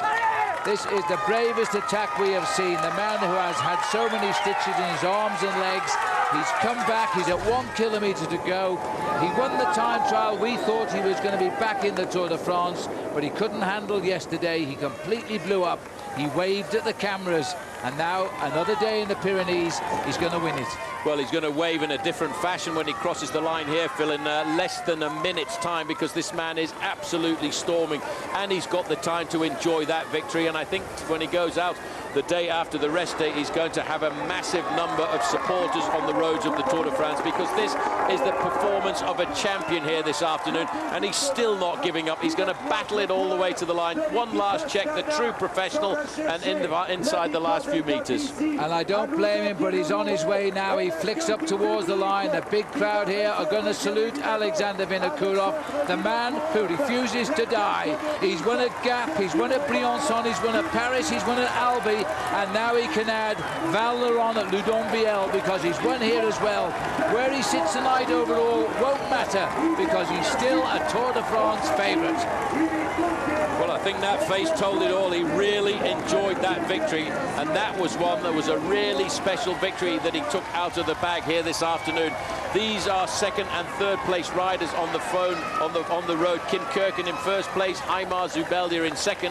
Zubeldia is going to make a nice move up the overall classification, because Michael Rasmussen is still 5.5 minutes behind. Well, Zubeldia is somewhat desperate here, because he's a Basque and a lot of these people are Spanish. He'll be worried about Kobo as well in the backdrop. He won't help Kirken, because he desperately wants 2nd place, and he'll hope he can take him in the jump. Kirken is leading to the line, because he possibly has got a top 10 standing again tonight. He's got to open the sprint, and he goes, but can the Basque rider get round him? I'm not so sure he can here, because Kirken driving on, and Kirken gets in. There is nothing left in Zubeldia, and Kobo is 4th.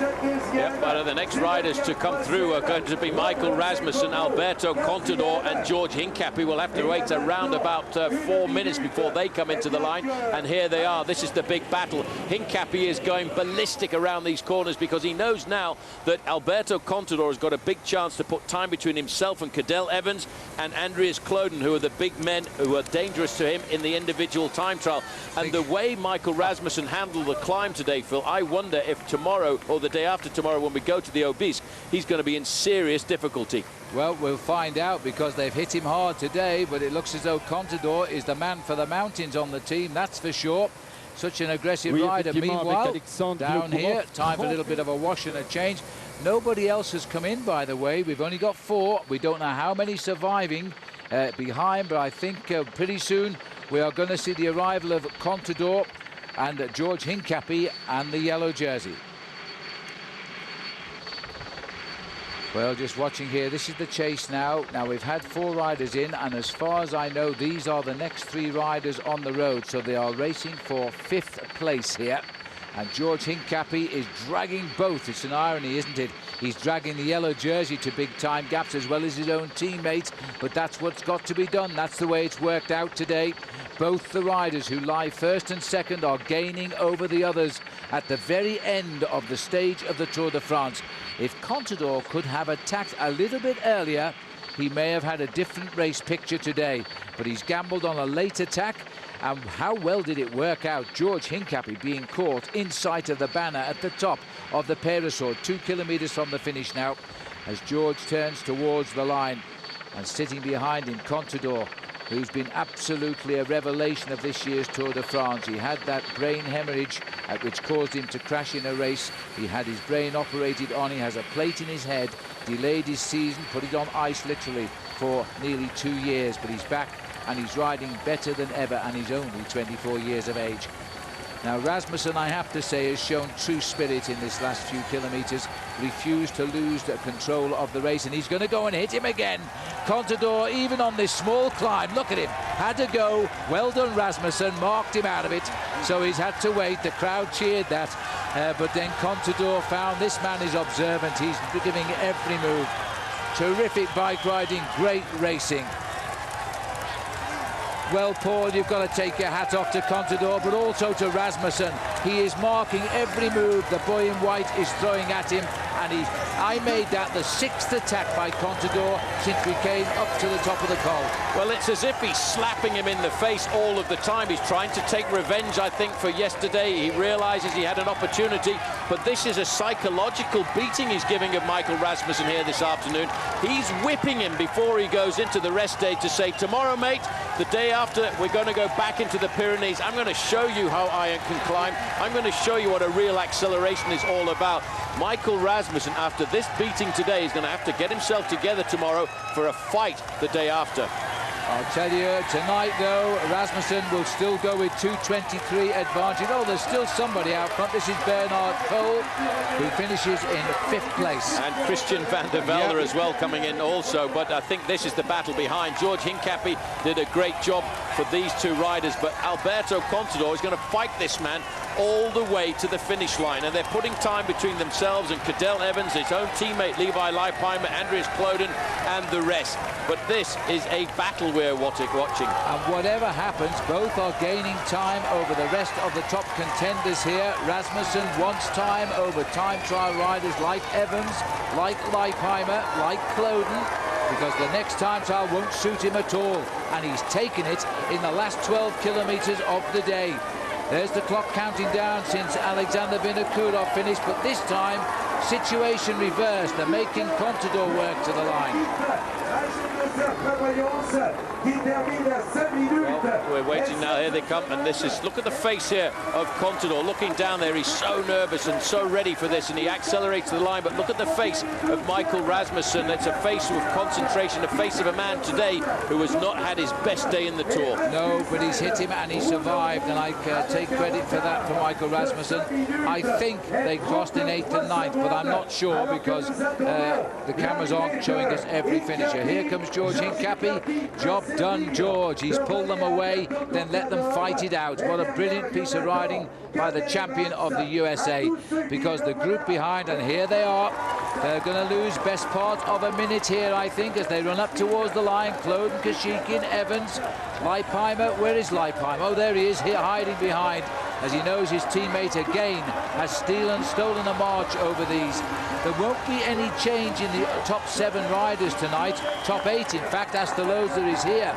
But the time gaps will have opened between Rasmussen, Contador and the rest, as again Cadel Evans going for the sprint. Sadly, no time bonuses. Cadel Evans leads them home, and the whole field again has been battered by Rasmussen and Contador. What a race we have been seeing. There's the old lake down there, built in 1975. It's 85 acres.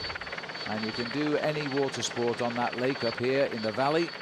But we have seen again a tremendous ride, and the teamwork by Discovery Channel, guided by Johan Brunel, once again impeccable. And Contador, what chance him now winning the Tour de France in the mountains when we come back after the rest day in Pau? We'll take a quick break, come back, rejoin us, we're not done yet. Sono Paolo Bettini, sono campione del mondo e campione olimpico. Chiedo il massimo dalla mia bicicletta. Voglio che sia rigida, leggera, bella e precisa, ma più di tutto che sia veloce.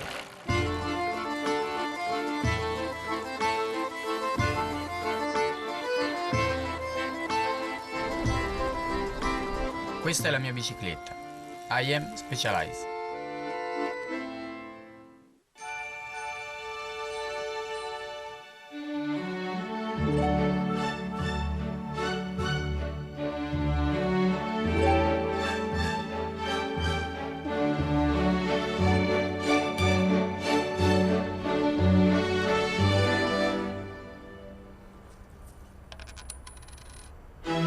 Visa Payway.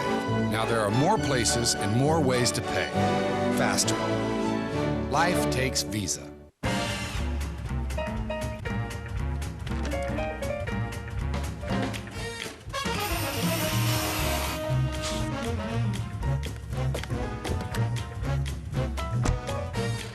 Prepare yourself. The 3 Series is here. With elegant styling and a powerful yet fuel-efficient inline 6-cylinder engine. Stop in and take a test drive today.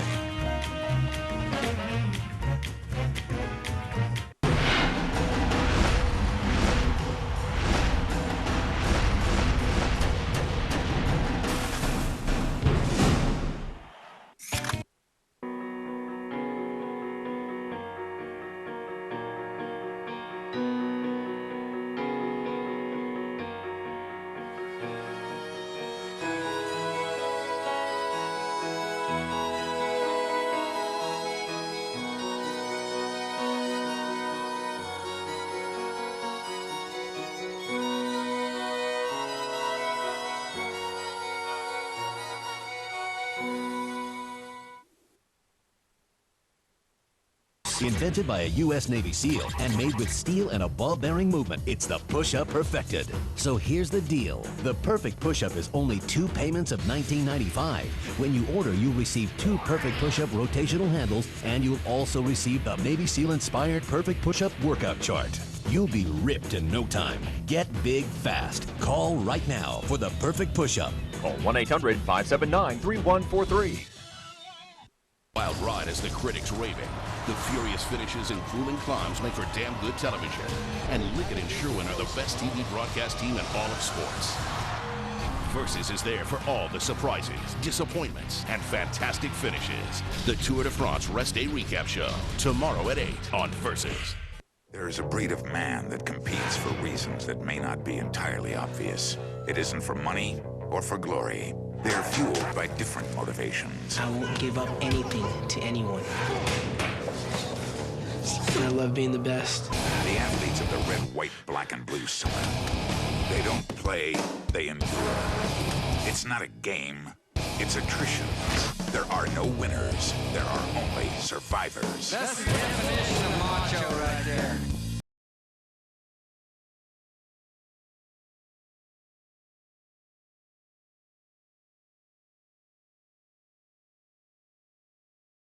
This is not a sprint. This is a death march. Oh, dear me. Very nasty tumble there. And that is a horrible crash.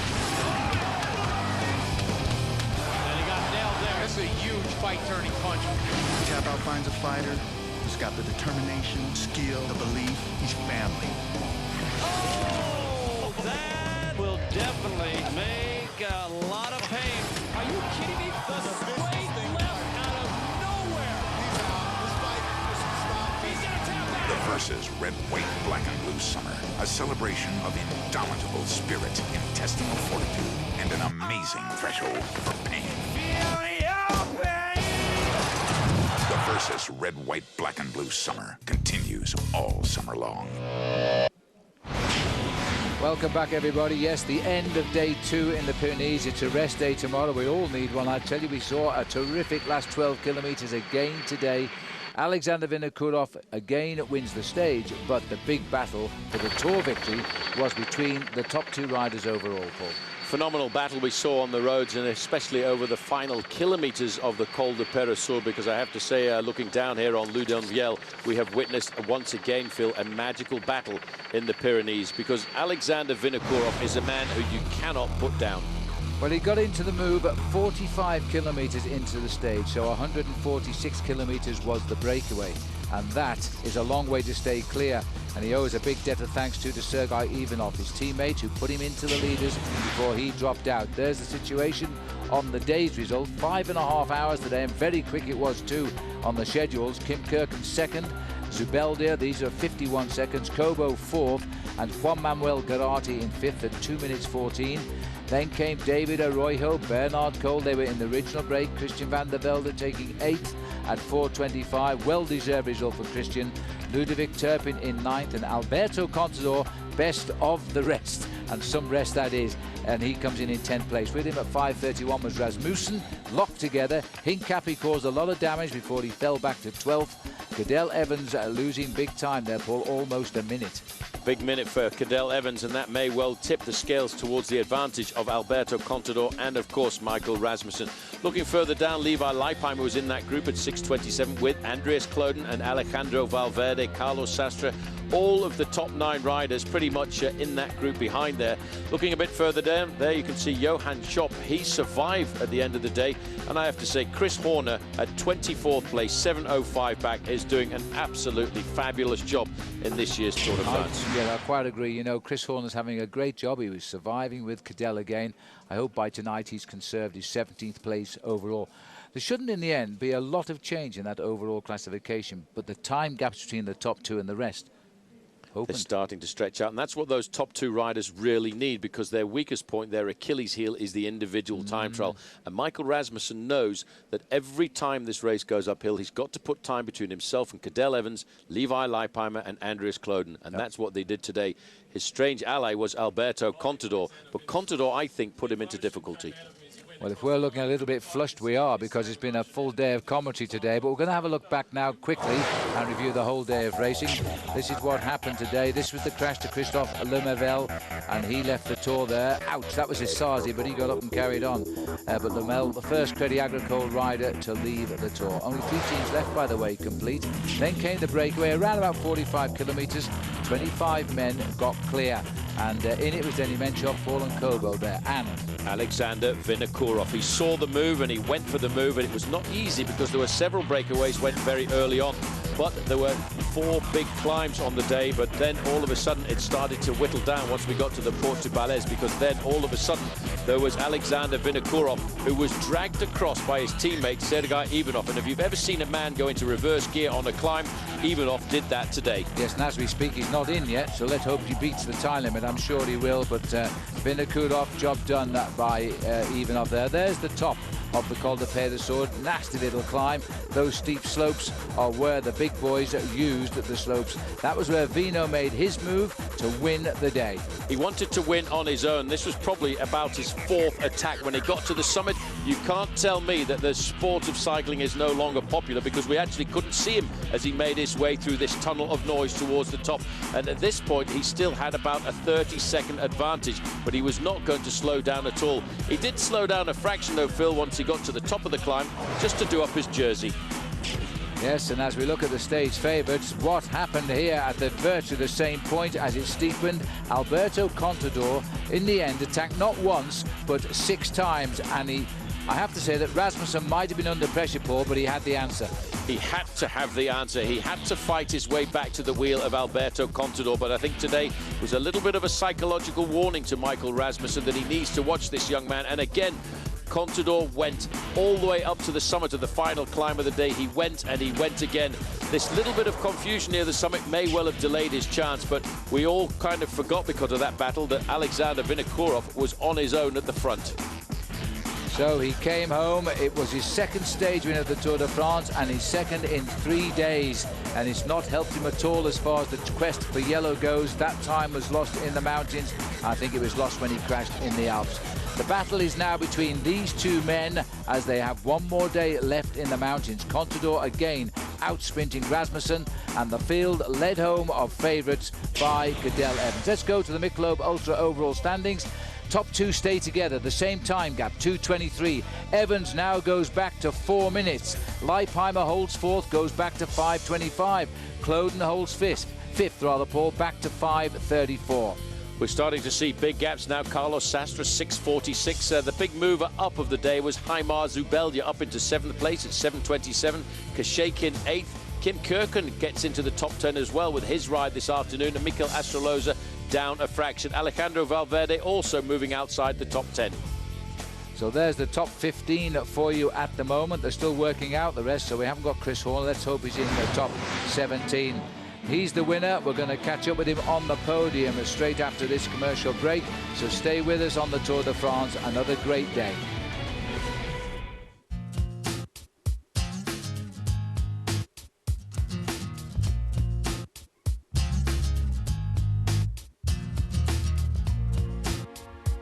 Your life doesn't have one dimension. Neither should your beer. The rewarding taste of Michelob Ultra. Perfectly balanced and made for today.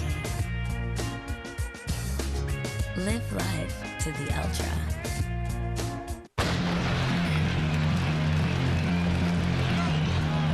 Introducing the biggest stride in sports drinks in over 30 years. New Accelerate with protein. Proven to increase endurance up to 29% over your old sports drink. So while others fade, you can stay strong. Sweat smarter. Don't fade. Accelerate. People are smart. And when it comes to home loans, they don't like smoke and mirrors. Well, unless they're a magician or an illusionist, which is just a fancy word for magician. What they do like is getting what they're promised, like our Smart Rate. It's a 30-year fixed mortgage with a rate around 6 1/8%. To find out more, call us at 1-800-DITEC-1 and let us help you get the loan you need without being sawed in half. DITEC. People are smart. It was known as the Tour of Chaos. This year, who'll get it back on track? Andreas Kloden, emerging leader of Astana. There's nothing he can't do. Alejandro Valverde has all the tools to win it, if he can finish. Carlos Sastre, calm, cool, and he climbs like a demon. Levi Leipheimer, new style, new team, and visions of a 9th straight American victory. The real drama continues. The Tour de France, Stage 15, enhanced. Tonight at 8 on Versus.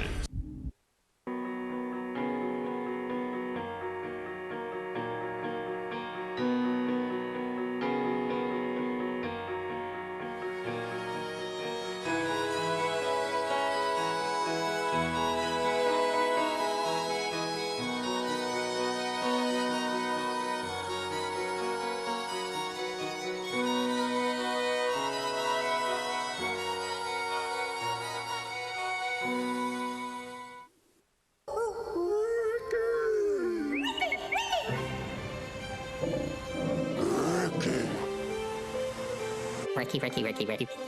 The new Subaru Outback with road gripping all-wheel drive, low emissions, and a price starting at just $21,995. So anyone hearing the call of the wild can answer. Lease a new 2007 Subaru Outback for $0 down and only $249 a month at Flatiron Subaru in Boulder. On Versus is brought to you by Michelob Ultra. Live life to the ultra.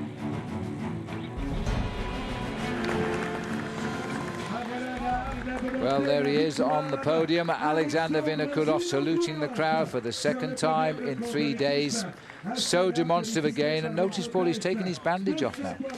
Well, I tell you what, this man really is a phenomenal performer. But whether or not he's taken his bandages off, we do know that he had a serious accident on the road to Autun. He won the time trial, lost 28 minutes yesterday, and came back to win the stage today. Champion. Yeah, he still has difficulty walking off that podium, look.